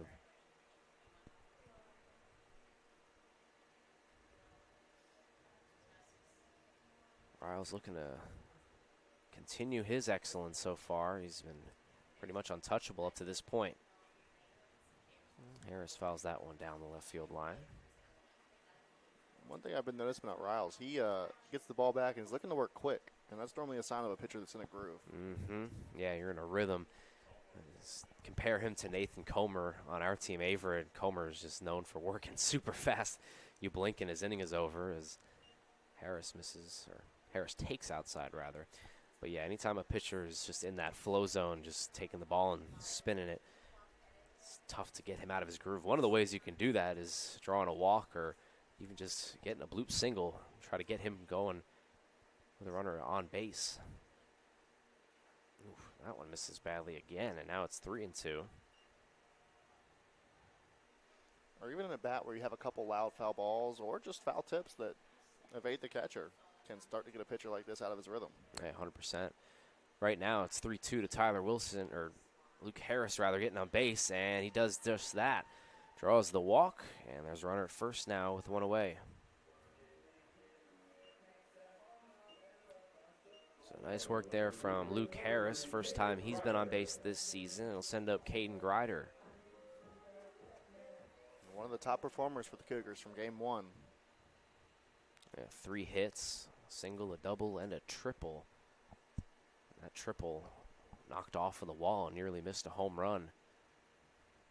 Big cut there. It's 0-1.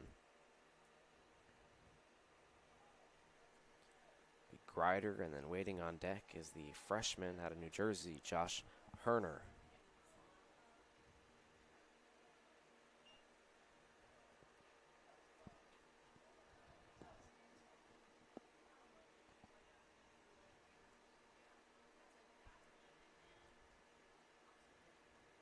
looking to hold on. Randolph-Macon got the win against Guilford after they resumed play, and so the Quakers still trying to get that number 8 seed. They have to wait another game. As Randolph-Macon now in position to potentially jump Shenandoah, as that one's fouled back. I mean, we could see a lot of movement down the home stretch here, the ODAC standings. I mean, if Shenandoah does end up losing to Lynchburg, they're now by 4 runs in the last couple of innings. They'll drop to 14-8. Randolph-Macon will jump to 14-7. So things could get pretty interesting. That number 2 seed or 3 seed. This one popped up in the infield, and coming over and making the catch is the first baseman, German.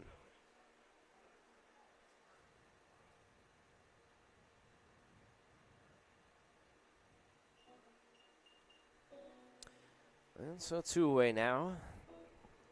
Now back to the Cougars, number 43, Josh Herner. Josh Herner coming in, number 43, the freshman third baseman. His first start of his career. Got a runner at first and 2 outs.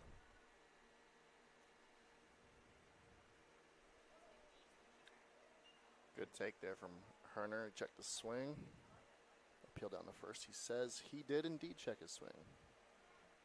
So Herner looking to get on base for the first time in his college career, the freshman, on senior day. Takes a fastball outside for strike 1. You know, Averett's opponents could really range anywhere from Shenandoah, Randolph-Macon, Bridgewater, or Roanoke. Those are the most likely ones. Those 4 teams would probably be one of them. The team that Averett had the most success against this season was Roanoke. Like you said in the pregame, they split that season series, and they won in dominating fashion a couple of weeks ago against Roanoke. And that's exactly where that game would be held. It was one of those unique instances where I believe we won at their place, and Roanoke was able to take the game that was played here. Yeah, and that game here was an interesting one because Averett led going into the 7th inning, and then Roanoke tied it up and then proceeded to score 4 runs in the 9th and win that game 13-9. As that one off of the plate for ball 4, and so Herner is able to reach base via the walk. Nice job there from the freshman. Now back to the Cougars, number 7, Drew Hall. Great song here from Drew. He's got first and second with 2 outs, a chance for an RBI if he's able to get one through the infield. He's 0 for 1 so far. First one misses low and away. Been the common miss for him so far this inning. So we'll see if he's able to do it, making his first appearance of the season right here. And he skies this one to center field. Coming over and making the catch is Pettit, and that will retire the side. So the Cougars strand 2, still scoreless from them. It's 5-0 as we head into the top of the 5th here at Owen Fulton Field.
Play that country music, Nathan Comer, a senior on senior day, coming in here out of South Boston, Virginia, and Halifax County High School.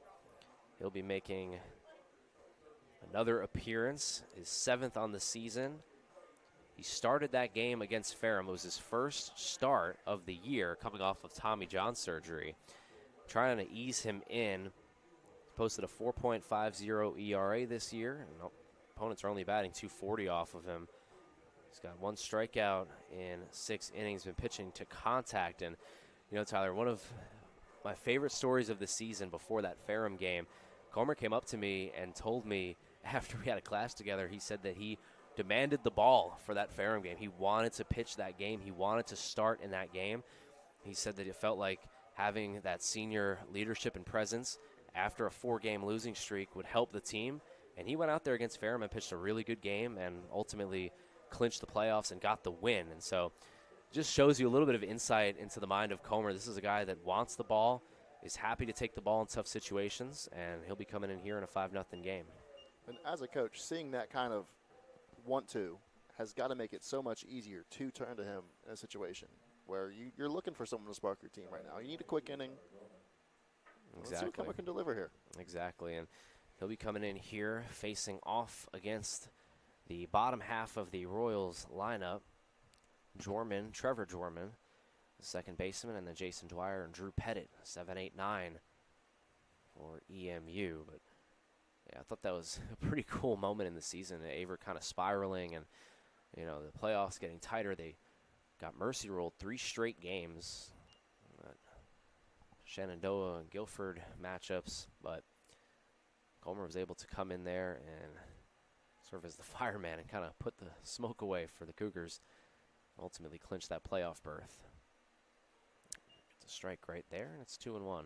As promised, Comer gets the ball back from the catcher and wastes no time getting into his motion. Yeah, Comer, he's the fastest guy I've seen work while pitching in my baseball career.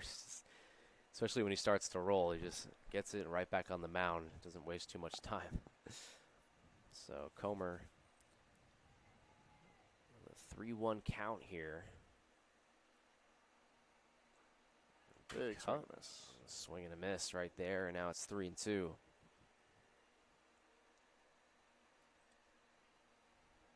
Jorman trying to reach base for the first time today. It's 0 for 2. And he does right there on the leadoff walk.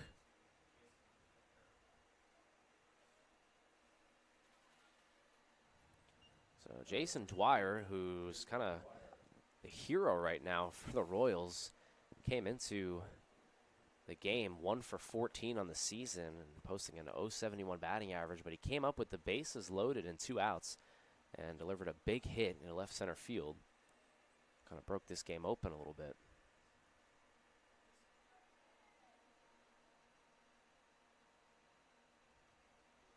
Drew Pettit on deck, and this one's going to be lined into right field. That's going to get down for a base hit in front of Ziske. They'll hold the runner at second base, respecting Kevin's arm, but nonetheless, it's now 2 on and nobody out.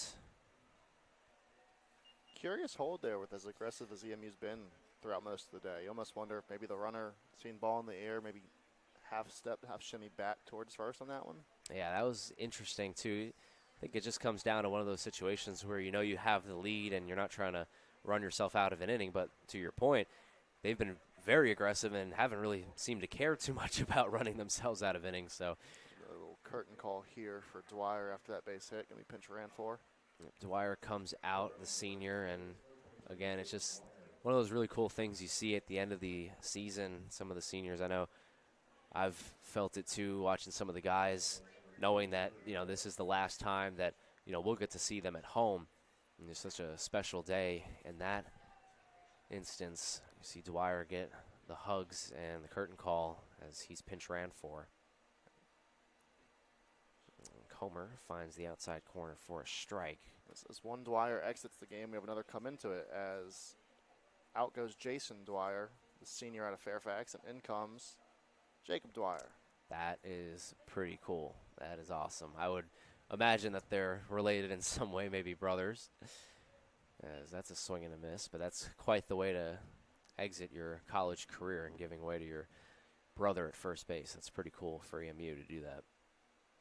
And Dwyer, who, like I said, came into the day with just 1 hit, will exit with 2 and a couple of RBIs as well. Comer's pitch is outside, so it's 1-2. I'm not sure what kind of speed Jorman has over there at second base, but he's another one of those Royals who's getting a large secondary. Yeah, and I mean, you see him just creeping. Jordan's trying to do a good job at keeping him honest. And that one misses badly up high. It's 2-2.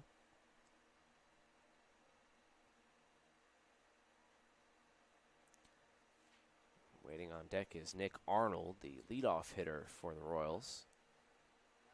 Trying to flip that lineup over, and right now the Royals are in a good spot to put the hammer down with a couple of runners on. But Comer, big swing and a miss there for strike 3.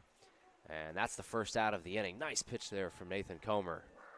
And that one draws a cougar roar from the speakers here at Owen Fulton Field. We got to start playing it multiple times. We got to just start spamming the cougar roar after a strikeout. A big pitch there from Comer. And now there's one away with runners at first and second. And the lineup will flip over to Nick Arnold. And you start to see it, Tyler. He's really picking up that tempo and using that fastball well. Once again, just a huge lead behind him at second base. And Comer takes a look, and now he'll step off and throw over. It's such an interesting thing. You really don't see too many teams be so aggressive at second base. You see teams, you know, take aggressive leads at first, but second base is pretty interesting, and they've been committing to it because they've been stealing bases at third as well. It's not just a bluff. Another look over at second. Snap throw, and he is back in safely. Got me out of my seat a little bit. That was a great little back pick there from Comer. Yeah, great back pick, just back in safely. It's Jorman. It's back-to-back throwovers. This, doubt you get 3 in a row. This might be the time you see a break from the runners. Extends his lead a little bit. And there he goes. You called it. It's a double steal. The throw from Whitlow at third is going to be not in time. And so, just as you said, Tyler, the double steal on after 2 back picks. And it's risky, man, but you got to give EMU credit. They've been committing to it, and it's been working for the most part. So, ball and a strike here, and EMU has runners 6 and 7 out there. Averett's going to play the corners in. I think they'd play the infield in here, but not going to be the case.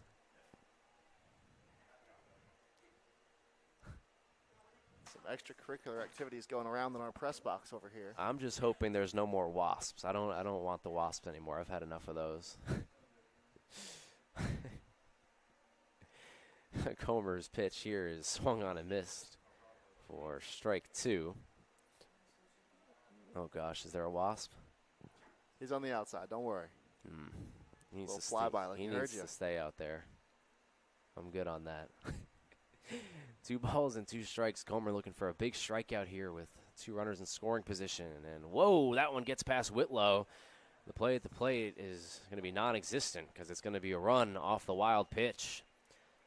There goes the advantage from that double steal we saw just a second ago. Allows the runner to come home there. He really stole one. That's why it's interesting, because it's so risky, but it is also a high reward because, say there's first and second, that wild pitch just moves the runners into scoring position. And, you know, you do the double steal, and then you get a run, and now still sac fly, get EMU another run, as this one's going to be grounded towards short. Averett playing the infield back will surrender the run, and the throw over to first base is in time. So now there's 2 gone, but an RBI for EMU nonetheless.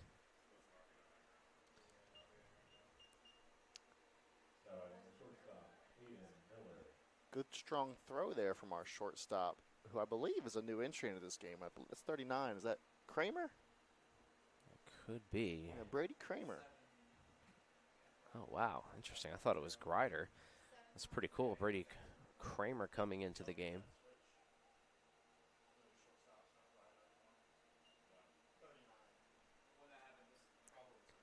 So Brady Kramer catching everybody up here in the press box by surprise. And a little surprise of cameo as this one is going to be booted at third base from Herner.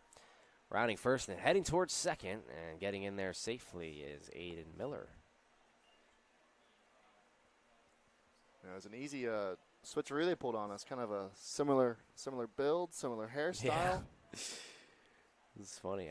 He looks like Hayden out there. It's pretty funny. So, actually, correction on that. Rock was able to get that hit, and so runner at second base here with 2 outs still, and the Cougars down by 7. Hunter Whitlow will be out there to talk to his fellow senior pitcher.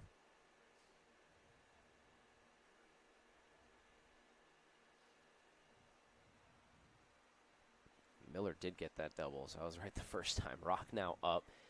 Miller at second with 2 outs. Trying to limit the damage here. We've already had 2 runs scored by the Royals. Now a 4-error game for the Cougars, just very uncharacteristic by them. Obviously, take into mind some of the players entering the game here today haven't gotten too much work and could be a little bit rusty getting into game action. Not to mention the senior day nerves that no doubt everyone out there is feeling. 100%. So here we go. Another steal attempt at third base, this time with 2 outs. My goodness, that is. Now that one I don't agree with. I mean, it worked, but goodness gracious. Another stolen base there at third base for Aiden Miller. 12th stolen base on the year for him, second on the day. I mean, you just will never see a stolen base attempt at third base with 2 outs. That is unheard of, but got to give credit to EMU. It is working.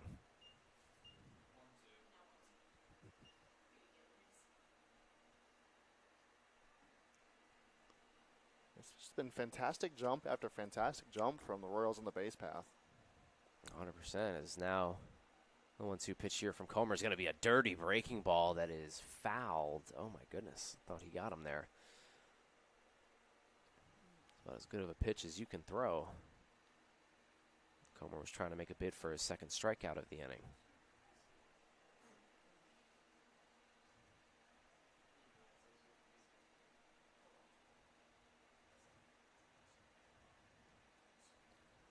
Big cut and a big swing and a miss there for strike 3. Nathan Comer is able to work out of the jam. Strands the runner at third base. Second strikeout of the inning for him. Nice work from Comer as he potentially leaves the mound for the last time here at Owen Fulton Field on his senior day. Ends it on a high note with a strikeout. Send us to the bottom of the 5th. The Cougars down 7-0.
And we are back here on the Averett Sports Network. Tyler Lem and Thomas Heaney III, as we are halfway through this one, second game of the doubleheader. Averett took the first one 8-5, hasn't gone their way here in the second. Playing some of their younger freshman players. And it'll be Hunter Whitlow here, the senior catcher, coming in here and leading us off in the bottom of the 5th. It's quite the mix of youth and experience we're seeing throughout this Game 2 lineup. Nice. Whitlow back up the middle for a base hit. And so Hunter Whitlow claps his hands over there at first. Awesome moment for him. He reaches base safely in his last home game here at Owen Fulton Field. Awesome stuff. Attaboy Witt.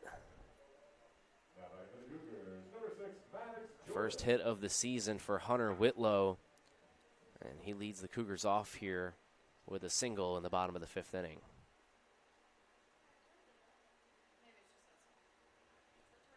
Maddox Jordan steps in, and he fouls that one back.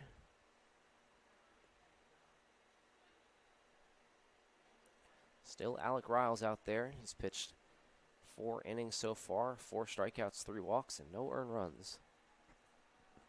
See if Averett can't make something out of this leadoff base runner here. That's not going to help. That's going to be a ground ball up the middle, and they are going to turn 2. Oh, the announcers jinx Tyler. So that's going to be 2 outs there, and Averett now, after what looked like might be a promising inning, has got nobody on now and 2 outs. You want to explain yourself? No, it was it was a textbook 4-6-3. Beautiful turn to get the speedy runner. Yeah. Good execution. That was well played there up the middle by EMU. And like you said, the speedy runner, I mean, Maddox Jordan, they're not going to turn 2 on him too many times. It was a really close play at first base, but they were able to get it. So now 2 outs, and Kevin Ziske at the plate. Another chance for him to stand alone at the record books if he's able to park one on the Grant Center. Important for Kev not to change his approach here, knowing that just his normal A swing is good enough to get a ball well over the fence. Very true, and also just trying to stay in your swing and in your groove as he's been doing. That was odd. That was foul, right? Yeah, in the batter's box. Might have fouled it right off that shin guard. Yeah, that ball, that was hit pretty well to second base, despite it being hit off him. But boy, we've seen some weird things in the second game. So Ziske head in the count, 2-1. He's 1 for 1 with a walk so far, and he launches this one to right field. Just got under it though, and that will retire the side as the right fielder Rock is able to make the catch. We'll head to the top of the 6th inning, and Averett down a touchdown, 7-0 to EMU. You're watching the Averett Sports Network. We'll be right back.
And welcome back, everybody, to the Averett Sports Network.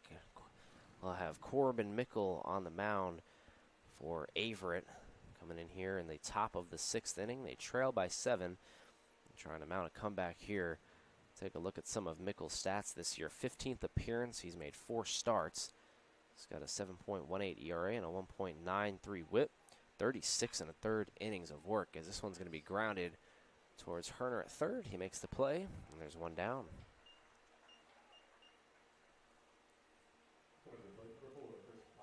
Nichols, another one of those freshmen who's just come in and immediately impressed so far for Averett. Really helped shore up that mostly veteran-laden pitching staff.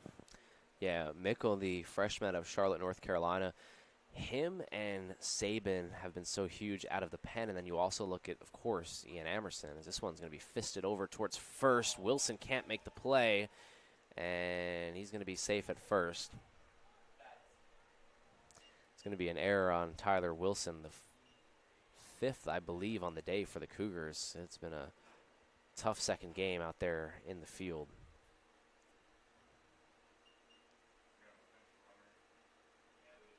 Another pinch runner coming into the game at first. And another senior exits. Brendan Hall will come in.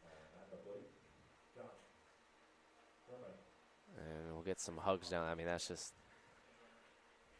pretty cool seeing a senior come off there.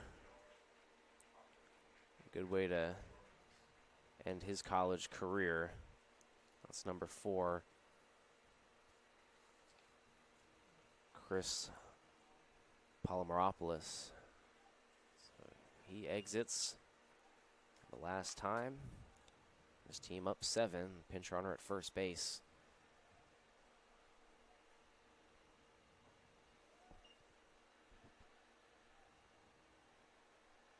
1-1 count here. Check over at first on the pinch runner.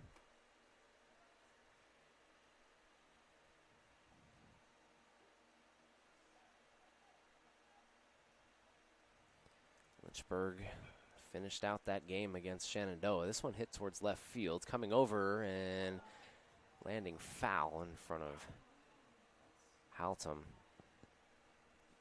That game was much closer than it felt.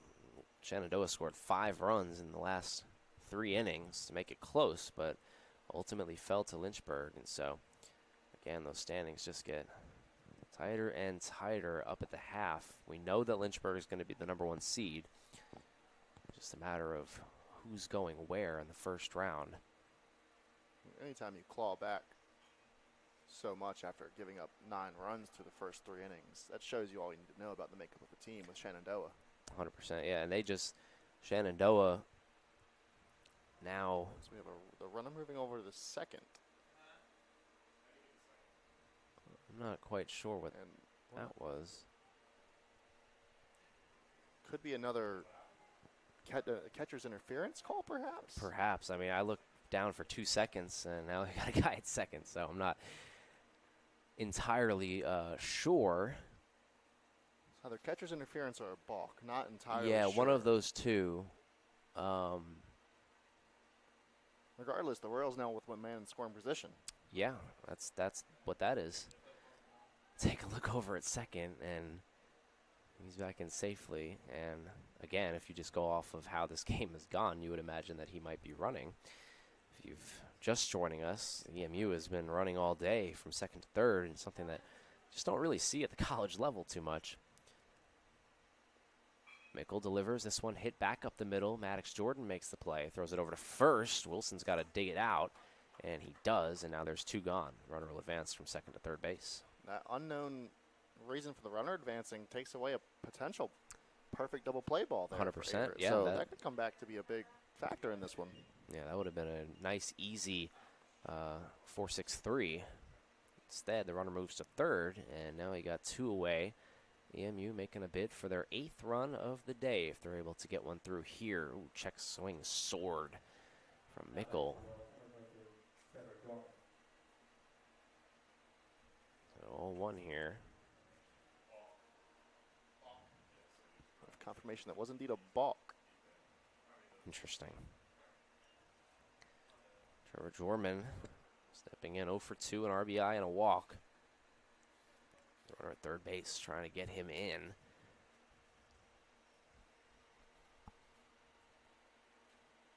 Whoa, that one way upstairs. And Jorman's able to get out of the way.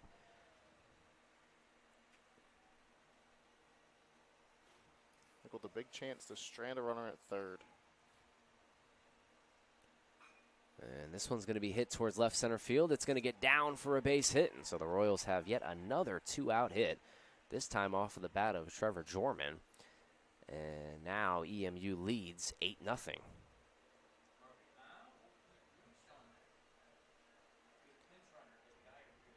So definitely not the finale that the Cougars were hoping for here in the second game. Of course, going with a little bit of a different lineup, not some of their top starters, McCabe and Testerman, Williams, just to name a few.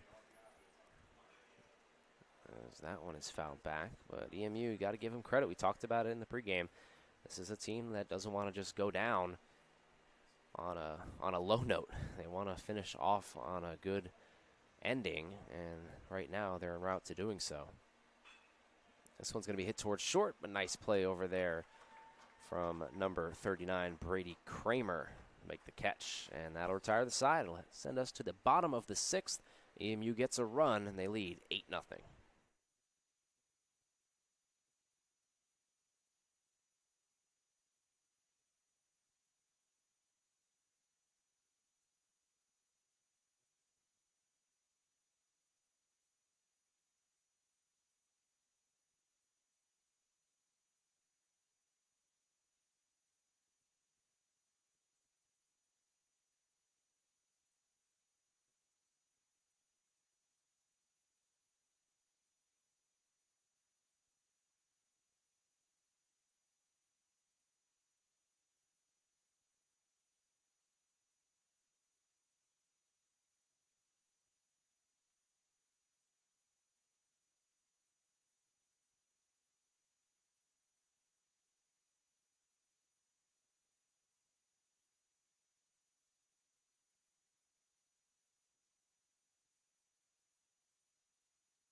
Welcome back, everybody, to the Averett Sports Network. Tyler Lem and Thomas Heaney III. Bottom of the 6th. The Cougars looking to get something going. One of the senior day entries, Ryan Toney, stepping up here for the Cougars, looking to get a run on that board. We'll see if he's able to do so. Cougars have been shut out so far. Toney chops this one to the middle of the field. Going to be a tough play with his speed, and he is out. Oh, it's close. That was a close play at first base. And they called Toney out, robbing him of his first hit of the season.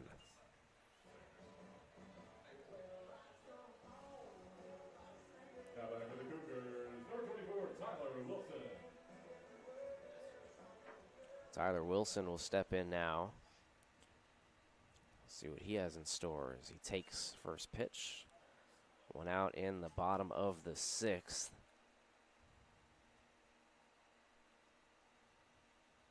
I think we have a rival for Comer here. Yeah, he's moving. Number 27, Marcus Smith. 9th appearance on the season. Hasn't been a great season for him. 14.40 ERA. Just 5 innings of work, though, making his 9th appearance on the season. That one misses outside.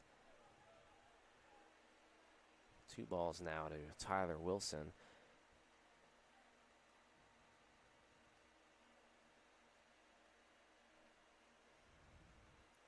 comes the pitch. Taking a strike. Taking a look at some of the scores, during the break. Randolph-Macon did beat Guilford 11-8. Quakers should still be in the playoffs because Ferrum lost. Big hack and a foul ball there from Wilson. Ferrum got a 12-11 victory over Washington and Lee. Disappointing year for the Generals. Thought they would definitely make the playoffs. Not going to happen this year. As Wilson takes strike 3 looking. And now there's 2 away. So Cougars offense, which has only produced 3 hits so far today, has gone down. The first 2 batters here in the bottom of the 6th. Hampton-Sydney beat Bridgewater, and then Lynchburg, like we talked about, beat Shenandoah. And if Averett can't come back in this one, it'll lock them into that 6th seed, taking away that 5 seed possibility, even if Roanoke gets swept tomorrow, because they got that tie earlier in the year. This one hit back up the middle, and making the catch is the center fielder, Drew Pettit. Terrific play. So that will retire the side. It'll send us to the top of the 7th inning, and the Averett Cougars down 8-0.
Ian Amerson will be on the mound for Averett coming into relief. His second relief appearance on the season. He's made 10 starts, and Averett's ace will be coming in here in an 8-0 game to presumably get some work and try to get ready for the playoffs. 41 2/3 innings so far this season. Just been absolutely phenomenal.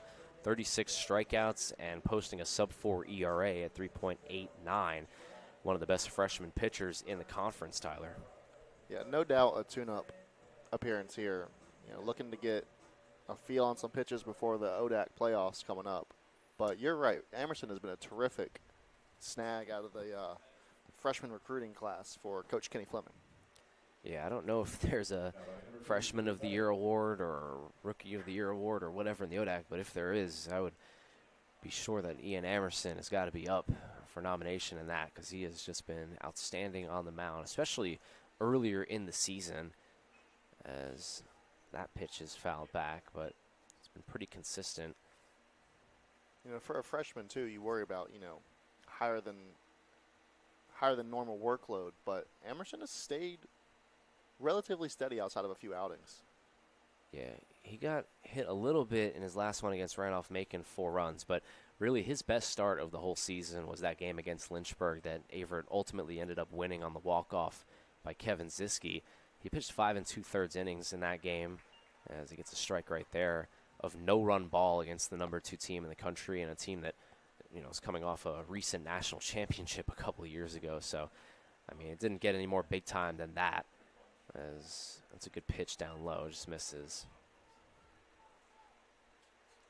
No doubt Amerson is the head of that trio of pitchers we mentioned earlier, the freshman arms Averett has with Saban and Mickle. Southpaw lefty deals. This one back up the middle. Going to be a tough play for Jordan. Reaches, throws it over to first, and that's not going to be in time. It'll be an infield single.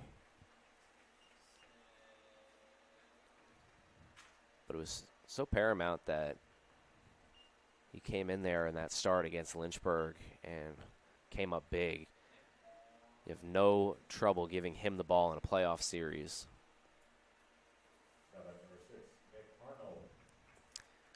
So Nick Arnold will come in. Another senior exits. Pinch runner. I just love what they're doing here. Jack Hinton will come in as the pinch runner, but giving these seniors their flowers, a chance to come off of the field, it's pretty cool. Let's see what EMU is doing over there. Yeah, big curtain call, hugs all around. Something you love to see. It makes senior day so special. Yep. So now we'll have a pinch runner at first base, and Amerson will work from the stretch for the first time.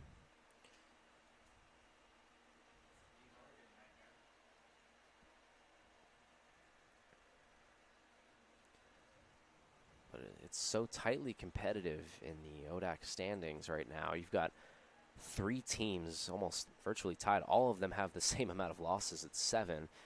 Shenandoah and Randolph-Macon are 14-7, and then Bridgewater is 13-7-1. And so we really don't know who's going to be that 3 seed. And obviously, if Averett loses this one, it'll lock them in at 6, and so they'll be playing the 3. It really could be any of those 3 teams. The ODAC is also one of those conferences where top to bottom, there's not an off game. This one's going to be hit hard and towards right center field. Coming over and making the catch is Ryan Toney. And there are 2 away.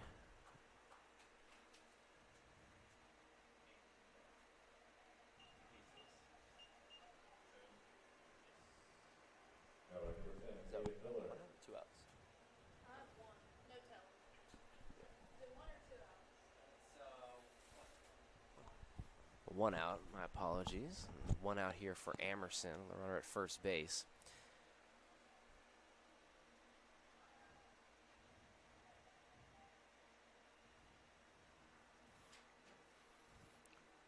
So, Thomas, as a former player, how much do you think the team might be looking ahead to, whether it's going to be Shenandoah or Macon coming up this weekend? Yeah, that's a good question. His ball's in the dirt, and Whitlow's probably not going to have a play on it unless he throws a dart, which he does. But just getting in there safely. Yeah, like you said, I think a lot of it is more on the coaching staff, too, I think, when you start to think about matchups and who you're going to pitch and all of that. This is a team in Shenandoah that took 2 from Averett in March in convincing fashion in both games. And so Averett has struggled against those 3 teams that we mentioned. They lost both games to Bridgewater on the road. They just came off a sweep against Randolph-Macon. So those 3 teams combined, Averett is 0-6 against. But as we know, it's very possible for the Cougars to beat them just because they've been competitive in a lot of those games. You look at that score against Shenandoah in March. Yeah, it was 15-7, but that game was tied going into the 8th inning. And so all it takes is some good pitching. But like you said, I think it's definitely on the minds of these players. And, you know, how do you think the experience is going to play into this series? This is a school, a program that none of these players have ever played in a playoff game before. And so I think that can benefit you, but it can also be detrimental. It's almost one of those instances where you don't know what you don't know. Exactly. Nice pitch there from Amerson. We see teams in professional sports, too, getting into the playoffs. And like you said, just sometimes that non-experience actually helps because you're not thinking too much. You're more so reacting. As that one is fouled down the left field line. But the identity of this Averett team is definitely putting up big-time runs and playing small ball. They've done it all year, hitting with 2 outs, runners in scoring position. I feel like if they can get some good pitching, they can make a run in the tournament for sure. Big swing and a miss there for a strikeout. Nice job there from Ian Amerson, and there's 2 down.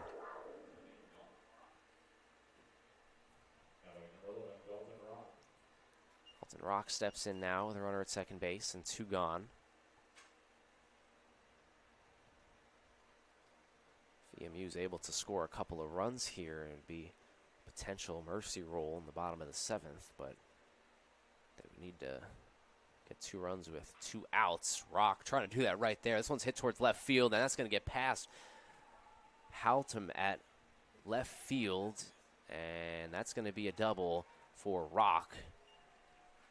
Great effort from Drew out there and left after making the great grab in the early stages of this one. So EMU gets a run, and now that run at second base does become somewhat important as far as just saving arms. If they're able to get that 10th run and hold Averett scoreless, you start to think about the potential mercy rule at play.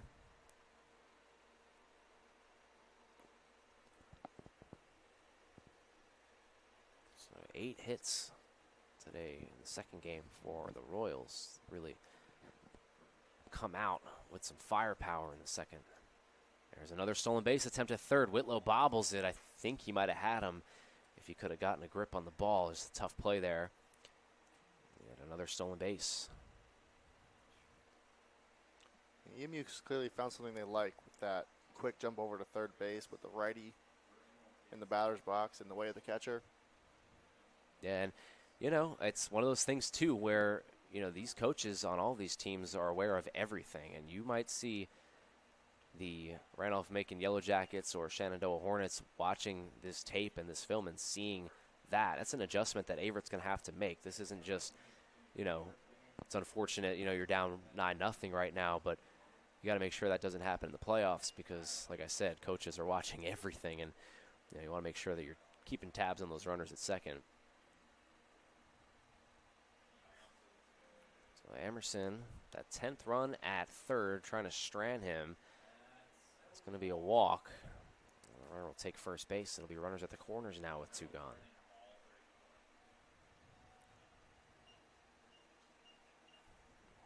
It's going to send up Brendan Hall, who came in to pinch run, and we'll have another pinch runner here. Pinch running at first base for 35, Ryan Harrison. All right, Harrison will come in to pinch run. And some more hugs. If you're an EMU fan, this has been a nice end to what has been otherwise a pretty tough season for them, finishing 11th in the ODAC, but this has been a pretty good send-off.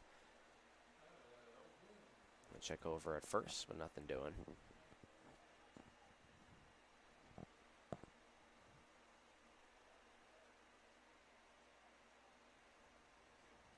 Emerson delivers and misses high.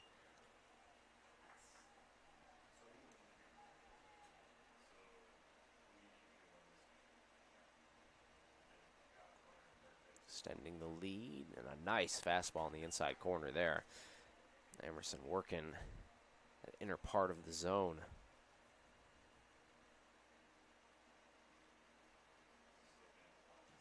Long hold and delivers. Big cut and a swing and a miss. Quickly ahead now, 1-2.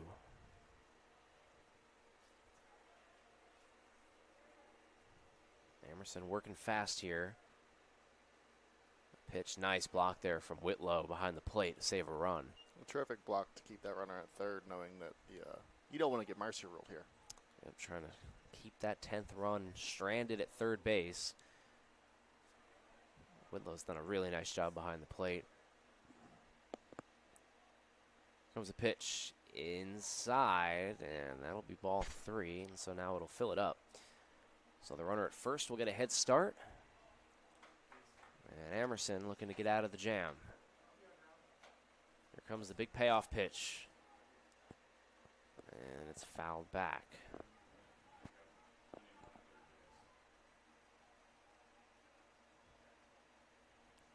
Big hack there from the Royals batter. A pitch he probably had no business swinging. Yeah. Brendan Hall came in to pinch run, so he's looking to get his money's worth for sure up there. As checking over at first and back in safely. And that's one of those moves, knowing the runner's going to break on the pitch, just maybe try and catch him getting a little too much. Josh Jorman would be next. 3-2 pitch is high, and we will see Josh Jorman. The bases are full now with 2 gone.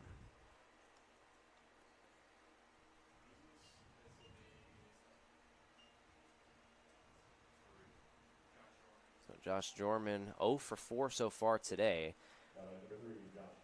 It's been one of the quiet Royals and an otherwise explosive offensive performance today. Working against the lefty, though. First pitch, Jorman right back up the middle, base hit. That's going to score 2. Maybe if they're able to get the throw in, and he is safe. Close play at the plate. What a great job there from Maddox Jordan to try to get that ball in. 2 runs will plate, and now it is 11-0 EMU of their 9th hit of the afternoon. Brings the run rule officially into effect. So Averett's going to need to find some way to get off the schneid here in the bottom of the 7th. But still runners on base to worry about here in the top. Yep, trying to still get out of it. Another pinch runner here. And brothers exchange a hug there at the diamond. You love to see that. That's awesome. Jorman is able to get a big 2-out single there, and it's his first hit of the second game.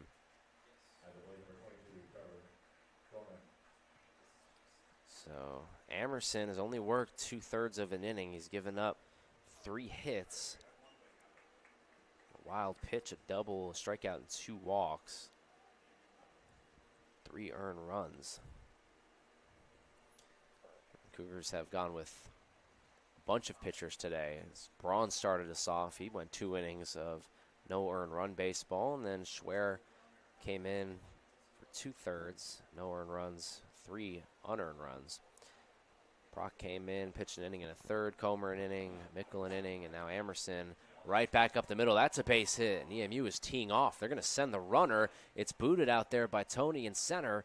Doesn't matter, though. The run was going to score anyways, and now it's a 12-run lead for EMU.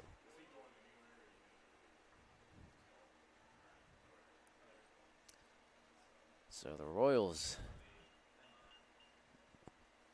before they head to Cancun, are going out with a bang. 12 runs here in the second game and trying to finish out the season on a high note, which they're doing. Yeah, it'll absolutely be a feel-good win for EMU, even if it's against, an abnormal starting lineup for the Cougars. You still put up 12 runs, 10 hits against pitchers who have shown that they can compete in ODAC baseball. 100%, and especially against Emerson. I mean, this is a guy that's been dominant, and, even though it's late in the game and he's trying to get some bullpen work in, it's definitely not the kind of appearance that we're used to seeing from him. Only 2/3 of an inning so far, and he's given up 4 runs here and 4 hits, so let's see if he can get out of it. But I know as a former 2023 Cougar, that team went 5-37, and anytime you could get a win, it was just such a relief, like a weight off of your back. And obviously EMU not having that type of season this year, but still, wins have been hard to come by. As this one's going to be hit towards center field, coming in and falling in front of Tony for a base hit. Runner trying to get back to second, doesn't matter. It's going to be another run, 13 now, and 5 against Averett's best starting pitcher, Ian Emerson. We were talking about this being a tune-up appearance for Ian, and you know what? It very well is. We're getting all the bad vibes out here. We're gonna get ready to throw a gem here next weekend. See, you're Mr. Brightside. I love that. That's great. I'm with you. I love the positivity. Emerson, like you said, just getting it out of the way now. Gets a fastball in the inside corner for a strike. So Royals getting all their runs out here. Surely in position to end this one in 7 if they're able to get 3 more outs. This one popped up, trying to get over is Wilson over towards the line, racing, and can't get it. So quickly ahead here, 0-2. Emerson looking for his second strikeout of the inning.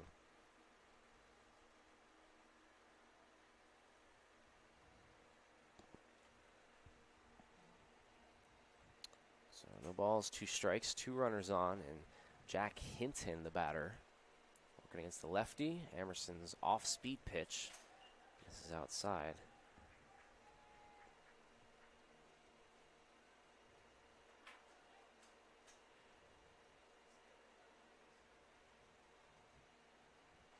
Big swing and a miss there for strike 3, and so Emerson gets out of it.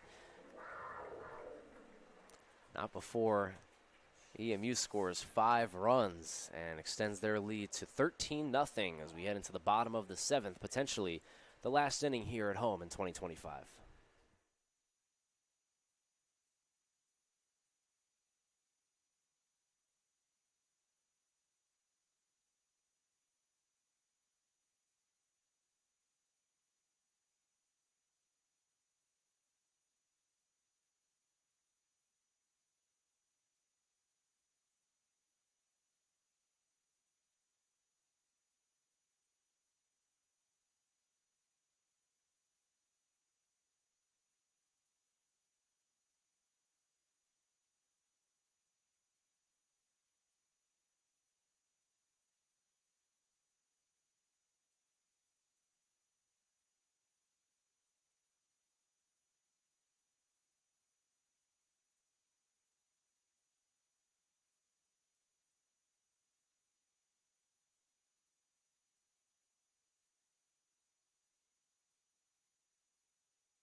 And welcome back, everybody, to the Averett Sports Network. Bottom of the 7th here, and what could be potentially the last half inning of the Averett home season. Boy, what a season it has been. A historic year, fastest start in the program history, 13-3, and right now down 13-0. But it's just been an incredible year, and obviously on to the playoffs as well, Tyler.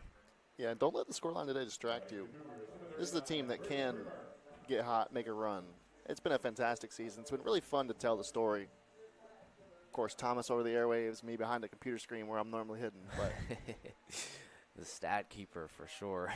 As we'll have our first batter here, Brady Kramer. He's appeared in 1 game so far. He's 0 for 1 with a strikeout, looking for his first college hit, the freshman, going up against Hayden Winston. 9 appearances, 1 start, and a 7.27 ERA. Kramer takes that one for a ball. But it's been a season of comeback for Averett. Like we talked about, 15 wins in the last 2 seasons to now winning 19 games and clinching the playoffs for the first time in program history in the ODAC. First time they've made the conference tournament since back in 2015 in the USA South. But incredible feat for this team here. As Kramer draws a walk, and so he's on base for the first time. You know, from opening weekend, you kind of got the sense this was going to be a different Averett team with that performance against Brevard. I believe game 1, maybe they walked it off. Yep, Drew Skinner had that walk off, and I'm with you on that. I definitely caught that feel from Averett, and throughout the past few seasons, obviously being on the team too, you really feel it. It's just there were moments where you just wondered if it was going to fall apart, but it just never did. They were so resilient. They had that stretch where they didn't lose back-to-back games all the way up until March, which was the first time they did that since 2000. And that really put the season in a nutshell. Now, in the second half, obviously, it's been a little up and down win streak-wise. They had that 6-game win streak followed by a 4-game losing streak and things of that nature. But it's just been a great season overall for a team that was picked by nobody to finish 6th in the ODAC this season. I believe picked second to last ahead of only these EMU Royals we have today. Yep. Kramer at first base, and we'll have Josh Herner at plate, 0 for 1 with a walk so far, and he fouls that back, and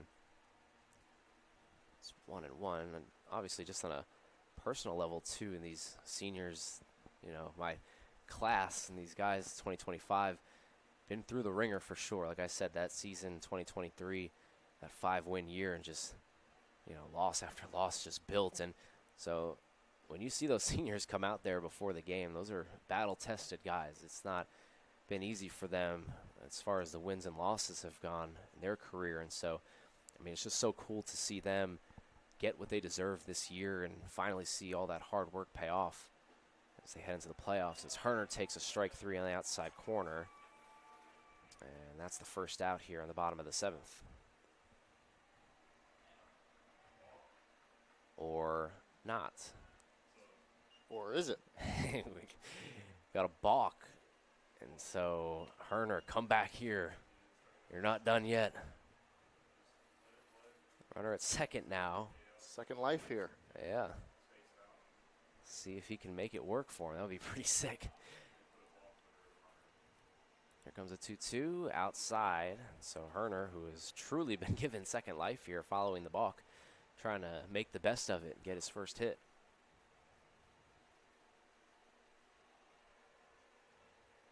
Waiting on deck is Hunter Whitlow. Or Drew Hamlet, excuse me. As this one's going to be hit towards right field, coming over, and that ball's going to die at the warning track there. Foul ball.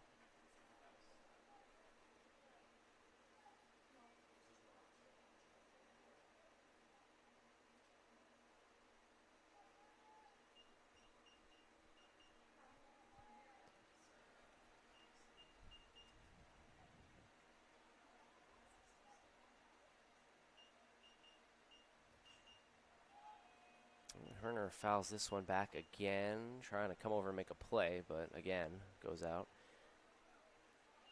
Becoming quite the at-bat here for the freshman.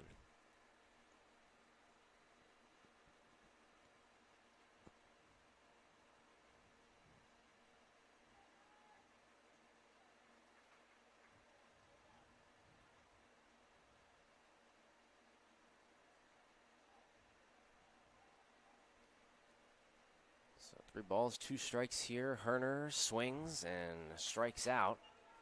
So now there will be 1 away.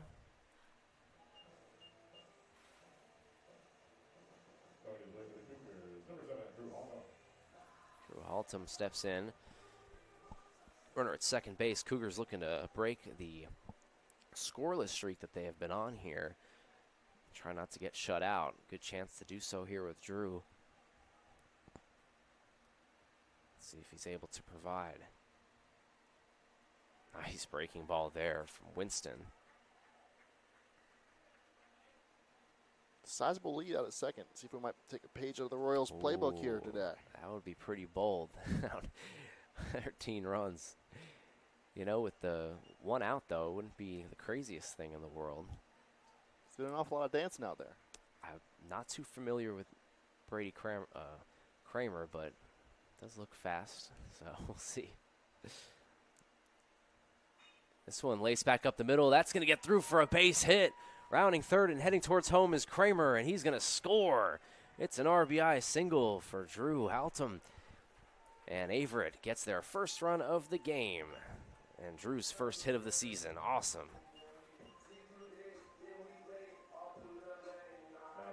That's a real feel-good run there for the Cougars. Yeah, Drew getting that one in. You know, he works so hard. Catcher, always putting in work in the offseason. He has a fitness page. I don't know if you know this, with Kevin Ziske, lightweight lifters. And so it's cool to see him get paid off there with a nice single up the middle and an RBI. Now it's 13-1. And Hunter Whitlow up, who also had his first hit of the year in his last at-bat. That was a single up the middle. Looking for more.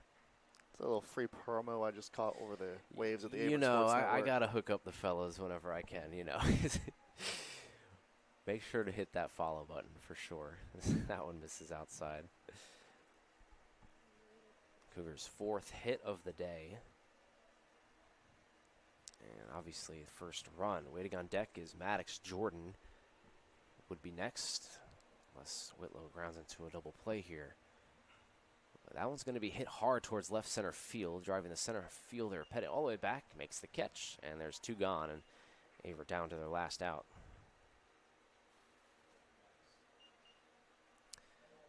So it'll send up Maddox Jordan. He's 1 for 2 today. Waiting on deck is Kevin Ziske, and so if you want a storyline here in a 12-run game, if Maddox is able to reach, it would give Kevin one last chance to get his 10th home run on the year. I'm going to cut you short there. Looks like a... Oh, they pulled him out. He comes off of the on-deck circle, and we'll have a pinch hitter. If that is the case, it would be Connor Cubis. Cubis, the Kernersville native, where I'm from. Cool to see him getting that bat.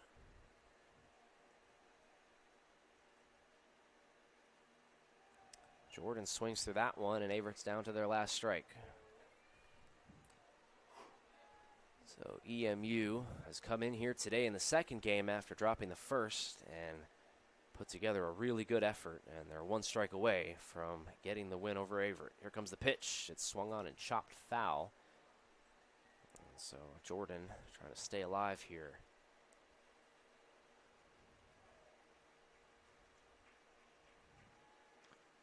That's the key in a game with a scoreline like this. Just stay alive. Never wave that white flag. Just keep fighting. See if Jordan's able to keep doing that right here. 2 strikes. That pitch misses down. So nice at bat here. Trying to stay alive.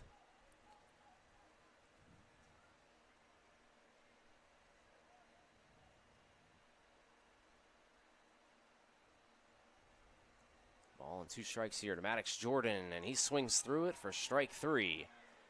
And that will do it. EMU gets the win 13-1 over Averett in 7 innings via the mercy rule. And that'll do it for the 2025 regular season. Averett will close out at 19-13, 11-11 in the ODAC. It tops off just an improbable run for Averett this year. I can't express how proud I am of those guys. They've done a terrific job, the coaching staff as well. And obviously we wish them the best of luck going into the playoffs. And you have any thoughts, Tyler, on the season, and what are your predictions? You calling a Averett Cinderella run? I think this team is hardly a Cinderella. You look at where they were predicted, you might think they are, but this team has fight, this team has heart, this team is experienced. So don't think it would surprise anyone to see a hard-fought series next week. 100%, yeah. And, I mean, this is a team, like you said, experience is the biggest word. And for the first time in a long time, this is a team that has a lot of seniors and graduate students. You think about Nolan McCabe, you think about Shane Mickle, those guys as well on top of the seniors. And so we will see how Averett handles it in the playoffs. We obviously wish them the best of luck. They're going to take on either Randolph-Macon, Bridgewater, or Shenandoah. They're locked into the 6th seed now behind Roanoke. Doesn't matter what they do tomorrow. And so we'll see how that goes. Obviously, so cool for me to be up here and watch, you know, the fellow seniors. Those are the guys that I came into college with, Kevin Ziske and Mason Williams, all those guys. To be a part of the season here has been pretty special. And so it's my last broadcast as a student here for baseball-wise. I'll be back in the fall, of course, but it was just so cool to watch them progress throughout the year. You mentioned that Brevard game earlier in the year, that opening series, and you just got the feel that, you know, it was going to be a little bit different, and obviously it was this season, so it was pretty cool. So Averett finishes it out with the loss against EMU. We'll see who they play. Final bracket will be posted up tomorrow after the Roanoke games, but for everyone here at the Averett Sports Network, Tyler Lem, Thomas Heaney III, we'll say so long, friends, and we'll catch you next season. Good luck, Cougars, in the playoffs.